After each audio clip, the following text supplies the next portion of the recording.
Good evening, everyone. It's March 16, 2021, and I'm calling to order the regular meeting of the Pinole City Council.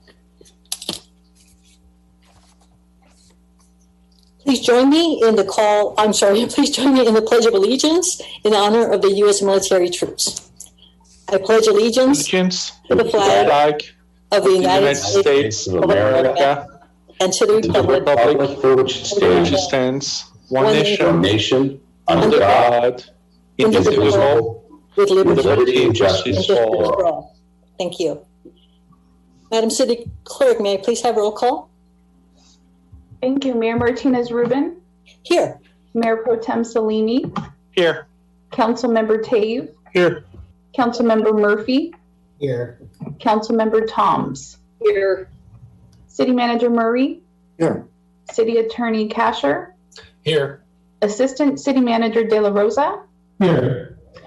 Mayor and Council, the agenda was posted on Thursday, March 11th at 6 p.m. with all legally required notices. Does the Council have any conflicts to report on the items on the agenda this evening? Yes, ma'am. Thank you. I do have a conflict with item 8A due to location of my house within, I believe, being too close. Okay, thank you. I'll note that for the record. Any other I also have a conflict with 8A location as well. So it's proximity to the project. I'll note those for the record. Thank you.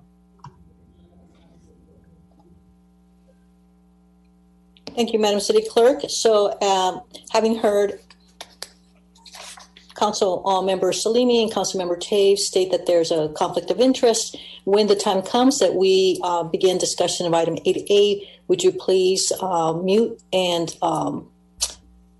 turn off the visual or the video portion of the meeting? Thank you. And then we will be able to proceed with the discussion among the council members remaining. At this point, I'd like to get to item 3 on the agenda, which is to convene to a closed session. We have 2 items here. Public employee performance evaluation, our city clerk, pursuant to Government Code 54957. And the second item is a conference with labor negotiators, pursuant to Government Code 54957.6. The agency designated representatives are our City Manager Murray, Assistant City Manager De La Rosa, City Attorney Kasher, and Gregory Ramirez of IEDA. The employee organizations are AFSCME, AFSME, Local 1, and IAFF. We will now convene to a closed session and return to the open session part of our city council meeting.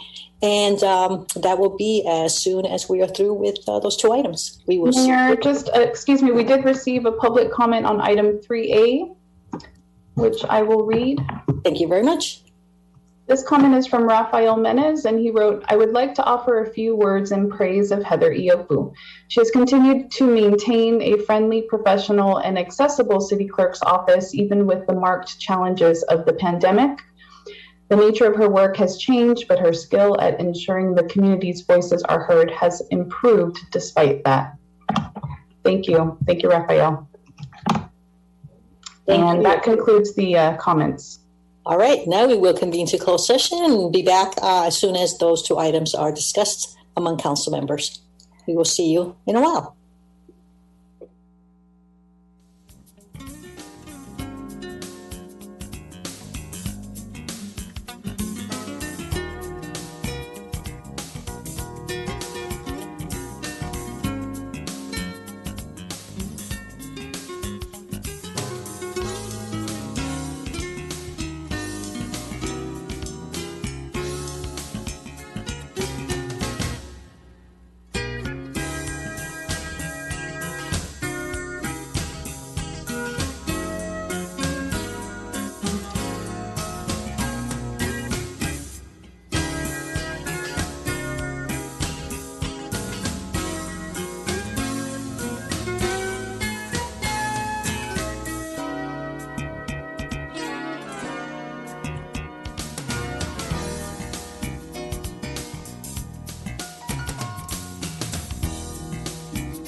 Good evening, everyone. This is the Pinole City Council, and we are reconvening in open session after having met in closed session, and I have no reportable actions to report. So we will continue on to the next item on tonight's meeting agenda, and that is citizens to be heard. And Madam City Clerk, do we have any public comments? These would be from citizens who may speak under any item not listed on the agenda. The time limit is 3 minutes and is subject to modification by the mayor. Individuals may not share or offer time to another speaker pursuant to provisions of the Brown Act. No action may be taken on a matter unless it is listed on the agenda or unless certain emergency or special circumstances exist. The City Council may direct staff to investigate and or schedule certain matters for consideration at a future council meeting. Madam City Clerk, any public comments? Yes, Mayor, thank you. We have several comments, and Assistant City Manager De La Rosa is going to help me to read those. The first one came to us from David Rupert, and he wrote, "Good evening, Mayor, council members, city managers, staff, and the general public. After the canceled city council meeting of a couple weeks ago, I emailed each of you through the city clerk information about Assembly Bill AB 339, which is being sponsored by Assemblyman Alex Lee. This bill deals with the expansion of Zoom meetings to the general public. Since then, a secondary article was published in the East Bay Times on the same subject matter. Have any of you taken a look at this bill? Is the city looking at expanding Zoom access to public meetings in the near future? Are we going to do nothing until pending legislation forces the city of Pinole to do something? Thank you, David Rupert."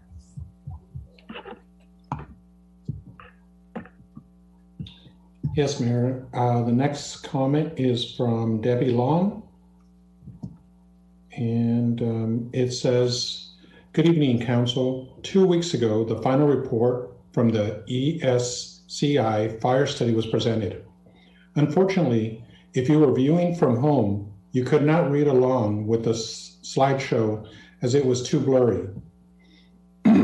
Citizens do not have the same advantage as the Council in receiving a package, and in many cases are not confident enough with a computer to download all documents.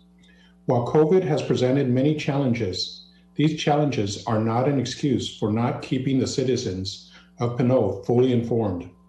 So once again, I believe for the fourth time, I am requesting that the Council update the community with regards to how it is going to reopen City Council chambers for meetings.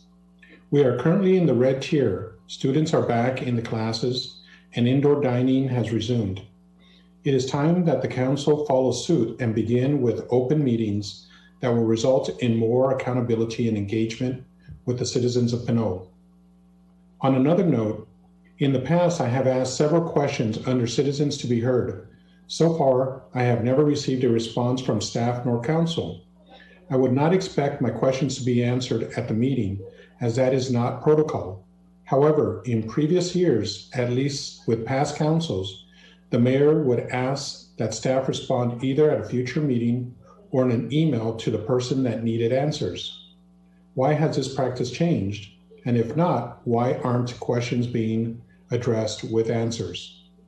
Lastly, I am still waiting for a response from Councilmember Murphy as to why he refuses to stand for our flag. If Councilmember Murphy isn't willing to answer the question, then I will have to make some assumptions of my own. I understand, Councilmember, that it is your right not to stand, but as I have stated previously, you are not elected to bring your personal agenda to the Council, and further, it is insensitive of you not to tell us why you will not stand in respect of the flag, veterans and citizens of Pinole. Respectfully, Debbie Long.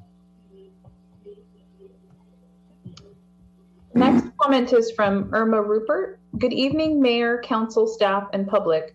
I would like to take this opportunity to thank Councilmember Devin Murphy for helping out at the food distribution at Pinole Senior Center last week.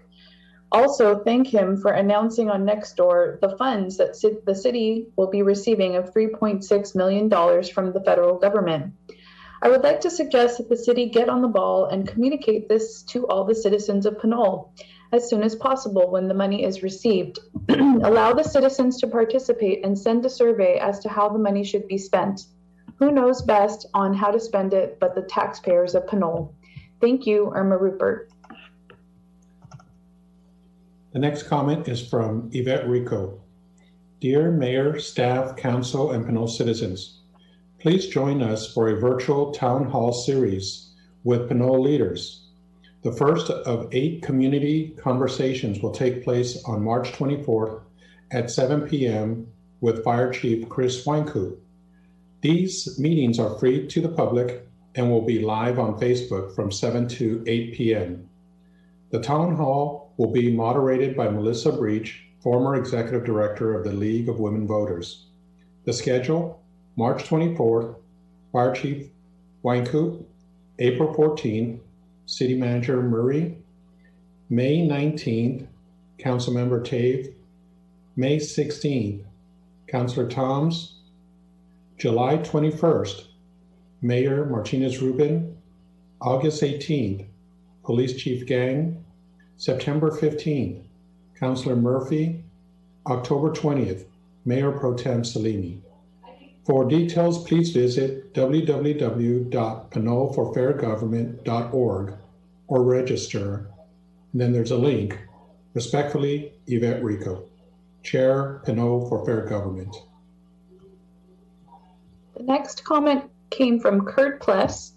He wrote, hello, City Council members. My wife and I occasionally walk our pooch around Pinole for good exercise. Every time we walk through the park, I look at the hoops. When this court was dedicated to the late Patrick Underwood, we had brand new hoops and nets. Well, today I put brand new nets on those hoops. If every person in Pinole does something good for one day, we can make a difference. I'm not boasting in what I did, just stating a fact. Be healthy, be safe. Patrick was taken too soon. He lived 4 houses away from me. Blessings to you all, Kurt. P.S. Thank you for all your service to the Pinole CC, City Council. The next comment is from Roy Swearingen. Good evening, council members. When talking with community members around the community, there still seems to be a lot of confusion and concern about where and how to obtain COVID-19 vaccine. The direction and availability seem to change every day. I believe it would be useful to our constituents for the city to have regular updates, current places to go, and how to obtain appointments and who are eligible for the vaccine. Our county supervisors put out a memorandum on a regular basis updating COVID-19 progress. If we could at least copy that information on our website in our senior center newsletters, it would become a source that may assist our citizens getting their vaccines. It could also be added to the police department Facebook page. Kurt Pless, longtime resident of Pinole, deserves a thank you from the council for seeing a need and volunteering to fix the problem at the Patrick Underwood basketball court in Fernandez Park. Becoming part of the solution and not part of the problem is what the Pinole community is all about. March is Women's History Month. It was a woman named Betsy Ross that created and designed one of the first American flags in 1776 at the request of our country's leaders. She was a very important part of the women's history. It is sad that Murphy does not recognize the flag and its history. Respectfully submitted, Roy Swearingen.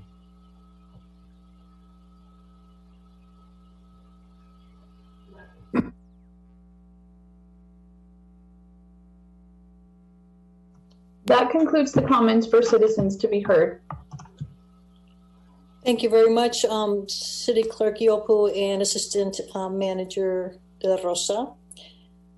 Assistant City Manager De La Rosa, pardon me.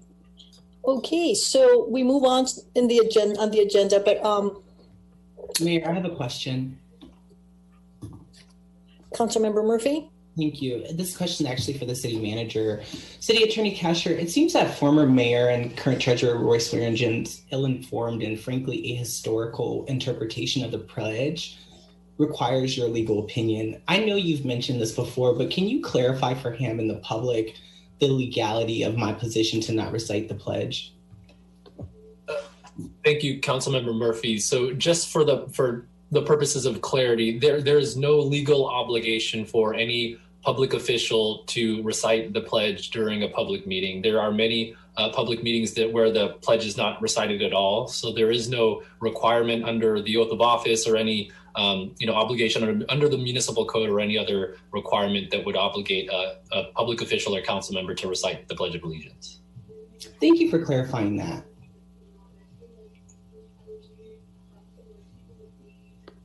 I want to make a few comments before we move on to the next agenda item. There had been different practices with prior city councils, and I think some of those have been mentioned by members of the public in their public comments. Some of them have been about mayor responding to particular questions that might arise or directing staff to take a certain action. And I think part of what has happened as well, why you haven't seen that or you haven't heard that from me as your mayor, is I take the role of my mayor a little differently than what prior mayors have been doing. And in doing that, one of my primary interests is to facilitate the discussion of items that are before us that have been placed on the agenda after there's been some consensus among council members to do so. And any items that are mentioned during public or questions that are mentioned during public comment are certainly things that we can hear, listen to, not necessarily requiring the mayor to comment on those. So to the extent that any of the comments that are shared by the public are later considered as items to be on future agendas, then we will hear more about what your request and interest. It's not that we're ignoring them, not that I'm ignoring them, is that a number of those questions really relate to different processes that are being put in place here at City Hall. One of those, for example, is the matter of returning back to open meetings or public meetings, opening the doors to City Hall. It requires more than just saying, sure, we're going to do that and giving you a deadline for that or an update, because we too, not only council members, but staff, as is the public, are hearing different, if not versions, ongoing shifts in what we are supposed to do, as well as eventually hearing the guidance that is directed or provided to us by the county health department, whom we follow. First and foremost, as I said when I took the oath of office, first and foremost, my interest as your mayor will be the health, not only the health of the public, but the health of staff as well. And not to ignore the need to be open, to be public, to increase engagement opportunities, to be transparent. All of that is being taken into consideration as staff continue to look at what needs to happen so that we can come back to perhaps a modified version of what we used to do pre-COVID. So just please be patient. We are not ignoring your public comments. I certainly am not, but I'm not in a position to offer you an answer or reply when I feel that I am not prepared as well as I could to not misdirect or misguide you. So thank you. We go on and to the next item on the agenda, which are proclamations. And we have two proclamations for tonight. One of them is about the American Red Cross, so I will begin that. And a new practice that we started with this council is to read the proclamations as a group, since they are an example of something that has been given consensus by the council. So, American Red Cross Month, March 1st to 31st, 2021. Whereas March is American Red Cross Month, a special time to honor the kindness of our volunteers and neighbors who aid families in need every day in Pinole, California, across the United States and around the world. Their dedication touches millions of lives each year as they carry out the organization's 140-year mission of preventing and alleviating suffering. And whereas, despite the difficult challenges presented by the COVID-19 pandemic, people have stepped up to help others in need, whether it was responding to this year record-breaking wildfires and hurricanes across the country, rolling up their sleeves to give blood when a country faced a severe blood shortage, or supporting local partners to address urgent COVID-19 needs in our communities. And whereas last year in Contra Costa County, local families affected by 115 home fires relied on American Red Cross volunteers for comfort and hope, providing emotional support, addressing immediate needs, and helping families recover with emergency financial assistance or community resources. Contra Costa County residents donated 17,350 units of life-saving blood. 3,459 local community members took classes to learn skills that save lives. 719 military members and their families received support and services, and humanitarian aid was provided internationally. And whereas during last year's COVID-19 pandemic, American Red Cross worked tirelessly beside its government, public health, and community partners to coordinate training efforts and a shelter exercise to plan for response during high fire danger in a pandemic, while safeguarding the health and well-being of our volunteers, partners, and the people we serve. And whereas when large disasters like lightning complex fire that started in Contra Costa County, the American Red Cross and local partners were prepared to respond by opening temporary evacuation sites and non-congregate shelters to assist in lodging, food, and other services until our evacuated residents could return home. As these devastating wildfires broke out around Northern California, Contra Costa County Red Cross volunteers deployed virtually and in person to help neighbors in other counties and to help other disasters around the country. And whereas this life-saving work is vital to strengthening or community resilience. Nearly 200 years since the birth of American Red Cross founder, Clara Barton, we dedicate this month of March to all those who continue to advance her mobile legacy. And we ask to others to join in their commitment to care for people in need. Now, therefore, I, Norma Martinez Rubin, Mayor of the City of Pinole, County of Contra Costa, State of California, proclaim March 1st through 31st, 2021 as American Red Cross Month in the City of Pinole, dedicating the month of March to all those who support the American Red Cross mission to prevent and alleviate human suffering in the face of emergencies. I encourage all citizens to support this organization and its noble humanitarian mission. We will continue with our second proclamation tonight. And that's related to Women's History Month, March 1st to 31st, 2021. Whereas Women's History Month is a celebration of women's contributions to history, culture, and society, and has been observed annually in the month of March in the United States since 1987. And whereas women of every race, class, and ethnic background have made historic contribution to the growth and strength of the United States, the state of California, and the city of Pinole in countless recorded and unrecorded ways. And whereas women have played and continue to play a critical economic, cultural, and social role in every sphere of life, of the life of our nation and in the city of Pinole, by constituting a significant portion of the labor force working inside and outside the home. And whereas women have played a unique role throughout our history by providing the majority of the volunteer labor force, and women were particularly important in the establishment of early charitable, philanthropic, and cultural institutions in the United States and throughout the Bay Area. And whereas women have been leaders, not only in securing their own rights of suffrage and equal opportunity, but also in abolitionist movement, the emancipation movement, the industrial labor movement, the civil rights movement, and the peace movement to create a more fair and just society for all. And whereas locally, women have played a key role in the city of Pinole's history as leaders in the community, in our schools and universities, as appointees and elected officials, and as staff at City Hall. And whereas the city supports further sustainable change in women's and girls' well-being and advancement, now therefore I, Norma Martinez Rubin, Mayor of the City of Pinole, County of Contra Costa, State of California, on behalf of the City Council and the City of Pinole,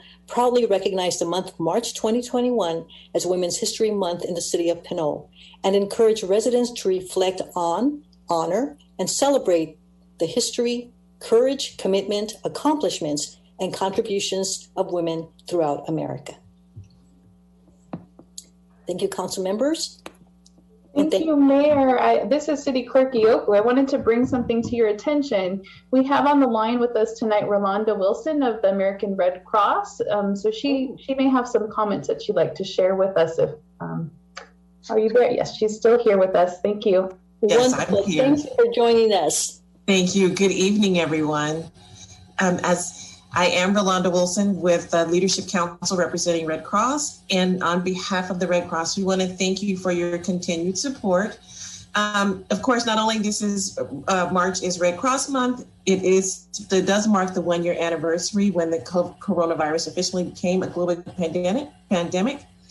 While facing the unique challenges presented by the coronavirus, Red Crossers around the country continue to work with passion and determination to help people in need every day.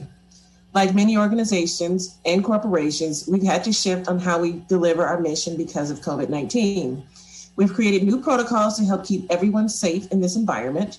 This has been a team effort. We work with government and public health officials to ensure the safety of our community and workforce, while still providing help and hope when disaster strikes.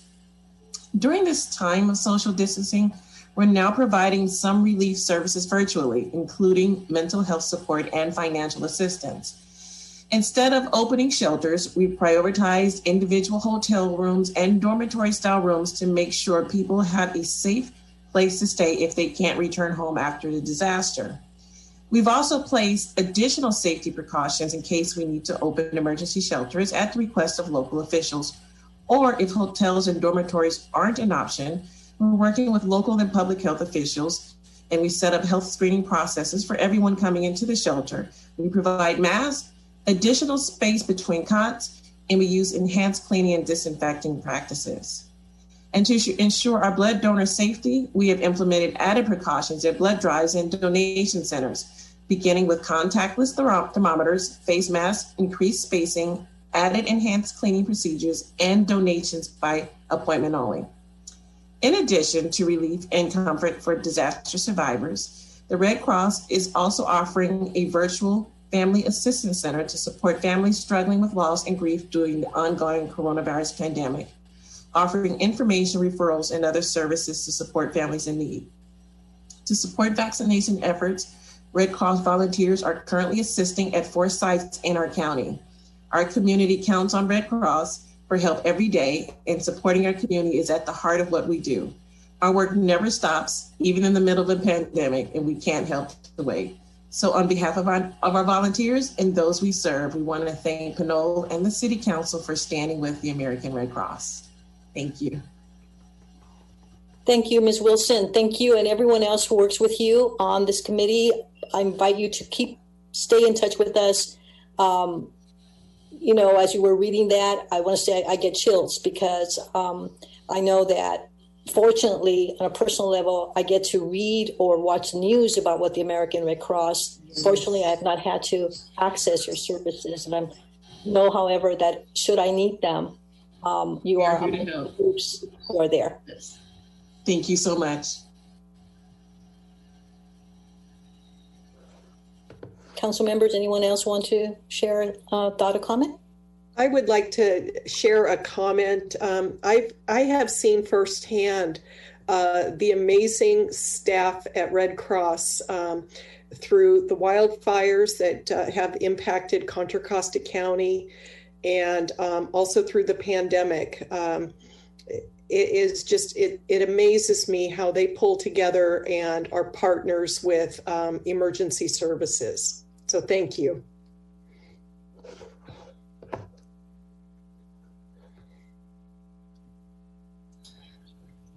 Thank you, Ms. Wilson. Please stay healthy, please stay well, and extend our appreciation to everyone with whom you work. We'll move on to the next item on the agenda.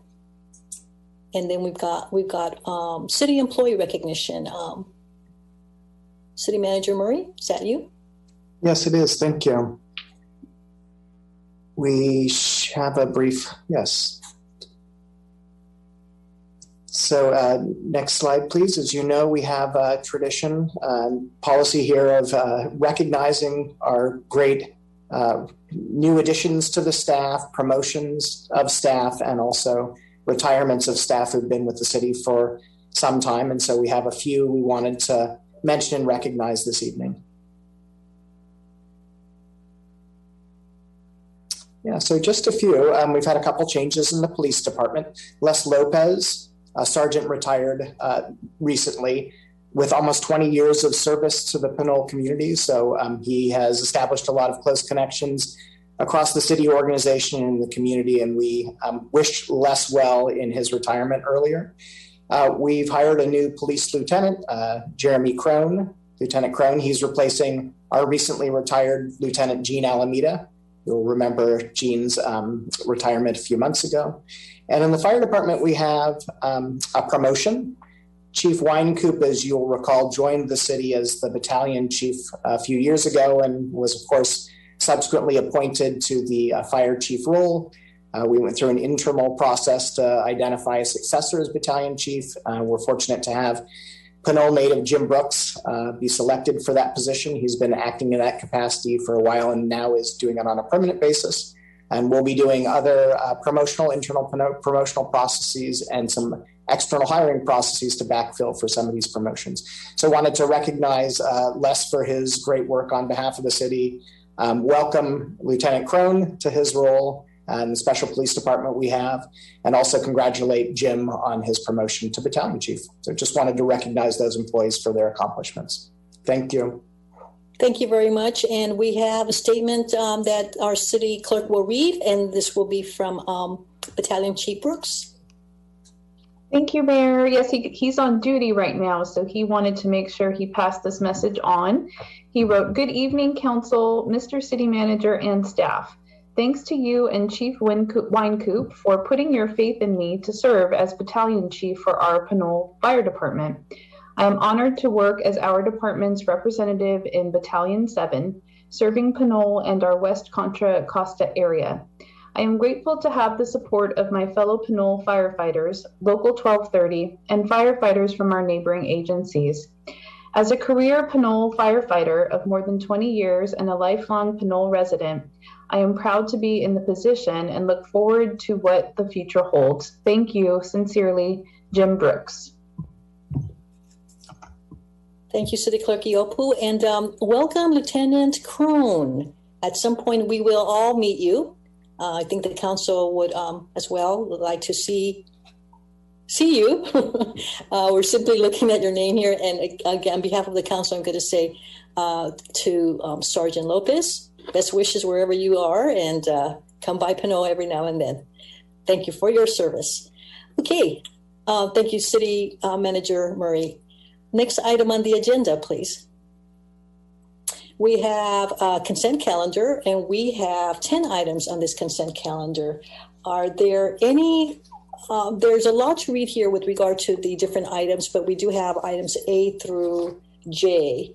The consent calendar lists all matters that are considered to be routine and non-controversial. These items will be enacted by one motion and without discussion. If, however, any interested party or council member wishes to comment on an item, they may do so before action is taken on the consent calendar. Following comments, if a council member wishes to discuss an item, it will be removed from the consent calendar and taken up in order after adoption of the consent calendar. So, Madam City Clerk, are there any comments from the public on any of the items under consent calendar? Thank you. We have 2 public comments for item 7F and 1 comment for 7J. I can begin with 7F. Yes, please.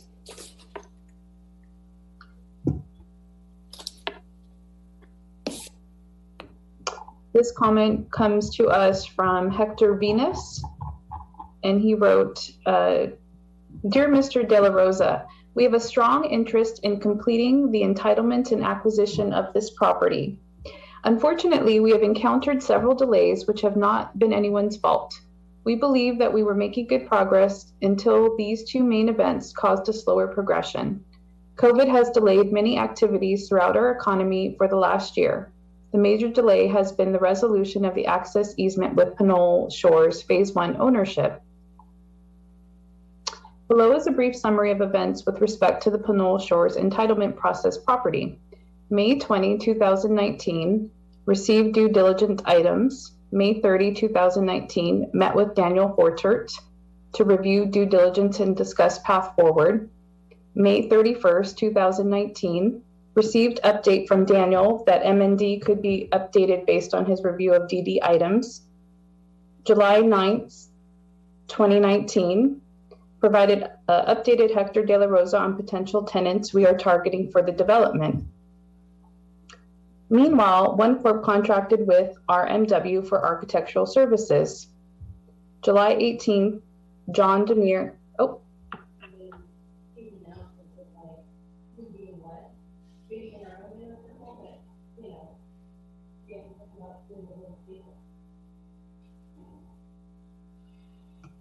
Is my audio coming through okay? Yes, we hear you now. Okay, thank you. August 7th, successfully scheduled follow-up meeting with Daniel and Jeff to discuss project path forward. At the time of the meeting, Daniel was no longer with the city, and we met with Tamara Miller to discuss the project. Okay,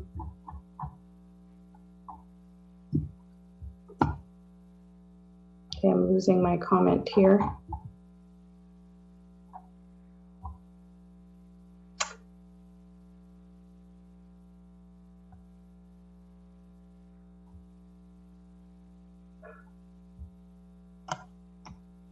Okay, I'm losing my file, so I'm gonna see here. August, okay. I could continue if you'd like. Thank you, Hector. I'm having trouble with my connectivity. Sure. August 7th, successfully scheduled follow-up meeting with Daniel and Jeff to discuss project path forward. At the time of the meeting, Daniel was no longer with the city, and we met with Tamara Miller to discuss the project. Tamara indicated the project did not have to follow the original design. Topographic limitations from the original design were no longer limiting due to fill material brought onto site as part of the city wastewater project. Explored alternative site layouts. September 24, 2019, attempted to follow-up meeting with Tamara to review alternative site layouts, but Tamara was not available due to project work deadlines. We were able to briefly, at which time we were introduced to Michael Laughlin, interim planner. September 30th, 2019, connected with Michael and shared DD items with him. He needed some time to review. October 14, 2019, received news from Michael that the mitigated neg deck, MND, could not be updated and a new application for the mitigated neg deck would be required. December 19th, our title search uncovered an access issue, several months of drafting the reciprocal easement agreement.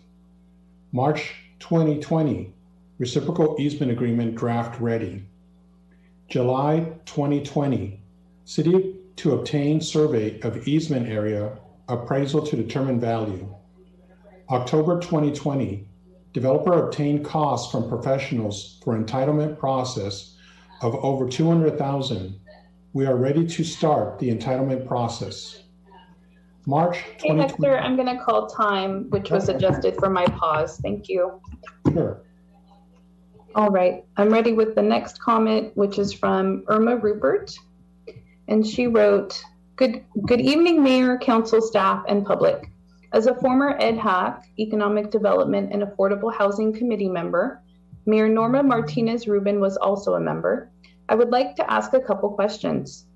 Who were the subcommittee members that met 3 times in 2020? 2, City Council adopted Old Town design guidelines in 1997. It is unclear whether these guidelines were ever implemented according to your report. What were these guidelines? Some were mandatory and some were recommendations. 3, the Planning Commission heard this ordinance but made changes. To the planning manager, was a neighborhood businesses noticed regarding this change officially? If so, when and how were they notified and by whom? Being on the EDHAC committee, I remember when you affect the neighborhood notices have to send out formally. This ordinance concerns me that enough time has not been given to read and inform the public. If this is not time sensitive, my suggestion is to continue it to a future meeting so that the public neighborhood has enough time to understand it. I have lived in Pinole over 40 years, and it is time to change old habits and adopt new ones, especially during the pandemic. Public needs to be informed and make every effort to do that, or you will be held accountable for decisions that affect us, and we are not informed. Please continue this item. It has been since 1997 that this ordinance has been around, and I don't think waiting a few weeks will make a difference. Irma Rupert. Madam Mayor. Yes, thank you. If I may, I believe that comment was for item 8A, which is the historic preservation ordinance. On the comments, we will be addressing the response to the questions as part of the presentation, but I just wanted to flag that and note that I believe that was for item 8A. Thank you for that. I'm going to review to see if we have an additional comment for item 7F. Thank you.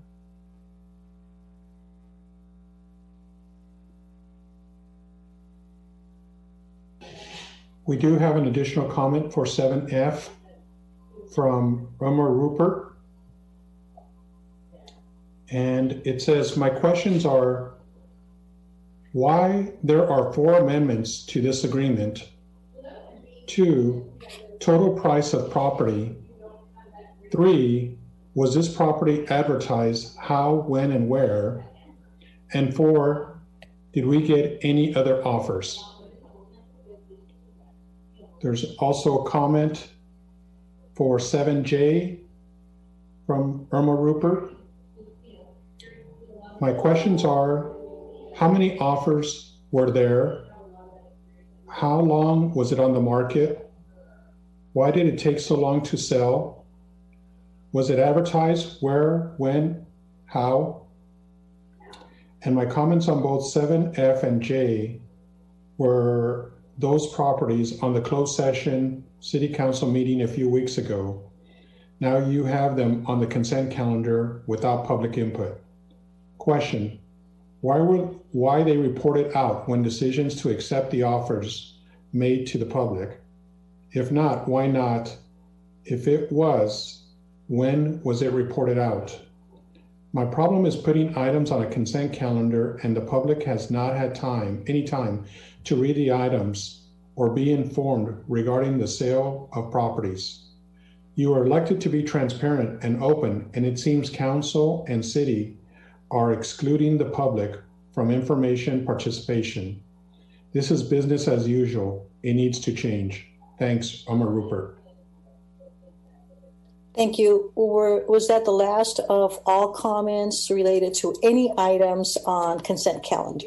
Yes, thank you, Mayor.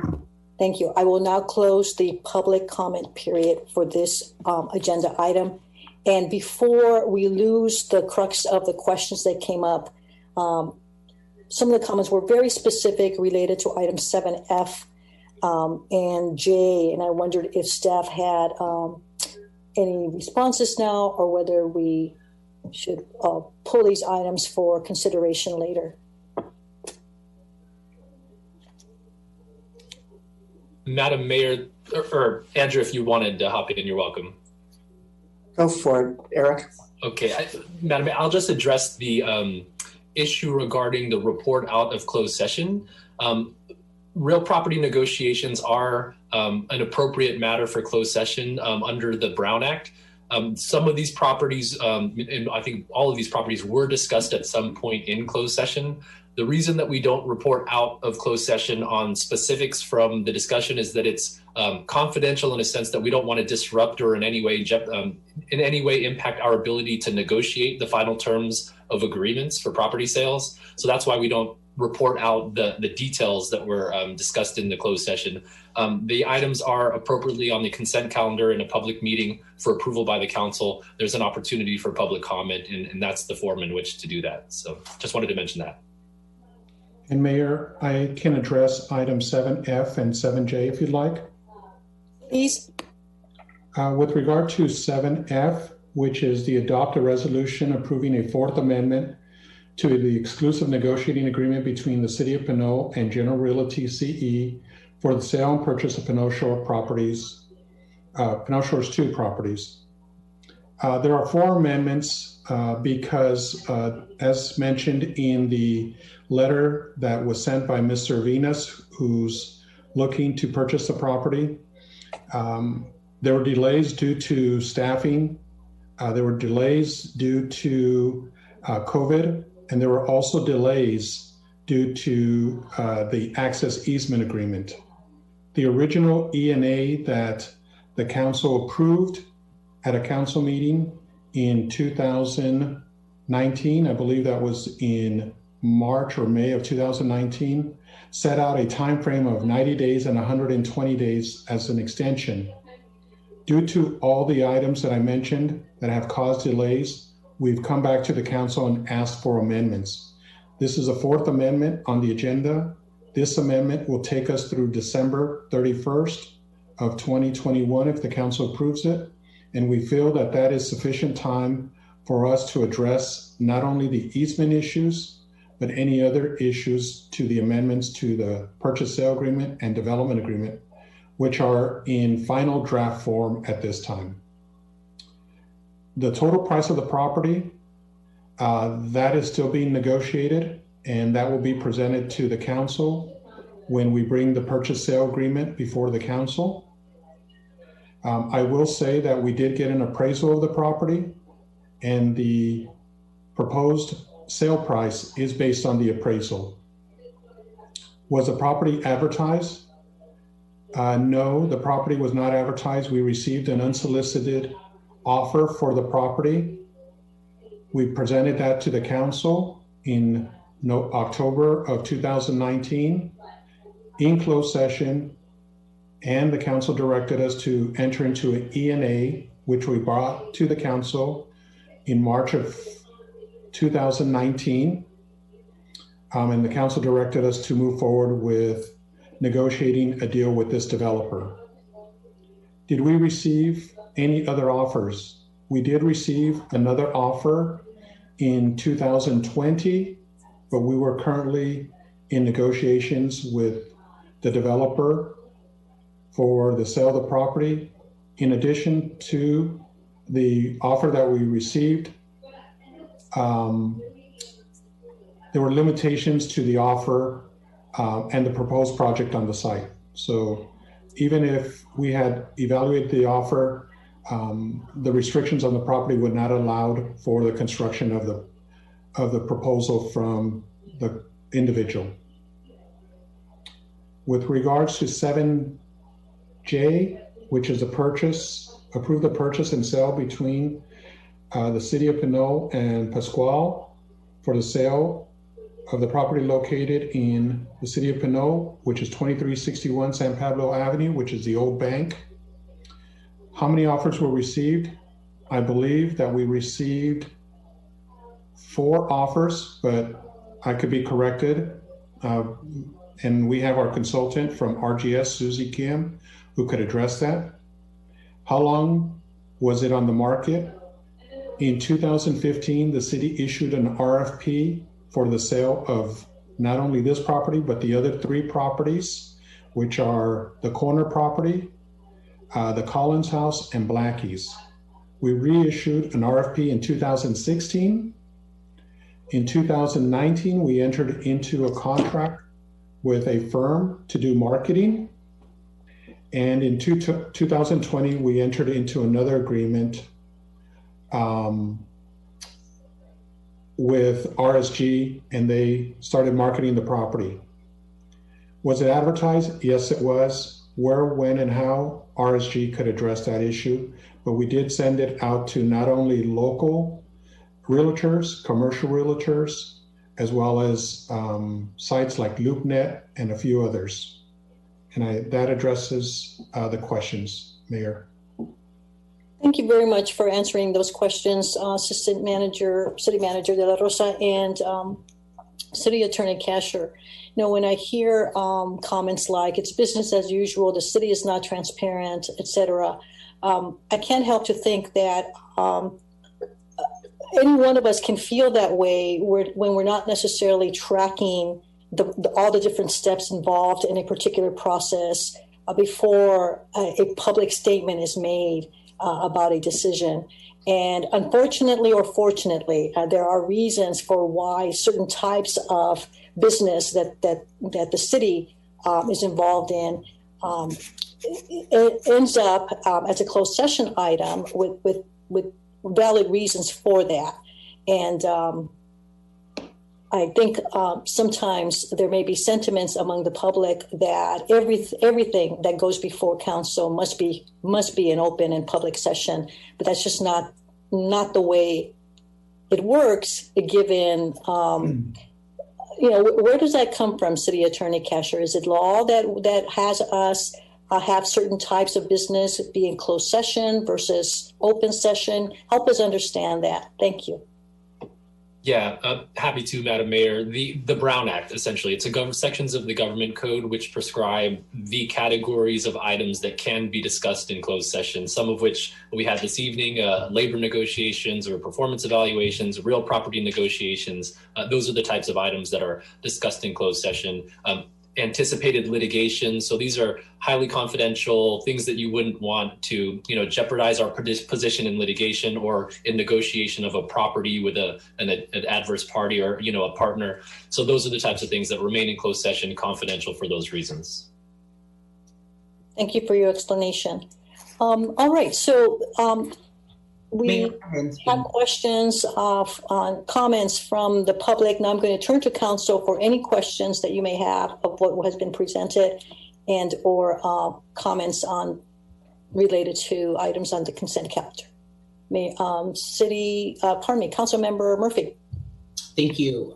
First and foremost, I wanted to just reset the room. I feel like we jumped into consent calendar. I'm not too sure the proper process. I know we followed a proper process in the previous meetings around pulling items and then having public comment on those items that are pulled. Right now, it just seems a little convoluted. I'm a little convoluted maybe, but I feel like if I'm convoluted, I'm guessing people who are watching are doing the same. So I want to reset the room and just say that we are talking about consent calendar items. As a council member, I'd like to pull D, F, H, and J for more conversation. So I just wanted to set that up and make sure that that was clear. And then I do have comments on each one of those, comments and questions on each one of those items. Okay, so yes, I have reset by first asking for public comment before turning to the council. So you're a first person to pull an item as a council member. That is your prerogative to do so. Anyone else, and we will discuss those in just a moment. Any other items to be pulled by council members? Okay, so at this point we've got D as in dedicated, F, G, and H. So your questions or comments, Councilmember Murphy? Are we taking D first? Yes, please. In alphabetical order. We'll go in alphabetical order for that. Great. Thank you so much. I know I've pulled this item before. I know this is somewhat of a routine, but sometimes I think it's always helpful just to, for new people who are watching, but also for us as a council and certainly city staff to kind of have a conversation about the continuation of our existence, our existing local emergency resolution. I went out a little bit today and realized that people are moving. People are actually going in stores and wearing red here. So it dawned on me that we are still in a pandemic, but there is a totally different environment that we are living in right now. So my question on this one, because I do know that this comes to the council, I believe, every 2 weeks or 14 days. I've asked this question before, but just for clarity, either to the city manager or city attorney, the impacts of this, what are the impacts, and when does this conclude in terms of the resolution that we passed every 2 weeks?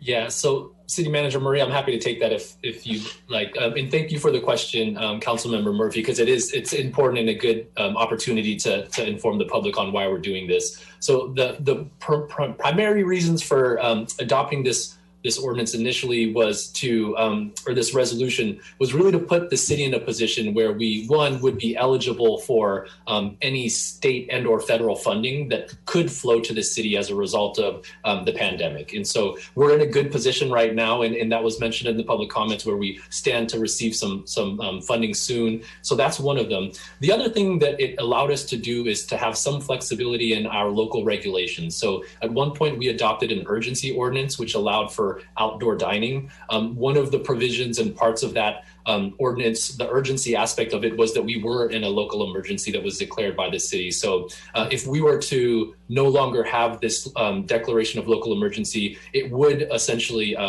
we would eliminate essentially in effect that urgency ordinance and the ability to have outdoor dining. There are other ways to have that through permitting, but what I might suggest is what we can do as part of the next time we bring this is to really lay out the different ways in which this ordinance has been, or this local emergency declaration has been kind of integrated in what the city is doing right now. So we can know that if we do take this off, these are the ways in which city functions would be impacted.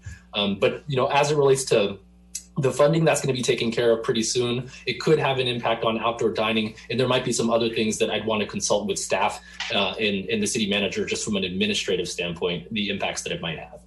Okay, I think that'd be great. I know there are a few things that ended up being some highlights of the last year in terms of outdoor dining. Some of our restaurant owners and certainly some of our residents really appreciated having, but it would be great to just know as again, we're in such a weird limbo right now. I don't know if we're closing out the pandemic. I don't know if we are saying we're closing out and we're, being told things from the national level. But either way, it feels like, we certainly have gone down in a tier. It feels like folks are being out and about more. We hope that folks are still socially distancing and wearing masks and taking proper protocols. And so my next question is, what signals or triggers the end of this, the end of the resolution? Is this, I know that technically we can trigger that simply by making a vote now, but what would be the safe public health oriented evidence kind of based approach to the end of a local emergency? I would like to know just for my own thoughts.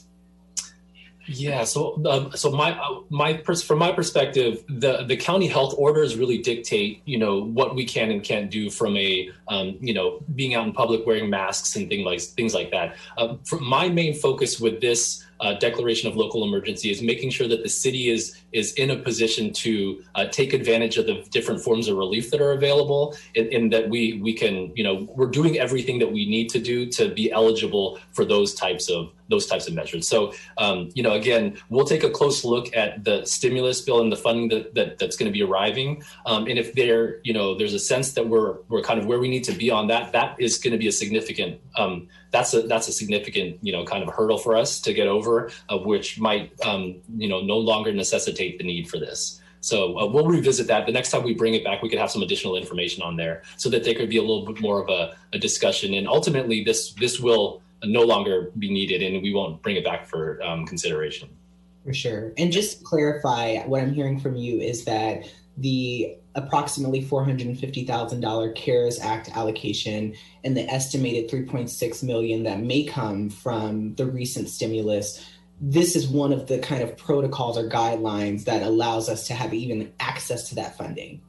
Right. So it's not, at the time when we adopted this, we weren't sure if this was going to be required, but we wanted to be proactive and put the city in the best position to be able to receive the funding. We didn't want to somehow be deemed ineligible because we didn't take the affirmative steps of declaring an emergency when other agencies were doing the same, and clearly we were in one. So it was aggressive perhaps, but we just wanted to make sure that we were putting ourselves in the best position to take advantage of those opportunities. Yeah, well, it's forward thinking. So thank you so much. And seems like it's a big deal for our consent calendar, for sure. It seems like it's a big deal. So thanks again for clarity. Yeah. Okay, item F, you had some questions and or comments. Councilmember Murphy. Yeah, sure. So I think I'm not the only one with some questions on this one as it relates to just kind of the process. I have a few questions. A couple of questions just came to mind from our assistant city manager speaking. I'm thankful for you all bringing this up, and I know that the last year has been incredibly challenging as it relates to planning projects and communication overall and development. I wanted to know a little bit more about the intended use of the property upon the sale. Are we able to speak about that publicly? I would defer to Attorney Casher. Yeah, I believe the scope of the project is out and available. Okay. Yeah. So the proposed project is very similar to the Pinole Shores 1 project, which is light industrial buildings, manufacturing, some incubator businesses. They're proposing 2 large facilities, about 33 to 50,000 square feet. And within those buildings, they have the ability to flex them. So if someone comes in and is looking for 1,000 square feet, they can then partition it and build 8,000 square feet for a business. There'll also be some warehousing and some distribution. Okay, great.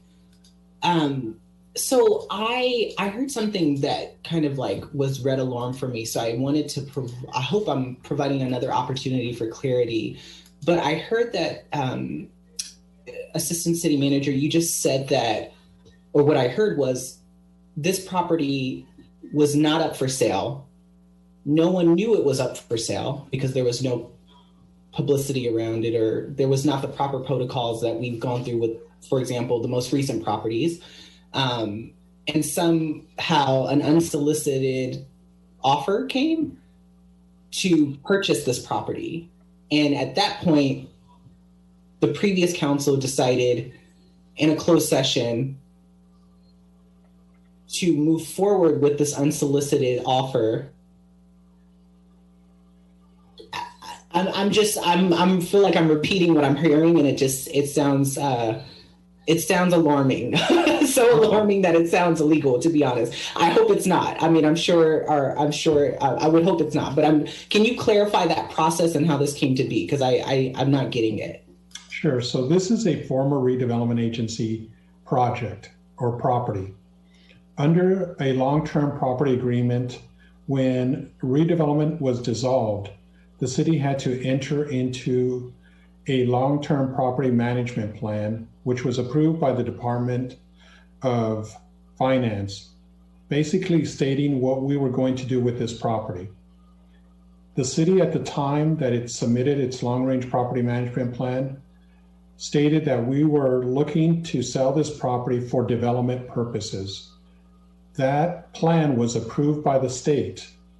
Other properties included in the long-term property management plan were the Bank of Pinole, the corner lot, and Blackie's. The property was always for sale, but prior to the city moving forward and issuing an RFP for it, we received an unsolicited proposal.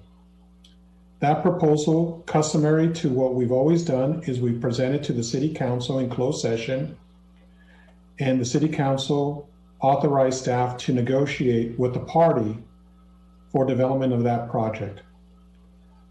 This is a standard practice. There's no policy that says we have to go out for RFP on any property. So anyone can submit an offer for any property that we have for sale. Mm-hmm. And so we went ahead and entertained that offer, and we're working with that developer for the development of that site. And if I may, Assistant City Manager De La Rosa, these former redevelopment properties, so the city, upon the dissolution of redevelopment, the redevelopment successor agency of the city is responsible for disposing of these surplus properties. You're familiar, Councilmember Murphy, with the process we're going through for, I think, the 4 remaining redevelopment properties. The roster of properties that were owned by the former redevelopment agency, as well as the roster of properties that it owned when redevelopment was dissolved, what the Assistant City Manager referred to, the long-term property management plan, those were all public records. And so the council had to take some action identifying those properties, proposing how they were going to be disposed of, and next steps. So that the redevelopment dissolution process was actually quite a extensive checks and balances, multi-tiered process to get approval to move forward with different types of disposition of the properties. So this item, although now those are quite dated, so we would have developed that long-term property management plan back in, say, I don't know, Hector, maybe 2013? 15. Okay, so some time ago. So that was a very open process. It's just a project that's lingered for a long time. Regarding the process of selling it, it's not uncommon for property owners, including cities, to receive unsolicited offers before we've initiated a process. In fact, that can be viewed as, and that's a perfectly common and legitimate way to sell properties, that the seller might view that as an opportunity because it doesn't have to go through the process of and the expense and the delay of marketing the property. So it could be cost savings. It's like if you had a home to sell, you knew what the value was, and instead of hiring a realtor, staging, all that kind of stuff, somebody walked up and said, I'll give you X dollars for it. And based on your own appraisal and sense of its value, you thought, yes, this is great. This is an easy way to do it. So this predates my time here, but my understanding of the history is that the council conducted its due diligence by getting an appraisal of the property to satisfy itself that the offer that was made was appropriate and the city was getting the maximum value for the sale. So it's actually quite a common process. It's sometimes you market it for competitive offers. Sometimes you have a negotiated sale or accept an unsolicited offer. All of those are normal processes. This perhaps one reason this appears on consent is the basic framework of this sale had been established through many prior council meetings. Right. The reason that we're doing this amendment, which the assistant city manager mentioned, is we need to extend the term of the ENA because there have been some delays, COVID, and this issue regarding the access easement. So the basic parameters of this sale were approved by the prior council through many different steps, and this is just the step of extending the ENA through which we and the counterparty agree to work exclusively together to try and agree to a sale and development agreement. So in that sense, just extending an ENA that has been approved and extended on a couple other occasions doesn't seem like a major policy issue of the council. But I agree that it is a significant and complex project. So I'm glad we've had the opportunity to discuss it more. And Hector, correct me if I misstated anything and let us know if you have any other questions.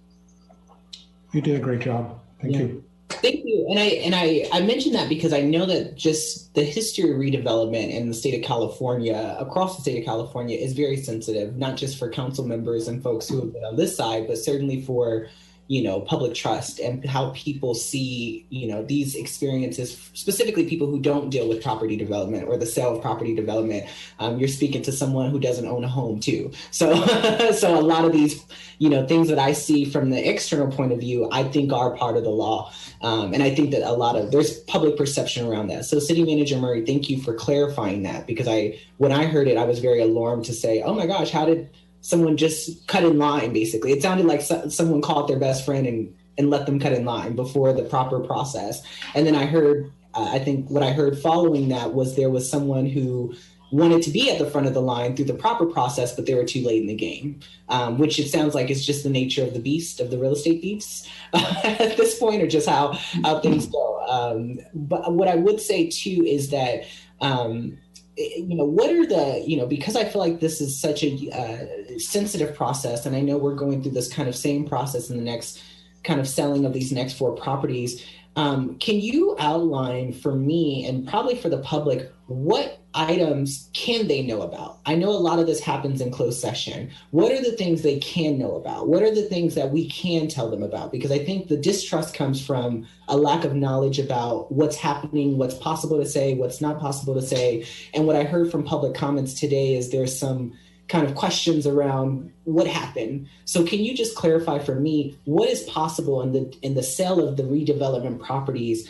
What is possible for us to, tell to the public? Yeah, I'll actually defer to the city attorney. In fact, one of our assistant city attorneys and special counsel, Stephanie Downs from City Attorney Casher's office, is on the line also this evening and has much greater expertise in this than I do. But I'll say that on these items that we cover in closed session, City Attorney Casher mentioned, there's actually a relatively narrow range of things that can be addressed in closed session. And in my mind, they fall into 2 main buckets.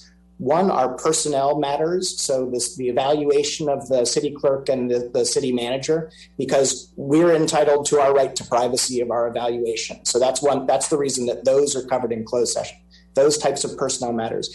And then there's another bucket of things that are covered in closed session. And those are things where the city is a party to negotiations.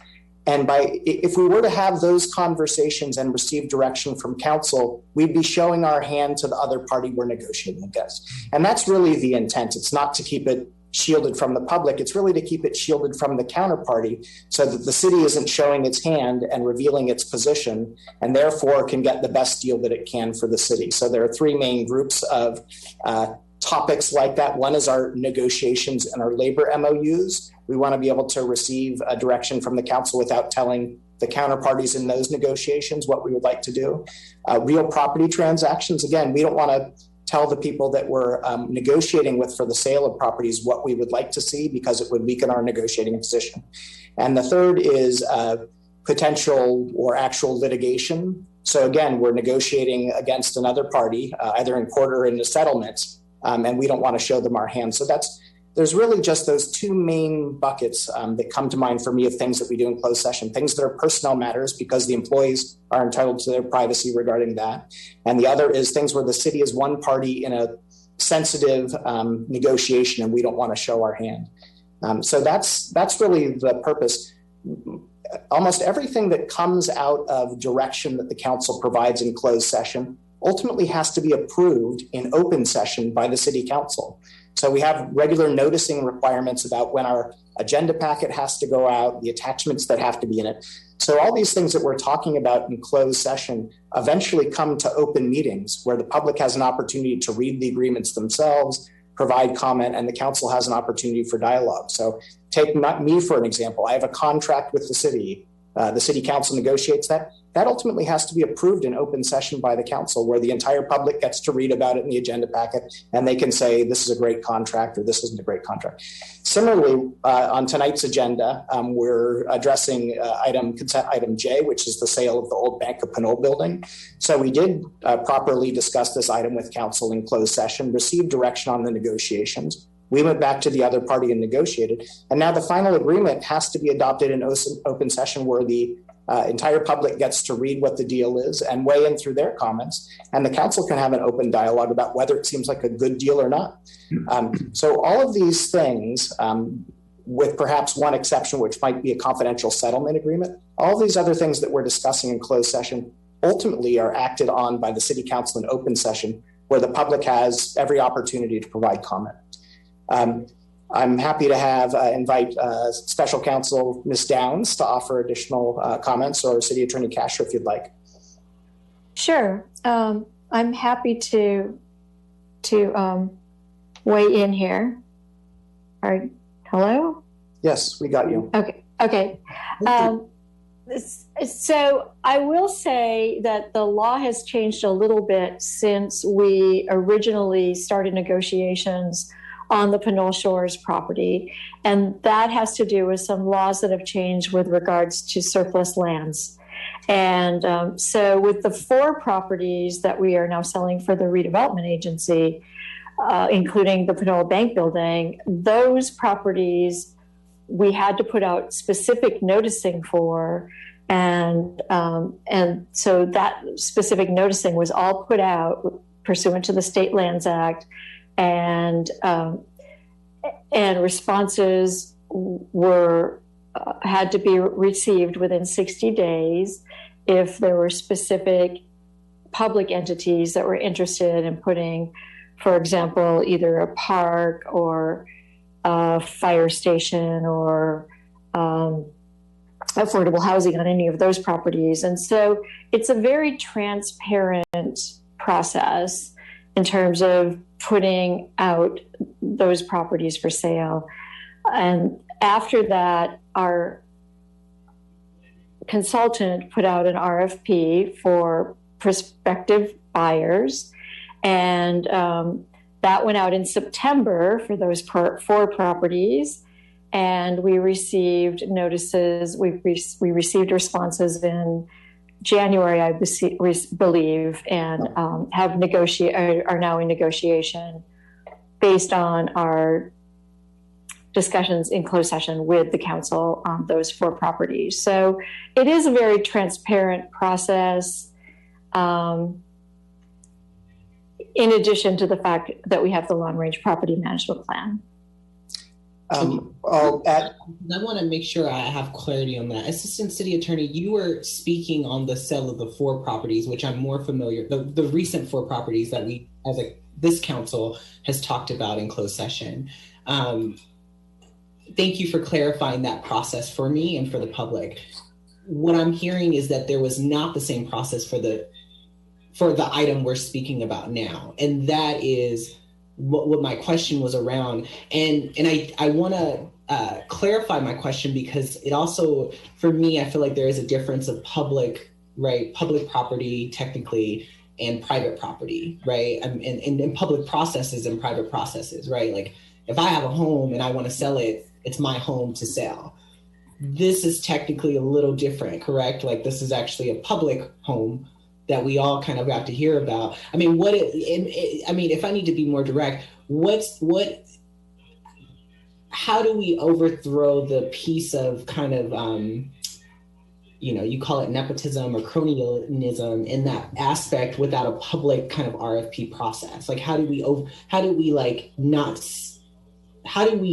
challenge the notion that like there was no open process for that previous one, or at least it says that it wasn't the same process we have now. So I'll take a stab at that. And just to clarify some comments that Stephanie made, there's actually a recent state law that requires that public agencies go through an additional process when they're disposing of properties. So there essentially has to be two advertising processes. The first is advertising it to affordable housing developers and then opening it to anybody who is interested. So that's the change that happened between the agreement related to Pinole Shores 2 and these other 4 properties. To the question of how we make sure that what structures in place to make sure that the city is getting a fair deal is really, it's the election of the city council and the city council members. They're the ones who are making the decision, providing direction to staff in closed session, as well as the professional responsibilities of staff to bring fair recommendations to the city council. But really the control on that, like so many other city decisions, is the city council making sure that this is a good deal for the city, and that's the structure. And so there are, in some cases, there are other structures and controls in place, but I think ultimately the main one in these property sales is the city council determining that they're satisfied with the openness of the process and that they're getting deals that they think are good deals for the residents of Pinole. I'd also like to chime in, if possible. Keep in mind that similar to the council, the staff has to abide by conflict of interest rules. So, with regards to cronyism or favoritism for an individual, if someone submits a proposal that we're aware of or we have a relationship with, we have to exclude ourselves from that process because we're familiar. So there are mechanisms in place so that we don't accept proposals from anyone. And then the other thing that I want to mention, just for clarification purposes, Councilmember Murphy, you mentioned that the second proposal followed the process, and I guess they weren't, it was a little too late. There was no second process. That was also an unsolicited offer. So I just wanted to clear that up. Oh, that's great. Okay, that needs great clarity because I heard it otherwise. So thank you for saying that. Just real quick, because it seems like someone was ahead of me in Sacramento around those 2 laws you mentioned. That seems like that was actually the answer to my question. It seems like those 2 laws were created really to make sure trust in the process, democracy, whatever we want to call it, was all equal. What are those laws called? What are those 2 bills? One of them was the Surplus Land Act. Okay. And the other one? I believe that was, it's all encompassed within the Surplus Land Act. Gotcha. Okay, cool. So it's probably just 2 different House bills. And that was those bills were passed in 2020, which means that they were after the sale of this current property. Yes, they were effective January 1, 2020. Okay, great. So there are now, moving forward, what I'm hearing, and this really does answer my question, because my question was really around what are the kind of guidelines or parameters to protect, fairness and equity in these processes, right? It seems like those 2, I guess the Surplus Land Act has kind of been the solution to kind of moving forward on any sale of public property. That's what I'm hearing, correct? Okay, gotcha. Yeah, these were amendments to the Surplus Land Act. There was an act, and these were amendments that provided a first offer opportunity to affordable housing developers and public agencies. If I may, while we're on the topic of the advertising and communication, we've been trying in general to have more communication through various means from the city. So a more active website. We have a new City Hall Facebook page. So the advertisement of the offering of the 4 recent surplus properties, we had multiple Facebook page postings about development opportunities.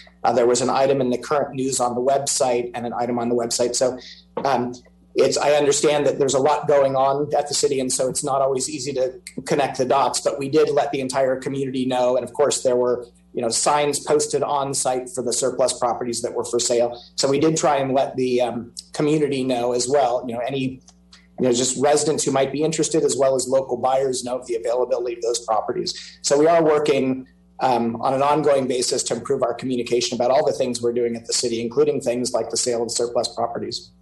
Yeah, no, absolutely. And I definitely want to applaud you for the sale of the sale, but the communications around the most recent ones. I think this one, number one, maybe because I wasn't on the council at the time, but also just number two, I don't know much about the applicant, and it threw me for a whim to know the different, it's clearly a different process than what we just recently went through, right? Which it sounds like that process was fine because it happened prior to today and prior to the amendments. But I did hear from the public that there were concerns around it.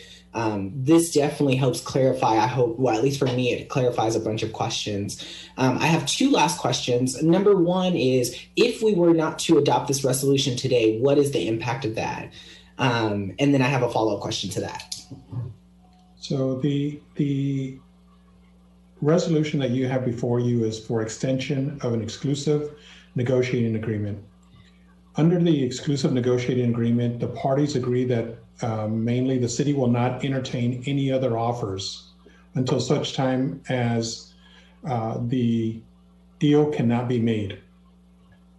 We have until March 31st before the ENA expires. If the ENA expires without an amendment, the parties can continue to negotiate and the city can accept other offers.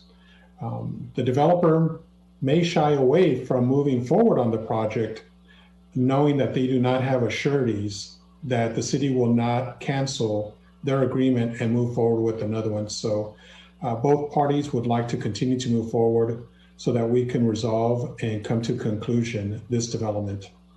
Great. And then my last question, hopefully, is a friendly one. What do we know about General Realty CE? Like, who are the folks? What are they? I mean, what are they going to be bringing to Pinole in terms of their proposal to you all who had seen that? What can the public know about General Realty CE LLC? Well, I think General Realty is a large developer. They've also built facilities in Richmond in the industrial park, and they are now leasing those buildings out for large distribution and warehousing. What they can bring to the city is opportunities for individuals who want smaller businesses. A perfect example is La Familia. The individual who wanted to open up a restaurant couldn't find the site, and he was able to find the site in the industrial park. We also had a glove manufacturer who needed a site for his warehousing and sales, and he's also located there. So they bring the opportunity for small and large businesses to relocate to Pinole. Great, thank you. That concludes my questions. Thank you. Thank you, Steph, as well, for clarifying a number of different inquiries that surface upon hearing information, maybe for a first time, maybe even for a second, third, and fourth time, because these matters are complex and we're not on them every day as you may be. You had also pulled items G and H, Councilmember Murphy. So please continue with item G and H. I sure did. I will start with, I said H and J, so I will start with H. And H, just for folks who, well, actually, can staff explain what H is? I think you all are far better at this than I am. I'm going to invite our Development Services Director, Miller, to provide the background on this, which is we submitted a grant to the State Department of Justice to do some prevention work and enforcement work related to preventing use by underage people of tobacco products. So Director Miller, if you would. Thank you, City Manager Murray. And thank you for the question. It does give me an opportunity to share with you this exciting small opportunity that's been afforded to us by recent regulations. This is a grant offered to us by the Department of Justice at the state level, and it's in response to the California Healthcare Research and Prevention Tobacco Tax Act of 2016, which was a proposition placed on the placed on the ballot to tax the sale of tobacco so that that tax money could be used for good. This grant opportunity was one of those opportunities to use the tax money for good. This is a very focused invitation to apply for a grant, and it is focused on underage tobacco use, which was mentioned. So the state of California invited us to participate in the grant in order to fund opportunities to perform retail compliance checks, do retailer training, provide public education outreach, provide parent engagement and education, do inspections of tobacco retail licenses, and we could apply for preventing and deterring use of tobacco products on school premises. And we could use the grant for hiring school resource officers to focus on tobacco issues. Knowing that we had a new code enforcement office position staffed recently by council, we focused on what our code enforcement officer could do, and we put in a grant application to do retailer compliance checks and retailer training programs. So looking at the source of where tobacco comes from. And our third of the 3 goals that we proposed on was to provide public education to middle school and high schoolers in Pinole through a quarterly newsletter or educational opportunity that we would either mail out to the home. Keep in mind, we applied for this during COVID, so we structured it in a way that was flexible, or work through the school system to make the educational materials available to youth in Pinole. And we were successful in being awarded the grant. So the state asks that we adopt a resolution so that we can commence procuring the grant funds and putting the program forward. This is a multi-year program, and it's about $55,000. I don't remember the number exactly, I'm sorry. And we will be spending that over a 3-year term. Thank you. If you have any more questions, I'm available. Sure. And first and foremost, before I ask my questions, I do want to commend you, City Engineer Miller, on this proposal. This is not small to me. When I saw the agenda for this meeting, it actually stuck out to me the most about, it's a great opportunity to really both engage our own community in an issue very important, which is tobacco prevention, but also it says a lot about the direction. I mean, so, $60,000 is definitely not a small allocation. I think the actual number for your own benefit is $54,223. That's huge. And I think it's important for our public to know that this is something that someone had to put the work in. Someone had to turn in a grant application to get this money in. And that's really important. And I wanted to, before asking questions, really highlight you and commend city staff on making this happen, because hopefully we can make this happen more. And whereas there are cities across the state of California who are struggling to even get $60,000 right now, and they probably need it a lot, we are truly both, physically in a right place, but also still forward thinking and bringing this type of grant opportunity back to our young people in the city. So I just wanted to say that before I ask my questions and say thank you for your leadership here. Please just give me a moment to give a shout out to Roxanne Stone of the city manager's office, because she did a lot of the hard legwork. She and I strategized together, but she did most of the work. So thanks to Roxanne. I have a couple of questions about the grant, and then I also have questions about the grant process, which I hope will be helpful for me to learn and also the public. So can you tell me a little bit about how this grant opportunity came to be in that process? I mean, even bringing in city staff, what does that look like internally? Well, we do receive a lot of information from a lot of listservs and directly from regulating agencies like the Department of Justice. So we did get an email notifying us of this opportunity. So internally, we have what's called a classic go, no go conversation on almost every grant opportunity that crosses the city desks. Because, and as you said, no grant is too small. We apply annually for a $5,000 grant from Cal Recycle, so we do that paperwork as well because that's important to us. So we look at them individually. Excuse me.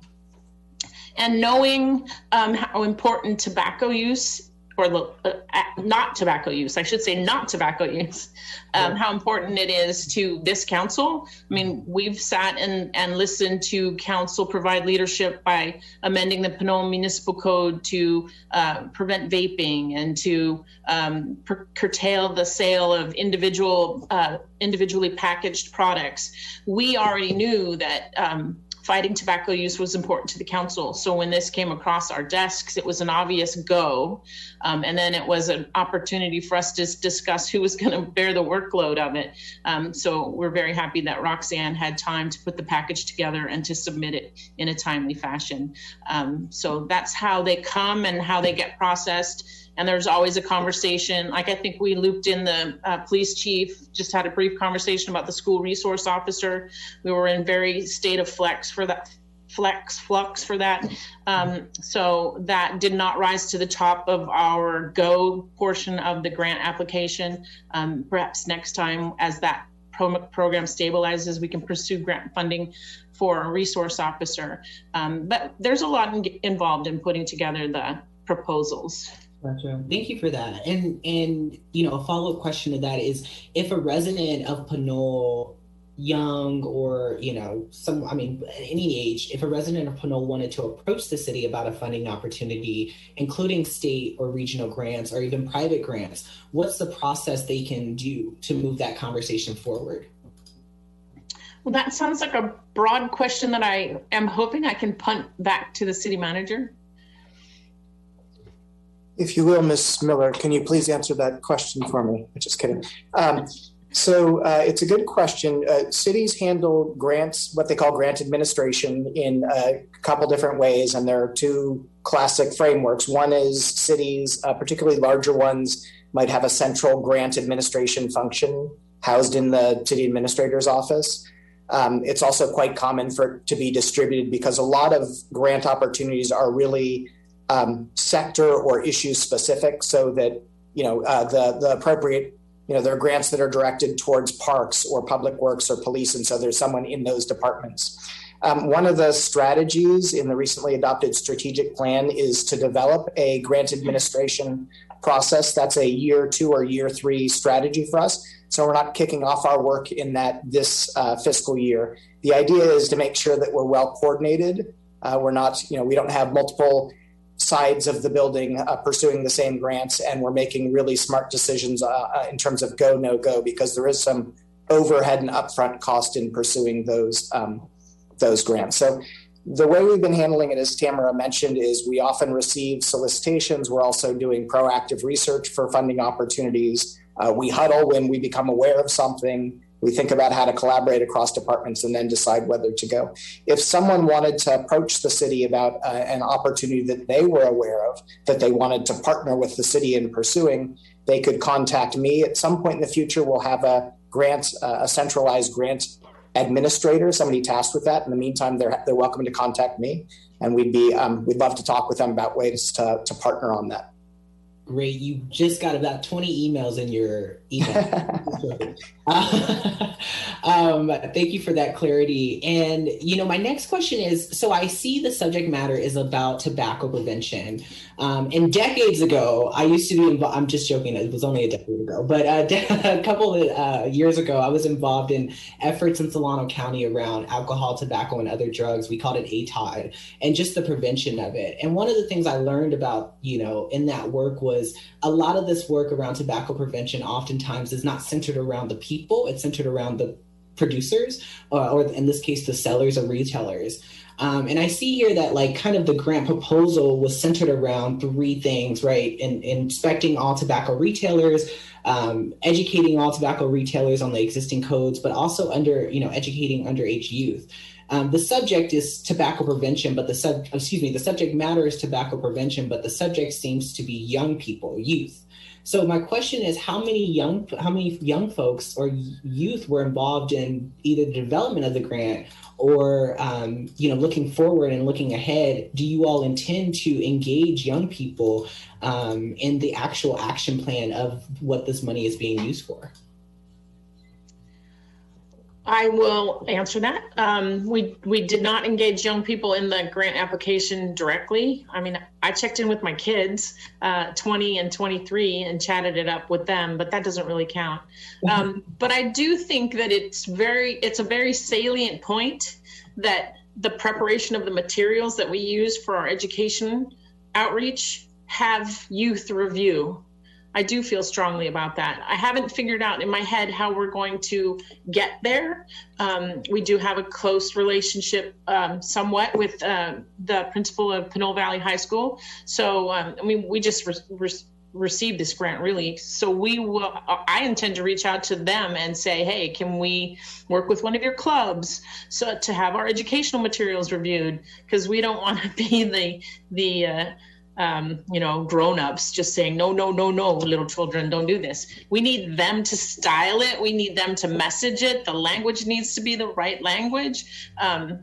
Right being the contextual words, for this situation. I'm getting so old that I know if I choose the words, they won't be the right words to message. So I do feel like that's very important.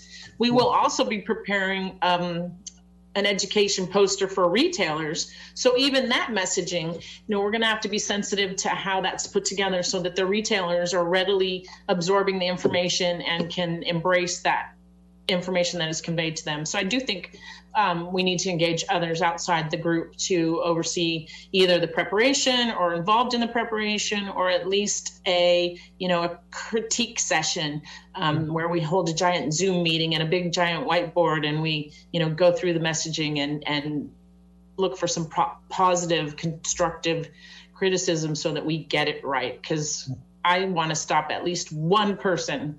That's my goal, at least one person from using tobacco. Absolutely. And I want to circle back, and I know it's been a year or less than a year at this point, but I want to circle back to being at Fernandez Park last June and seeing 1,000, maybe more, I don't know, but the number says 1,000 people across Pinole, really listening to young people from Pinole Valley High School and some of the other, schools around us around what they wanted in the future of Pinole and what they saw.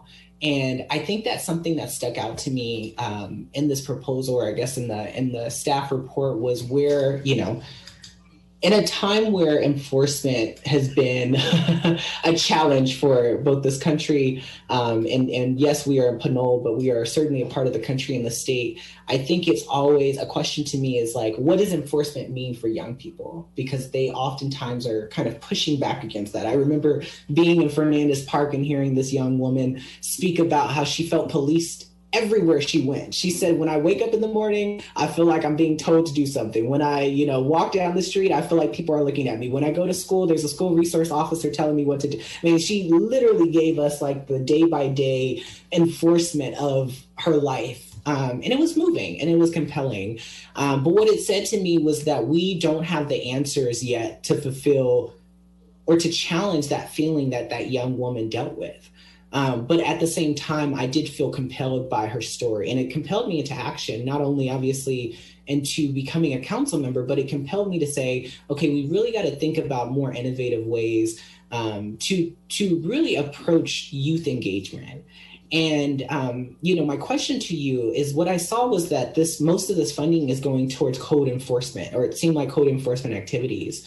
And in a time where it seems like we've kind of divested a little bit from our youth center, our youth programming, obviously we had to divest a little bit in terms of COVID-19, but divest in terms of in-person, but we haven't necessarily needed to divest in terms of the investment that we give. So can you give a little bit more understanding for me, or rationale around why this money would be going towards code enforcement as opposed to an investment in, again, youth programming, direct relief for young people who are smoking cigarettes because they are stressed or dealing with mental health issues?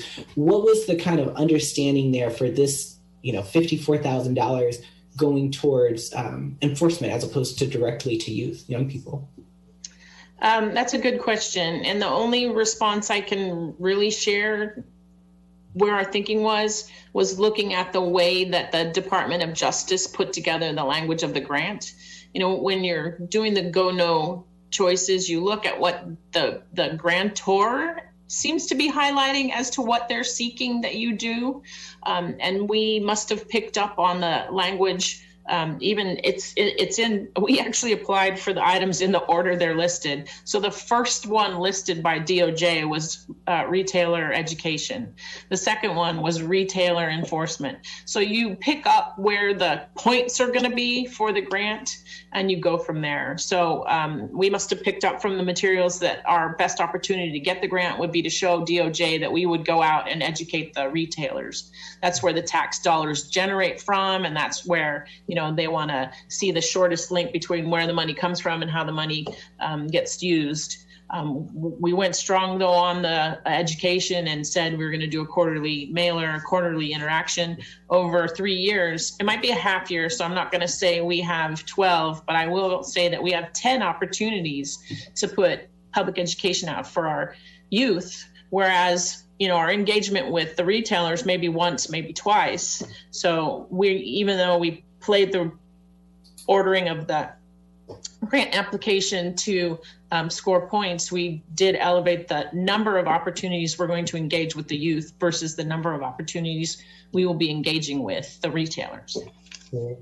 Well, thank you again so much. I just want to commend you and city staff on this. I think it's great that we're bringing in funds to our city across the board. This was also submitted on August 6, 2020, which was my birthday. So it's all a big gift for all of us. But I also wanted to say, if there was anything that I can do as a council member, as an individual, as a resident who cares about this issue, please do let me know. I would be happy to tap in where I can, and just wanted to thank you all again for your leadership. Well, there'll be 20 emails in your in basket.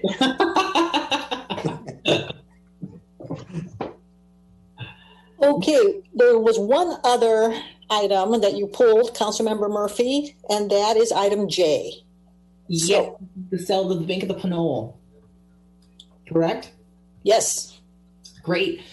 I kind of have the very similar questions to item F. I do know that this is coming to our consent calendar for the first time. It's pretty much a first time discussion for probably us publicly. I'd love, if either the city manager or city attorney can just tell us about how we got here, what the process is. I think it's, I want to have a very similar conversation that we had about item F. I think it's a little different, obviously, because there's a lot more we've already talked about, but I would like to set the tone there. Thank you. I'll ask the Assistant City Manager De La Rosa, who oversees our former redevelopment agency activities, including the sale of the surplus properties, to give us a rundown of the history. Hector, if you would. Sure, thank you. So unlike the item number D that we discussed earlier, the council did direct staff to issue an RFP for the 4 properties back in 2015.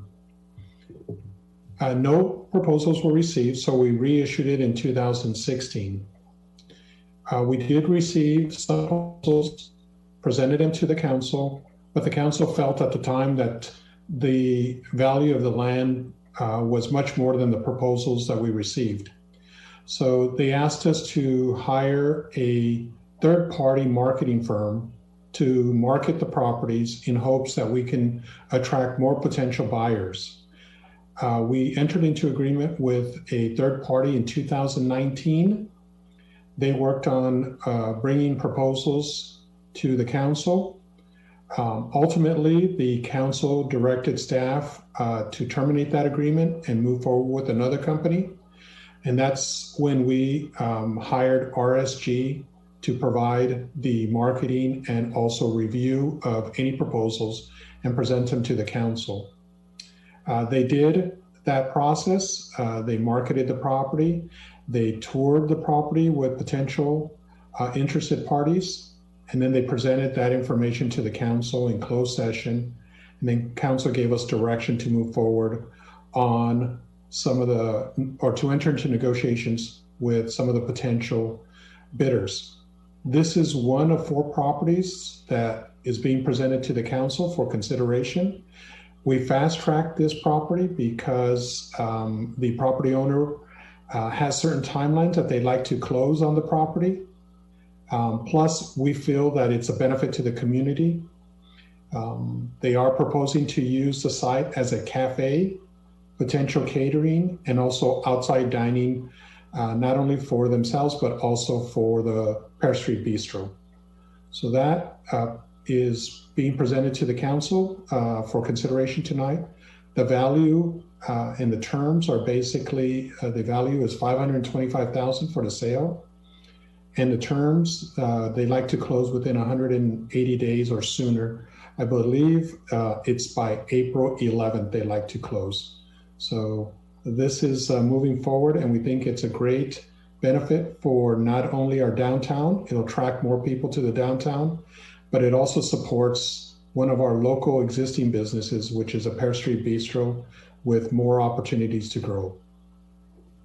And can you talk a little bit about that? Has any businesses in downtown, supported this effort or supported the sale of this property? We have not heard anything negative from any of the businesses with regards to the sale of this property. I think many of the local businesses would like to see something go into this building, as it's been vacant for, I would say, close to 11 years. Great. And my last question would be, how can the community stay involved in this process? If this does, if the council decides today to approve this purchase and sale agreement, how would the community continue their involvement in kind of, whatever comes from the sale of this? I think participating, going to the cafe, enjoying not only their products, but also the food. One of the other coffee shops, which is just down the street, has been very successful, and that's due to the public as well as the business themselves. So shopping locally is important, and I think the traffic in our downtown will help. If I may add, Assistant City Manager, and maybe Director Miller would like to chime in as well. There's obviously some renovation that's needed to the historic structure. It's been vacant for some time. So if the city decides to move forward with the sale, they'll be doing some renovations, and some of those will have public touch points through the development and building approval processes. So Hector, perhaps you know those things off the top of your head, or Director Miller, you do? I believe that at this point they haven't submitted any tenant improvements, although they will be ADA improvements. And I can add that we will be expecting from Pear Street Bistro an application for a use permit for the permanent use of the space for outdoor dining. They currently have a COVID emergency prepare or whatever under the emergency order. They have a COVID permit to use the space for outdoor dining, but they will go through the formal permit process for that, and that might be a touch point for public involvement. Great. Well, that concludes my questions. Thank you. And thank you, Mayor. Thank you. To clarify, these touch points include, do they include presentation, a public hearing at the Planning Commission prior to those permits being issued? For the use permit, it will be at Planning Commission level, yes. Okay, so that will be one of those opportunities for the public, as again, to make a comment, be involved one way or another. Thank you. And when you mentioned traffic, Assistant City Manager De La Rosa, that's walking traffic, people traffic, yes? Foot traffic, yes. Foot traffic. Thank you. Okay. All right. Thank you very much, everyone. So we have heard comments, questions, and more explanation, and walking us through some of the history related to the items on consent calendar. May I please have a motion to approve items B through... Madam Mayor, I'll move approval of the consent calendar.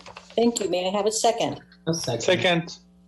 That was Mayor Pro Tem Salimi, seconded.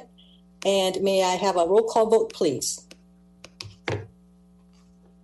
City Clerk, you approve. Thank you. Councilmember Toms? Yes. Councilmember Murphy? Aye. Councilmember Tave? Aye. Mayor Pro Tem Salimi? Aye. Mayor Martinez Rubin? Yes.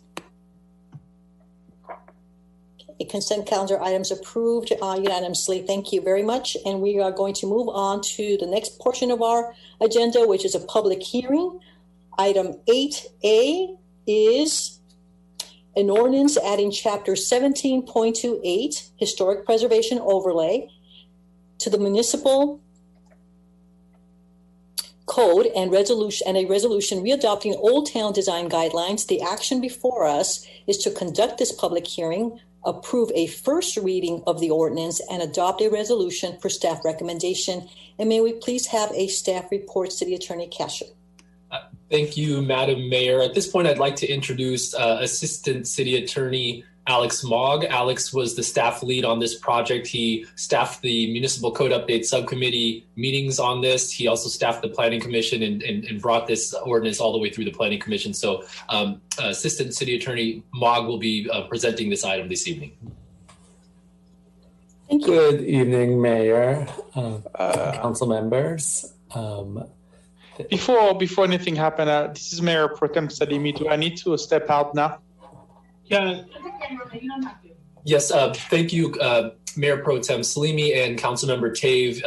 Yes, you will both need to turn off your audio and video to reflect the fact that you will not be participating in this discussion due to the conflict noted earlier. We have to leave the actual meeting, or just the video? No need to leave the Zoom meeting. As long as you turn off your audio and video, that will suffice. All right, All right, thanks a lot.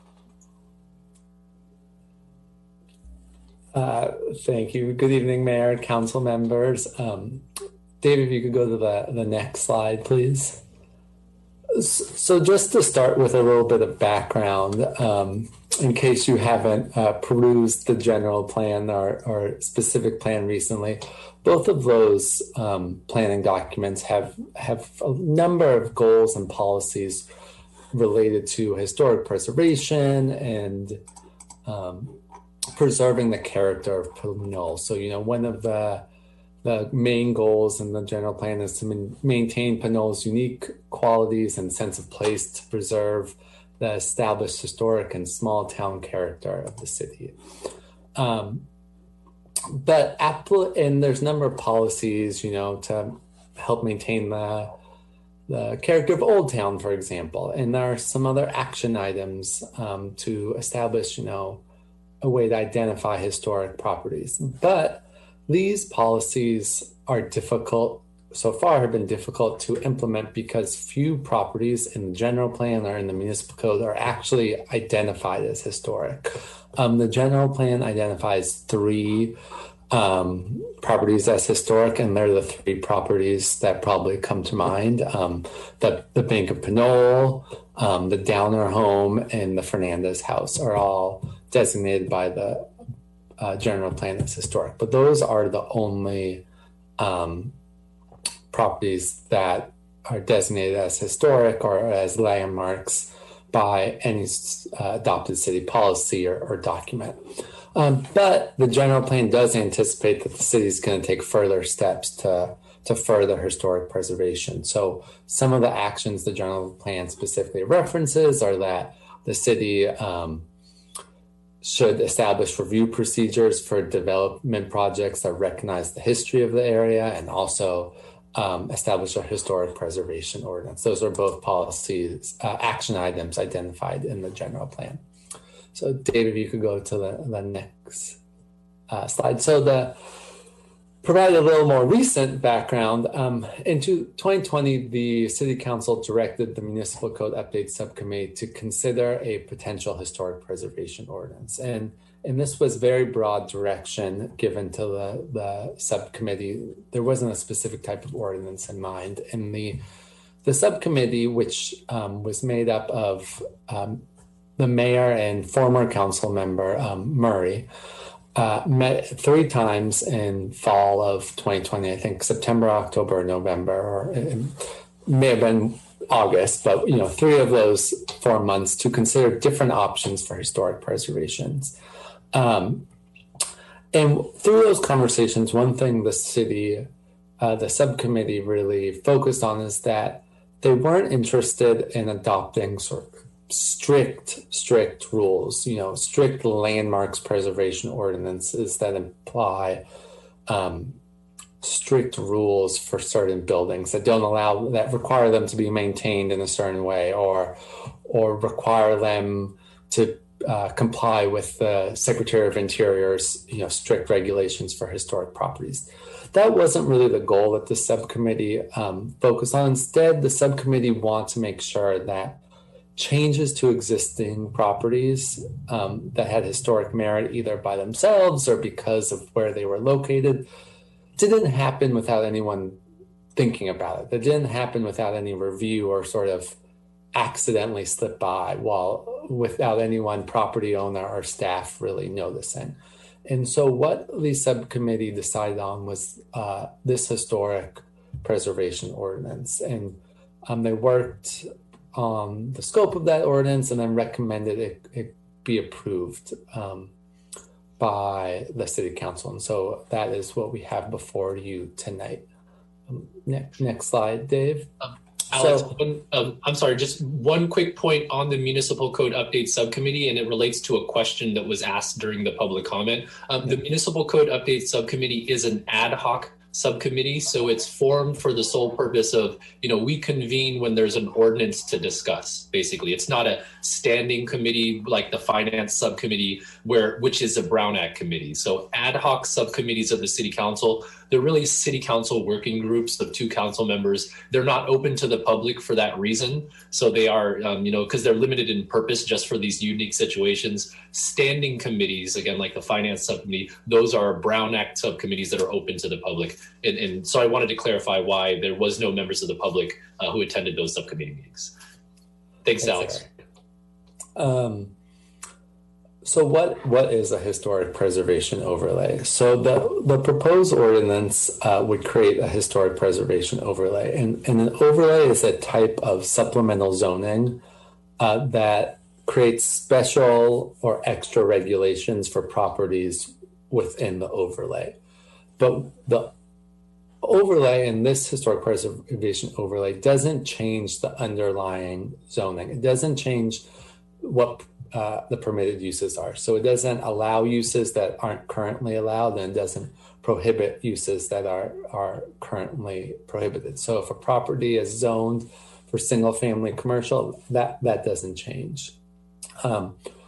What the overlay does is subject those properties to some extra requirements, and we'll talk about what those are in a minute. And the inclusion, this is important to note, is the inclusion of a property within the historic preservation ordinance is different than designating a property as a historic landmark. So when a property is designated as a historic landmark, usually there's some sort of historic survey, or some sort of expert looks at it and makes recommendations to the city, and it's an individualized determination as to specific properties' merits. And often that will carry with it very significant requirements that, no changes happen to the property, that the property be maintained in a certain way, that any changes comply with the Secretary of Interior's regulations about historic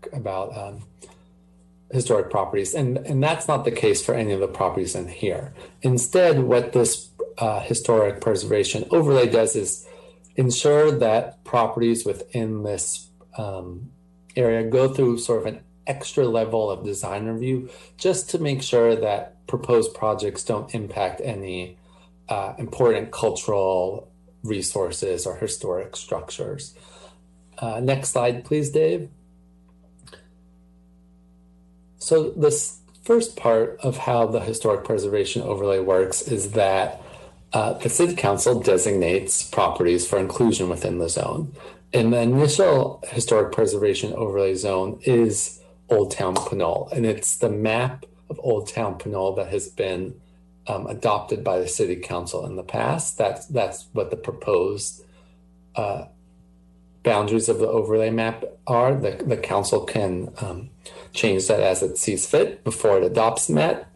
But there's also a process that properties can be added or removed from the overlay zone in the future if the council so determines. The same way any zoning would change. So it would go through the Planning Commission and then the City Council for consideration. So Next slide, Dave.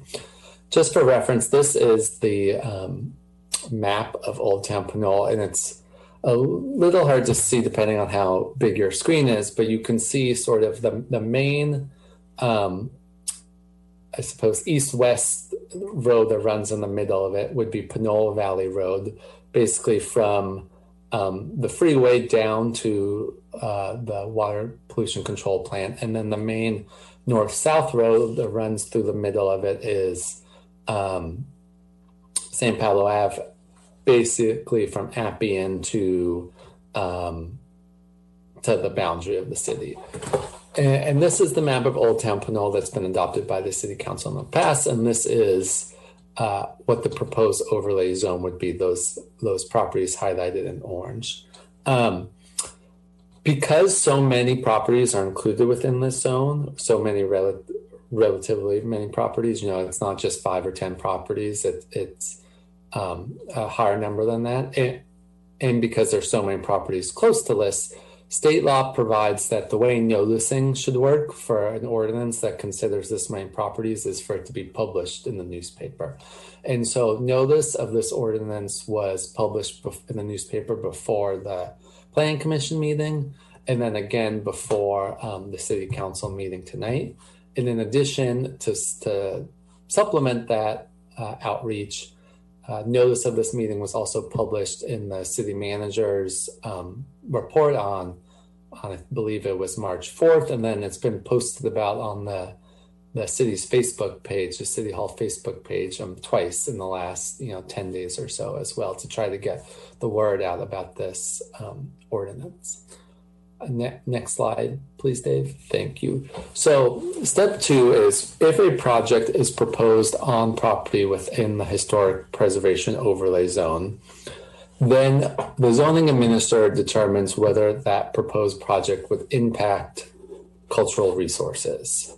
And the first question is, well, what is a cultural resource? And a cultural resource is defined by the ordinance, and it has some broad meanings, but a building that embodies distinctive characteristics of style or of type or period, or contributes to the historic significance of an area, or perhaps is identified with some sort of historic person or event.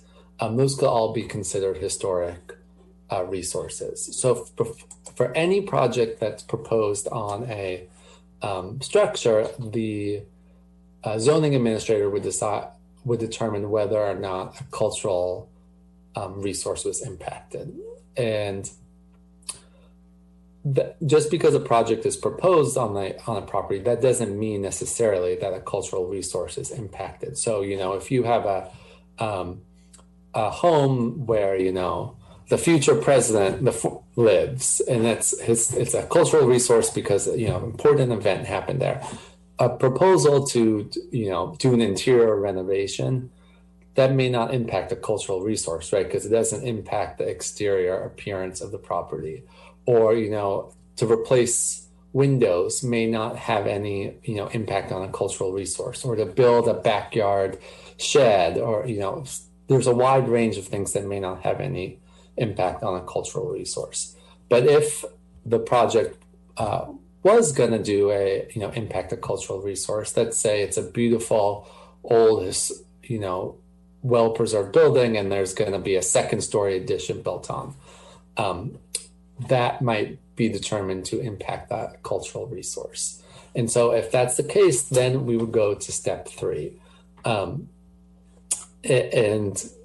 one point on this is the zoning administrator's decision could be appealed to the planning commission. And the zoning administrator is the planning manager. This is a position that's identified in the city zoning code. And the zoning administrator already has a lot of responsibility to carry out sort of routine determinations and functions. So the zoning administrator has the ability to grant temporary use permits or to approve sign permits. The zoning administrator is responsible for administrative design review, which we'll talk about a little bit more. So the zoning administrator already has functions that are very similar to this. And that's why, at least the way the ordinance is drafted now, the zoning administrator would be responsible for determining whether a project impacts any cultural resources. Dave, next slide, please. So if the project would impact a cultural resource, then the project is required to comply with the Old Town Design Guidelines. And we'll talk about those guidelines in a minute, but the Old Town Design Guidelines will be applied through the otherwise applicable design review process. So the city has two design review processes currently, administrative design review and comprehensive design review. Administrative design review is handled by the zoning administrator, and that's for small projects. So generally, like additions under 500 square feet would be handled by the residential additions under 500 square feet would be handled by the zoning administrator through administrative design review. Comprehensive design review is handled by the planning commission, and it's for larger projects. So brand new structures, a brand new single family home, large additions over 500 square feet. Those are handled by the planning commission through the comprehensive design review process. And as part of the design review process, the planning commission or the zoning administrator, depending on who is handling the design review, has to make a number of findings. And one of those findings is that the design review complies with all applicable design guidelines. So in this case, if a project had to comply with the Old Town Design Guidelines, one of the reviewing body's findings would have to be that the project complies with the Old Town Design Guidelines. Another finding that has to be made is that the site layout, the orientation and placement of buildings and parking areas, as well as the landscaping, lighting, and other development features are compatible with and complement the existing surrounding environment and ultimate character of the area. And I mentioned that finding just because that's a sort of general finding that's already contained in the design review process. And what the Old Town Design Guidelines do is sort of just add a little bit more detail as to what it means to be compatible with the existing surrounding environment within the Old Town area. So next slide, please. Thanks. So projects within the Old Town overlay, the historic preservation overlay zone, that will impact a cultural resource have to comply with the design review guidelines. In the Old Town Design Review Guidelines, staff actually discovered them while we were going through the process of, in the subcommittee of thinking about and discussing what this ordinance might look like. And they were originally adopted in 1997, but they haven't been implemented or applied in recent years. Certainly not in the last 10 years. It's possible that they were initially adopted early on or applied early on, but they haven't been in recent memory.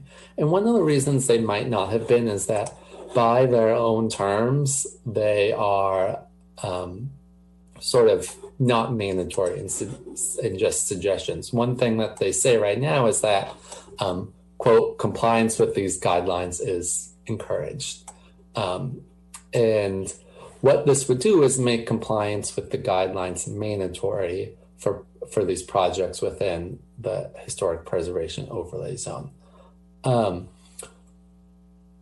Just because the guidelines are mandatory doesn't mean that every single element within the guidelines is mandatory. If you look through the guidelines, you'll find that many of the guidelines are just recommendations. So for example, there's guidelines that say, appropriate building materials include, and it just has a list of suggestions or, representative types of building materials that are appropriate, but it's not a strict requirement. There are other requirements that are strict and more mandatory, something along the lines of lighting should be adequate, but not overly bright. That's a mandatory thing within the guidelines, but they're not unheard of or very strict requirements. The types of things that probably were already being taken into consideration during the normal design review process. What the guidelines does is just spell them out in a little more detail, what those considerations should be for projects within the historic preservation overlay zone. And one thing just to add is, and I mentioned earlier, a project can comply and be consistent with the Old Town Design Review guidelines and not meet every single element that's in the design review guidelines. That's similar to like when the city council makes findings that a project is consistent with the general plan. The project doesn't need to comply with each and every requirement within the general plan. It just needs to comply overall with most of them. Next slide, please, Dave. So the Planning Commission considered this at their meeting in February, and they recommended approval of the design review guidelines with some minor changes that are listed in the exhibit that includes the design review guidelines. It's the second page. And they also recommended approval of the ordinance, but with some changes. And their recommended change for the ordinance was that rather than have the zoning administrator do the determination as to whether or not a cultural resource is impacted by a proposed project, and then have either the zoning administrator or planning commission do the design review, they thought the planning commission should be the body to determine if a cultural resource is impacted by a proposed project, and that the planning commission should conduct design review for all projects in the historic preservation zone. And so that would mean all projects that right now go to administrative design review would be going to the planning commission for review. And one reason that wasn't included in the subcommittee's original recommendations and ordinance, and why that power was given to the zoning administrator, is, projects can be very small, right? A change of windows, other types of small projects that right now go to, a deck remodel, small things that right now go to the zoning administrator. And if those all had to go through the planning commission, it would really have the potential to delay projects. First, because they'd have to wait for a planning commission meeting to happen, and those only happen once a month. But also, the planning commission's workload would just become much more, and they wouldn't be able to handle. They might not be able to handle, all of these at one meeting. They might have to get spaced out over time. And so there was a concern that there might be a lot of delays that would go into this if the planning commission had this responsibility and handled all design review for projects within the historic preservation overlay. The planning commission will still be doing design review for projects within the historic preservation overlay that are subject to comprehensive design review, large additions, new structures, new single family homes or commercial buildings. But unless the council wishes to change the ordinance, the zoning administrator would determine if a cultural resource is impacted and do the design review for projects that otherwise would be subject to administrative design review. So the one thing I want to mention is that this ordinance, our recommendation is that the council find that it's exempt from CEQA. And CEQA applies to projects that have the potential to cause a significant effect on the environment. And here, we believe the determination is that there is no potential for this ordinance to cause a significant impact on the environment for a couple of reasons. The first reason and most significant is this doesn't change the approved uses for any property. It doesn't prohibit uses that are now allowed or allow uses that are now prohibited or change the density on any parcel. What it does instead is it applies this sort of enhanced design review by using the Old Town Design Guidelines to make the design review process, to apply that during the design review process. In the guidelines that are contained in the historic preservation overlay, they don't substantively or substantially differ from sort of the status quo. And CEQA is the measure of whether there's a significant change in the environment as compared to the baseline. And these guidelines don't do this. What these guidelines do is just ensure that in making the determination as to whether a proposed project complements the existing and surrounding environment and is consistent and compatible with the character of the neighborhood, that certain factors are met. And so for that reason, there is no potential that this, either the ordinance or the design guidelines will have a significant impact on the environment. There's just not a large change that's going to be implemented by this ordinance. Instead, what the main purpose of this ordinance is to ensure that changes to historic structures or historic neighborhoods just get a second, a closer look, that, there's sort of a pause on those to make sure some factors are considered rather than just sort of routine approval that might be given otherwise. Just a couple other points to mention quickly is these projects would just be subject to the normal review process. There aren't any special fees that are being proposed to go along with this process. It would just be part of the normal application review process. There is a fee for the normal application review process, and people would have to pay that fee. But at this point, there's no supplemental fee for properties within the historic preservation overlay. And nor does this ordinance create any ongoing obligations for properties within the overlay zone. If someone owns a property within the overlay zone and they can continue to own their property as they're owning it now. When this ordinance kicks in is when someone has property within the overlay zone and they choose to make a change to that property in some way or another. Next slide, please, Dave.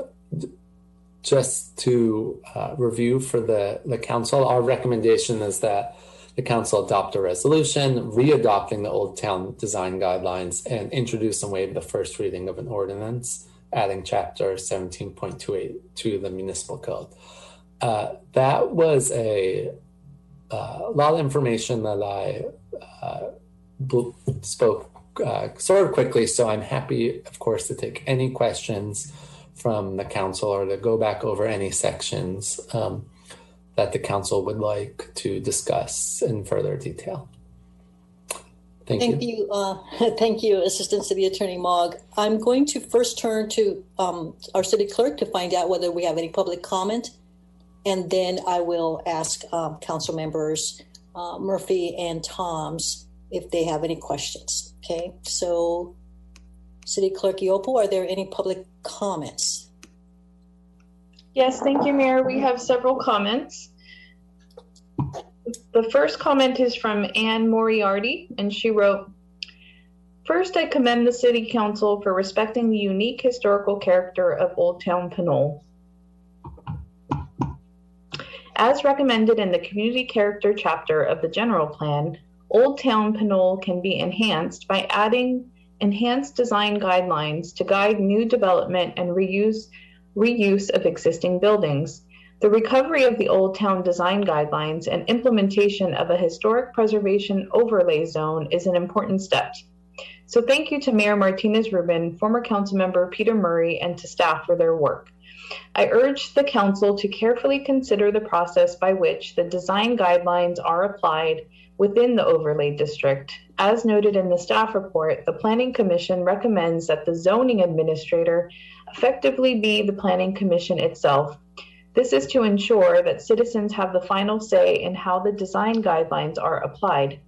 It is the citizens of Pinole who have the most at stake in how our town looks and feels, and though such a process may cause delays, I believe it is worth it. and I certainly hope it is possible to incorporate the Planning Commission into the role of zoning administrator in such a way that is not cumbersome or costly to those seeking to maintain their homes within the overlay district. Small additions or window choice can have an outsized impact on the integrity of an existing building in a historic neighborhood. Larger cities such as Los Angeles have much more extensive processes in place to guide development and redevelopment in historic overlay districts. She provides a link. I believe that while Pinole is not a large city, its historic resources and neighborhoods are a valuable asset deserving of the extra care outlined in the design guidelines and administrated by the citizens of the Pinole Planning Commission. Thank you, Ann Moriarty, Pinole Planning Commissioner. The next comment is from David Rupert. Good evening, Mayor, council members, city managers, staff, and the general public. I have read the proposed edition of Chapter 17.28, Historical Overlay, and I have the following questions directed towards City Attorney Eric Kasher and/or Assistant City Attorney Alex Mogg. 1. Page 129 of 836 indicates that a Municipal Code Update Subcommittee met 3 times in 2020 to consider the enactment of the proposed overlay. It further states that the Planning Commission reviewed the ordinance on February 22nd, 2021 and made certain changes. I do not see where the general public was ever invited to participate in the discussion process at any level. Since this proposed legislation affects a large geographical area in the city of Pinole, why wasn't the general public part of the process from the beginning or even noticed that the city of Pinole was making substantial changes to the municipal code? 2, the proposed legislation makes several references to a person called zoning administrator. Who is that person and what is his job title, or job description? Who carries the administrative cost for services that he or she provides? 3, if my property is deemed to be of historical significance, other than special property tax relief, who pays the additional cost of keeping my residence in conformance, newly proposed costs that I might incur? 4, must I get a special permit and pay fees every time I make a minor change to my property? 5, Section 17.28.080 creates a hardship exemption.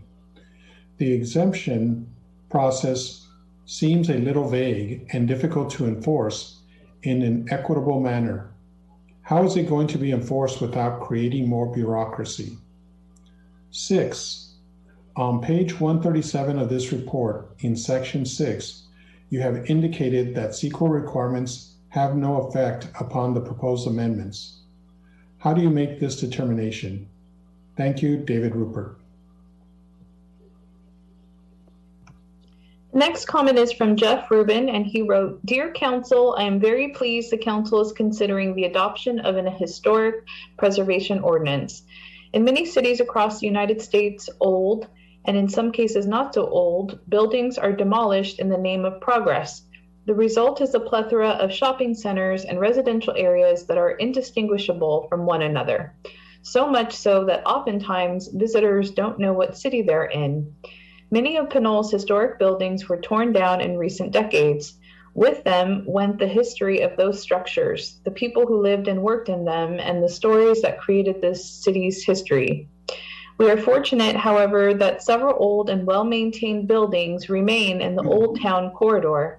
The home of the House of the Lilith hairdressers on San Pablo Avenue, for example, was the home of Tessie Coran Baldwin, a granddaughter of one of Pinole's pioneering families, the Silvis family. Cipriano and Maria Silvis remodeled this former slaughterhouse and butcher shop into a residence in the 1870s. Tessie inherited it from her grandmother, and the Bear Claw, an institution in Pinole for decades, was Tommy's Cafe in the 1940s and 50s. Before that, some 100 years ago, it was the Manuel Marcus Saloon, at a time when Pinole was known for its bars and characters who inhabited them. There's lots of history in that building's bones. This historic preservation ordinance will not only protect the historic buildings in the Old Town corridor, but it also will respect their place in Pinole's history. The next comment is from Michael Stott. Dear council members and staff, when I first opened our business in 1982 in Old Downtown, I believe a historic district was in place. It made it very difficult and cumbersome to improve one's building, change a sign, and other improvements to the property. Could you please address if it was done again? 1. How would it enhance our downtown? 2. Could someone add solar panels on the roof? 3. Would it cause any more responsibility for the property owners and businesses? Also, would you ever consider closing the walkway alongside our building during the time of 10 p.m. to 5 a.m.? We found out there is no public contractor or department to help in the cleanup of biohazard waste. This weekend, we had someone defecate near our building on the walkway. When we contacted people at the city to find out who would be responsible for the cleanup of these feces, we were told that our only option was to contact crime scene cleanup and that we would be charged for the fee. We were left with no other choice but to take matters in our own hands for the safety and health of our family and community. Even though it is city property, we have installed lights for the outside and continue to maintain the plants and landscaping in that area. We still have people urinating and vandalizing our building with graffiti that often consists of racial slurs. This weekend was over the top though. Could you please help us with this matter? Thank you so much for your time, Teresa, Michael, and JJ Stott.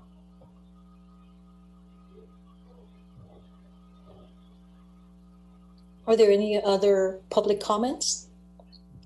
Yes, thank you. There's one more comment from Rafael Menes, and he wrote, Greetings, Mayor, Council staff, and members of the public. I think this ordinance is reasonable to apply to the Old Town Pinole area, given its historic nature.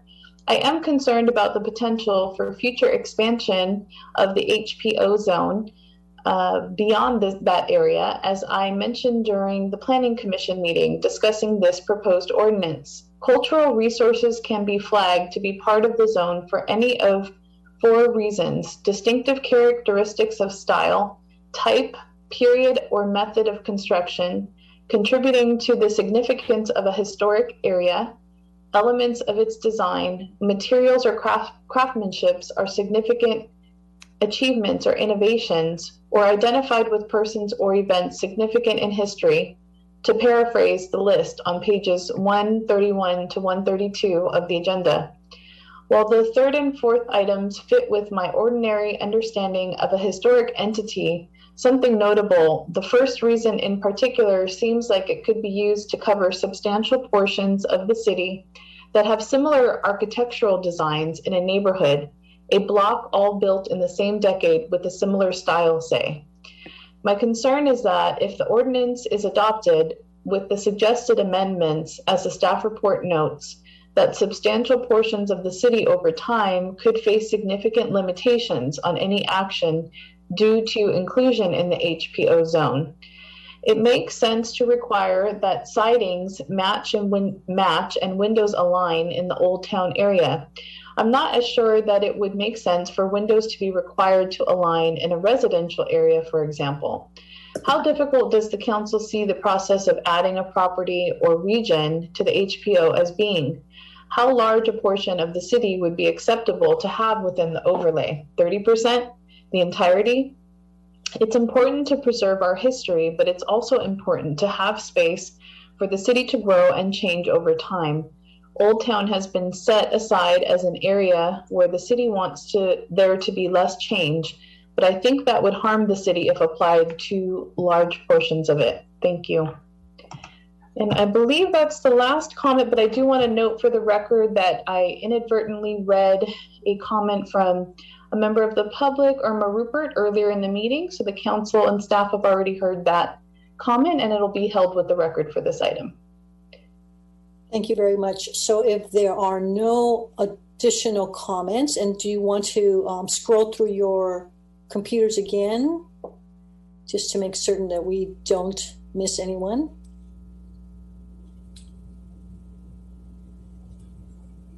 Mayor, while they're scrolling, I couldn't answer the questions that were raised if you'd like. Yes, please. Thank you. I think the questions from Mr. and Mrs. Rupert, most of them had been answered during the presentation, but the one question that was raised about hardships and how that process would work, it's really included there just as sort of a backstop. You know, my reading of the guidelines, they're not particularly cumbersome. They're not or that different than the status quo. And so I can't off the top of my head think of when there may be when complying with them might create a significant hardship. But we want something in the ordinance just in case a situation like that comes about. Regarding expansion of the historic preservation overlay zone, that would require that would go through the same process as the adoption of this ordinance to change the map. So that would have to be reviewed by the Planning Commission at a noticed hearing with a recommendation to the City Council, and the City Council would have to consider it at a notice public hearing.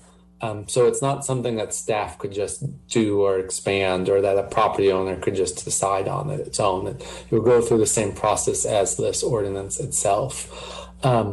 And then there was a question about whether or not a permit would be needed for any, minor change.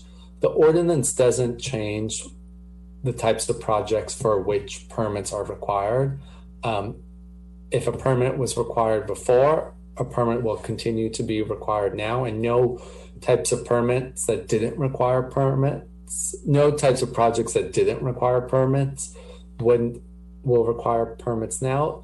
The difference is that projects now within the zone will be subject to these additional these additional Old Town design guidelines, which in some ways aren't different from the guidelines in place now. The city has some adopted guidelines now, residential design guidelines in particular. In addition to those, now the Old Town design guidelines will apply. Thank you very much for that elaborating and further explanation in response to the questions that were asked. There was a public comment that included two different issues. One of them was specific to the ordinance, and the other was a request for assistance related to city property cleanup. So I'd like to kind of just make certain that we set that aside for further attention, since it's not particular to the ordinance. Madam City Clerk, were there additional comments before I close this public comment period?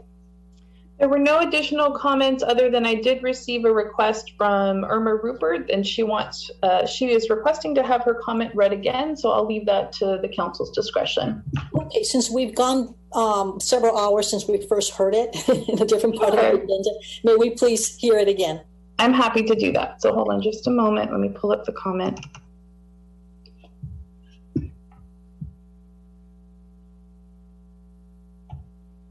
Okay, I've got it here. Thank you.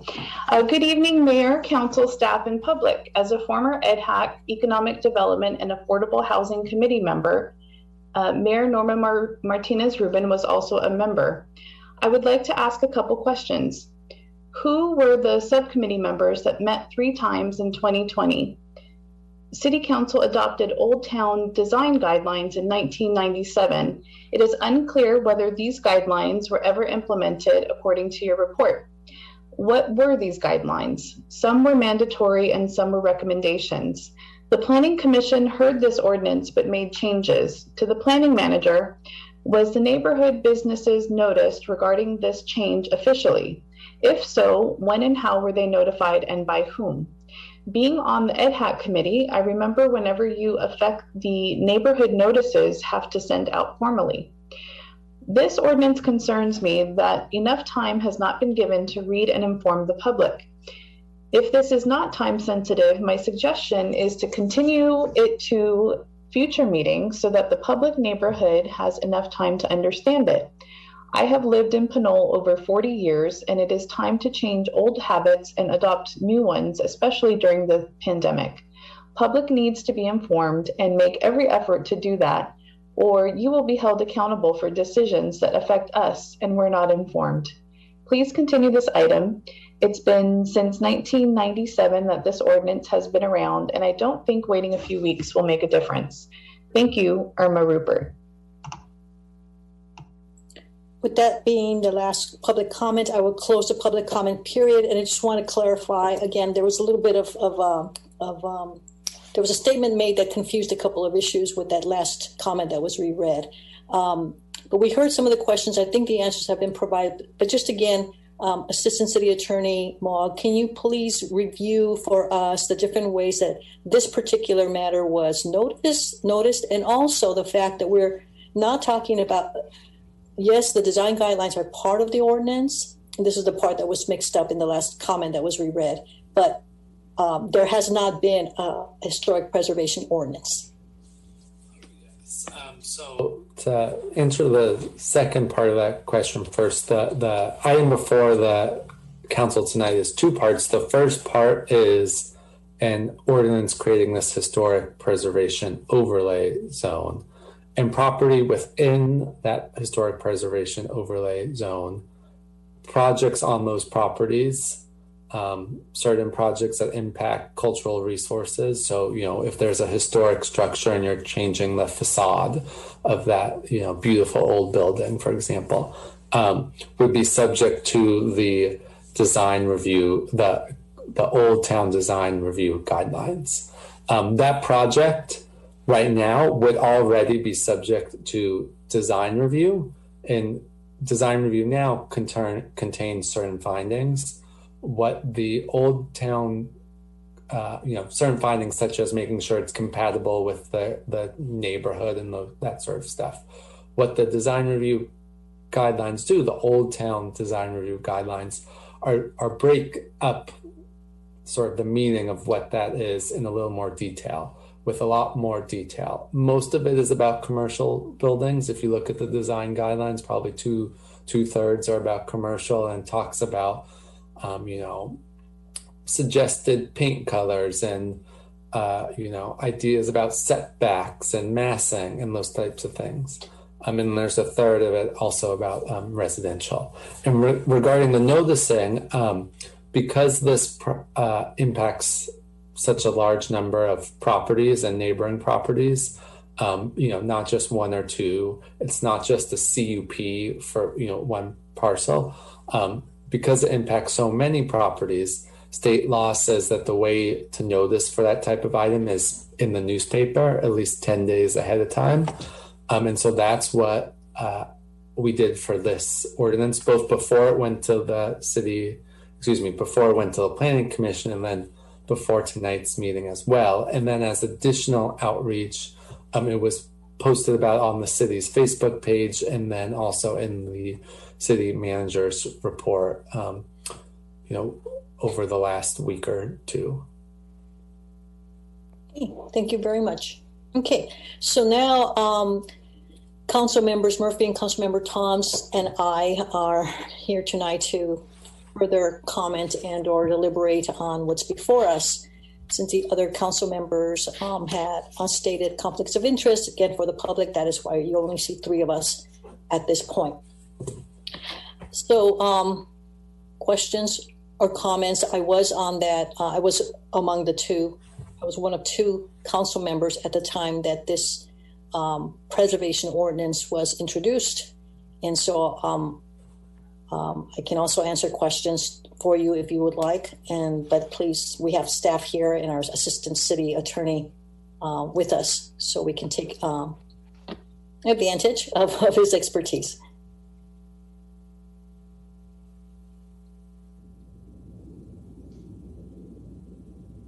Any Councilmember Tons? Sure, I have several questions, and I'll start with Mr. Mogg. Can you go to the slide that has attachment A, the map? Dave, can you go back a few slides?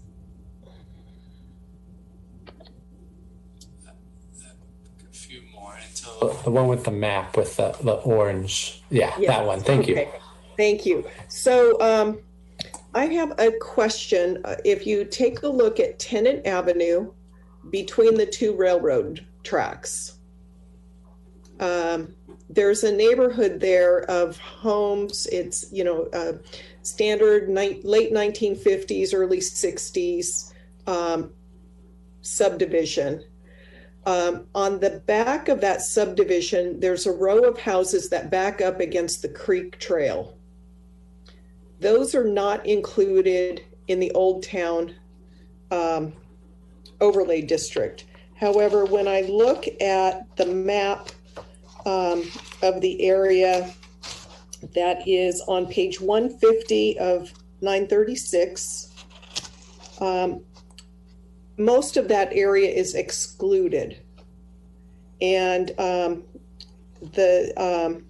the original just had the homes that were fronting Tennant Avenue in the overlay district. This one has homes that are inset beyond just the first house facing Tennant Avenue. Yeah. It goes back to Calais Court, LaSalle, even on the entire cul-de-sac that backs up. I'm wondering if that was intentional. Yeah, Councilmember. So if you see, it was intentional, but it could, and I think I see the area you're talking about. If you look at that map that you're talking about, that only includes the houses fronting Tennant. If you look behind that, there's that second solid black line. Right. And our intention, it's sort of confusing. It's unclear from the guidelines which one it's supposed to be.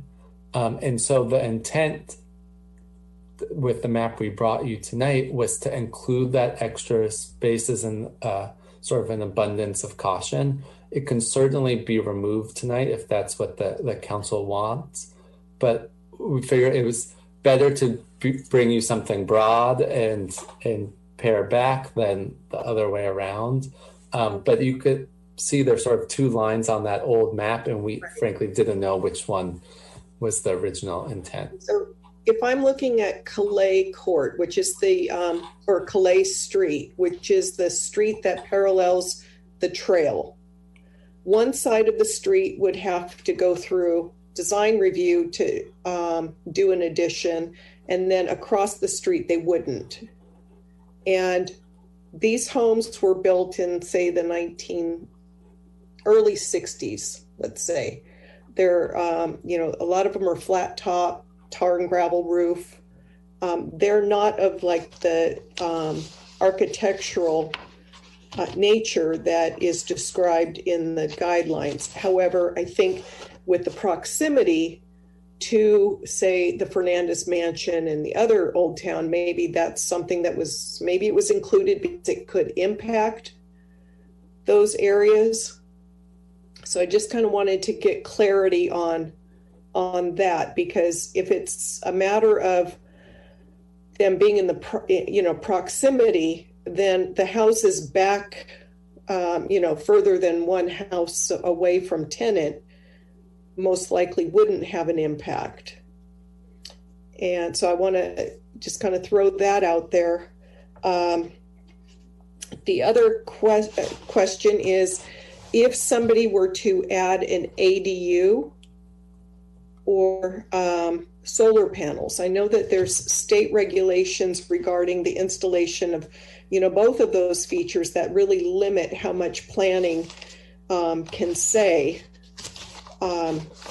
They're intended to streamline the permitting process. Would an ADU also have to go through this process, or would it be exempt? It would be exempt from this process, and so would the residential solar. The state has preempted cities from acting as to those two things. Other types of accessory structures that weren't ADUs would have to go through this process, but an ADU would be exempt. Okay, and then we had a question about commercial solar. Would that be exempt also? I'd have to, unless it's exempt under the building code, and it may be, I don't know, Tamara, I don't know if you're on and happen to know the answer to that. It would be required to go through this process, but that doesn't mean it would be not permitted. It would go through the same process it has to go through now. It would just be consideration with these guidelines as well. Okay, and then I don't know if that can be answered tonight or if it's something to go back and check. The question regarding signage, I think probably the easiest way to maybe answer the question is, the Bear Claw, I don't believe has the internally lit signs, the lettering like Tina's does. Would Tina's sign, would the design of that be allowed under these guidelines? Or do we go back to the way, the Bear Claw had some signage installed years ago and they had to comply. It was their understanding that they could do internally lit signs, internally lettered signs. I'm bringing them up. I believe those types of new signs like that would not be allowed. I'm just bringing up their specific storefront and sign requirements in the guidelines, and just.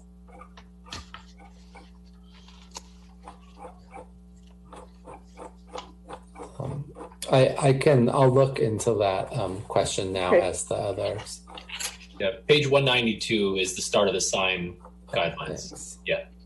Yeah, and it wasn't real clear to me, but I think having a clear example of, with the signs like what the Pear Street Bistro have or Tina's, could those be developed after this is adopted?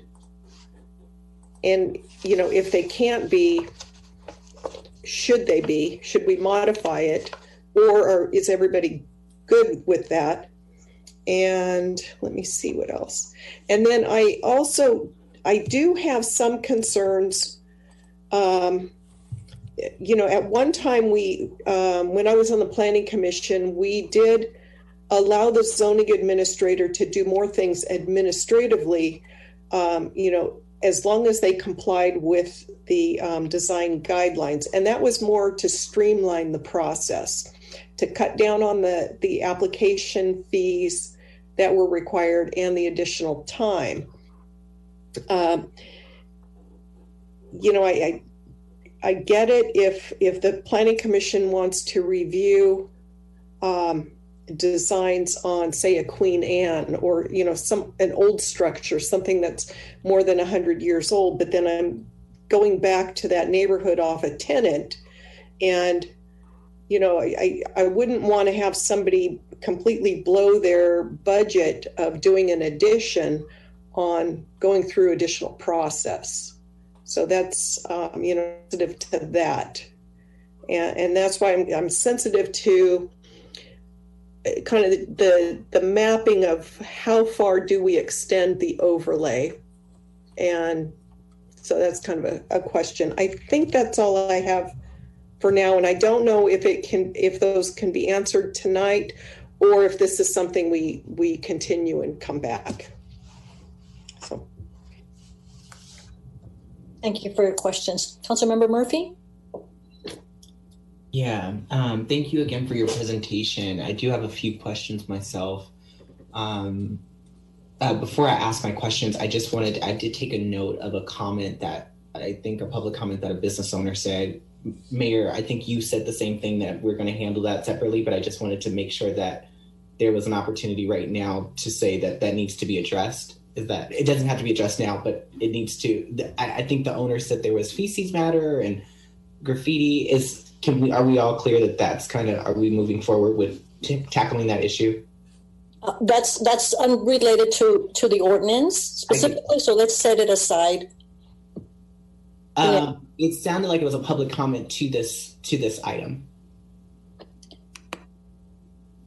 It didn't seem that way to me, but Assistant City Attorney Mogg, that was a specific request for assistance from the city for a recent occurrence and perhaps a recurrent occurrence about feces on public property. It happens, if I understood correctly, happens to be adjacent to this particular commercial building where the Bear Claw is. Yeah, I don't know that directly relates to this ordinance, but perhaps it's something that could be brought up during or discussed during the announcements later on, or the city manager's report later on at the end of the meeting. Yes, please. I'll address that issue during the city manager comments, and to preview it for you, we'll contact that property owner and look into the situation to address it. Thank you, City Manager Murray. That's all I was asking. That's perfect. In terms of my questions around the ordinance, I know there was a couple of residents who made comment, and I heard this around town as well, around just the engagement process. Assistant City Attorney Mogg, you mentioned engagement with local media. Can you identify those newspapers that received an announcement about this? Yes. Unless the city clerk, could you state what newspapers that were published in?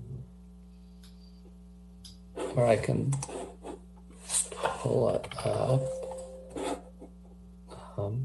It's the same notice that newspaper that all of our notices are published in for public.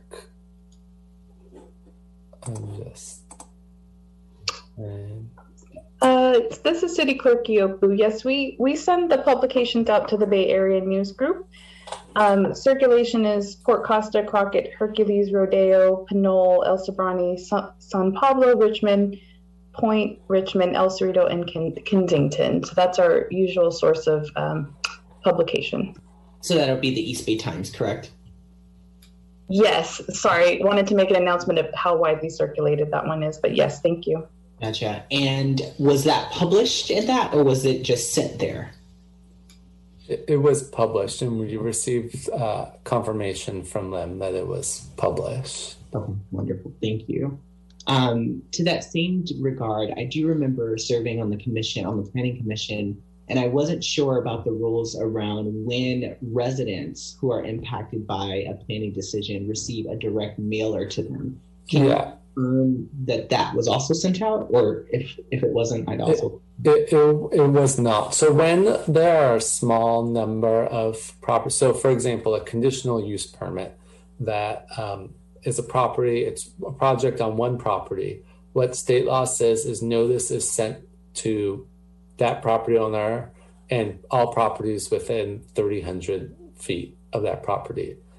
Here, because the number of properties that are proposed to be included within the overlay zone and all the properties within 300 feet of those properties is so high in number, state law says that the way you should handle that is by sending, publishing a notice in the newspaper. It's a way to do that rather than sending, hundreds or potentially 1,000 notices out that way, that you should do it in the newspaper. Okay. Is what the legal requirement is. And then to supplement that, we tried to use other sort of online media to get the word out as well. Okay. Would it be possible, if this does move forward tonight, to move forward with a process around a direct mail piece to everyone who lives within this overlay?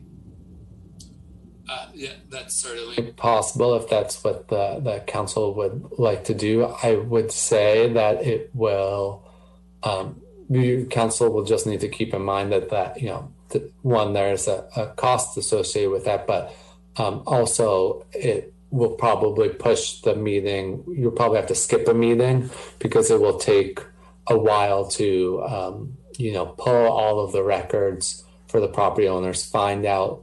You got to go to the county to find out the addresses for the owners of the properties that, may be different than the property address itself, and send that notice out. So that will just take some time.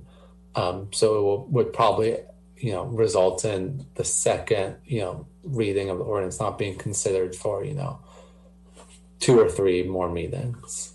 Okay. But that's certainly something that, could be done if that's what the council's desire is. Gotcha. I would offer that we do have time here with this one. I think this is a huge deal. And again, thank you for your work on this, but this is a pretty big deal, particularly for the folks who are living within the overlay. Obviously, the folks who are living around it probably are impacted as well, but certainly the folks who would be living within the overlay, as well as commercial property owners there. So I would really like for us to make that happen. And I'm happy to circle back on an official motion, Mayor Martinez-Rubin, if need be, at the end of my questioning. But I do want to make sure to take a note of that, because I heard that in public comment. I do know that that's a legal process, but I think this is one of those gestures that as a council, we should probably just push forward just because it's the right thing to do. Not so much about the legality of it, but thank you for separating those two for clarity for myself and for the public.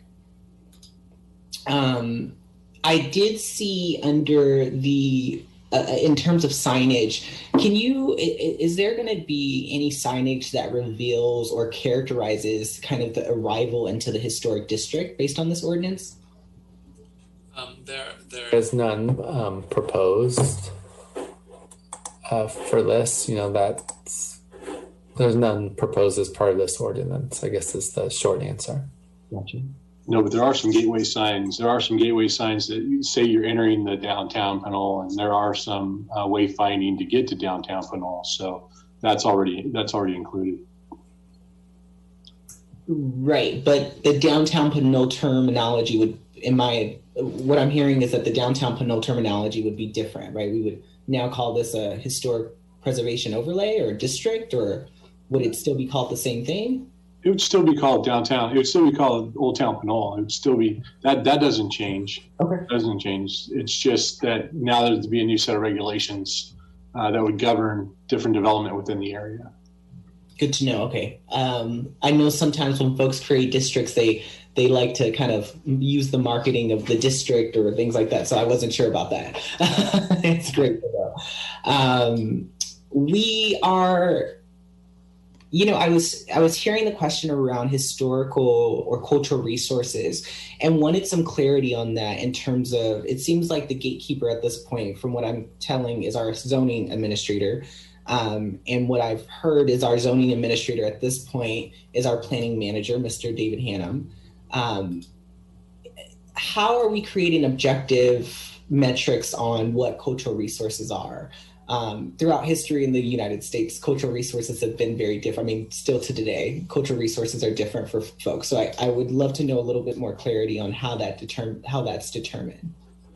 Yeah, so I would, I guess, just to address that head on, like there's no way to create objective measures of a cultural resource or, this type of design review. It's inherently subjective. Mm-hmm. So, if this is something that so it's inherently subjective. So what the municipal code does now is just has some, broad guideposts, but they are very broad. One of them is it embodies distinctive characteristics of style, type, period, or method of construction, or is a valuable example of, craftsmanship. two people could look at the same house and one could think that's a valuable example of craftsmanship and another person might not. What this ordinance does is places that within the authority of the zoning administrator. The zoning administrator's decisions can be appealed to the planning commission.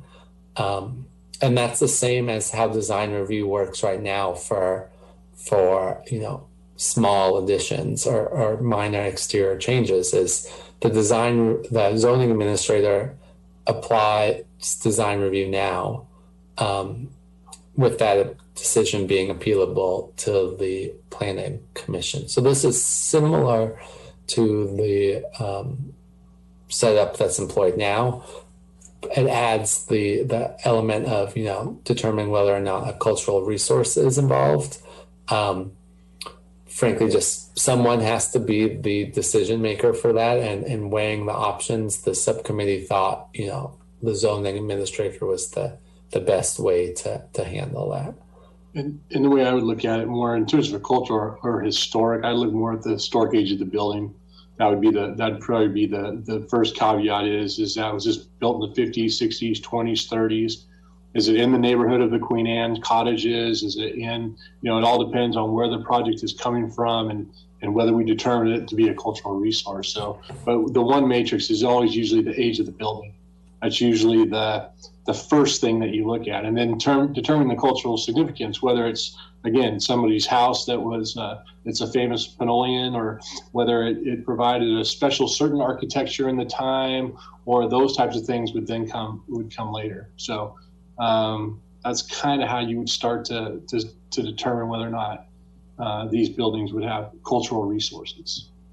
Okay. Because historic and cultural are a little bit different. Right. That's why I asked, because those two sound very different in my head. Is a historic resource can be totally different from a cultural resource. So under the current ordinance that's being proposed, most of the power and gatekeeping around what a historic resource and cultural resource is seems to be under the zoning administrator, which you've reiterated several times. I just wanted to say that because my understanding in the city of Pinole is that that person, who happens to be Mr. Hannum, our planning manager, in the past 2 years, I believe we had 3 different planning managers. So to have someone with so much, in essence, I don't know another word for it, power, be granted around the history of Pinole is a bit concerning for me. I'm wondering how we can mitigate that issue. Particularly because there's no objective guidelines here. It seems like a person can come in. Devin Murphy can be a zoning administrator and decide that historic is X, Y, and Z based on my own feelings. It sounds like there's no objective guidelines here. So I'm wondering how we mitigate that. Yeah, and this was a conversation that the Planning Commission had as well. And I think the subcommittee had it too, if I recall correctly, is sort of trying to balance oversight of this process with concerns about delays, I guess, for lack of a better word. And so one option would be to have the Planning Commission handle this all. Another option would be, some sort of special notice, that every time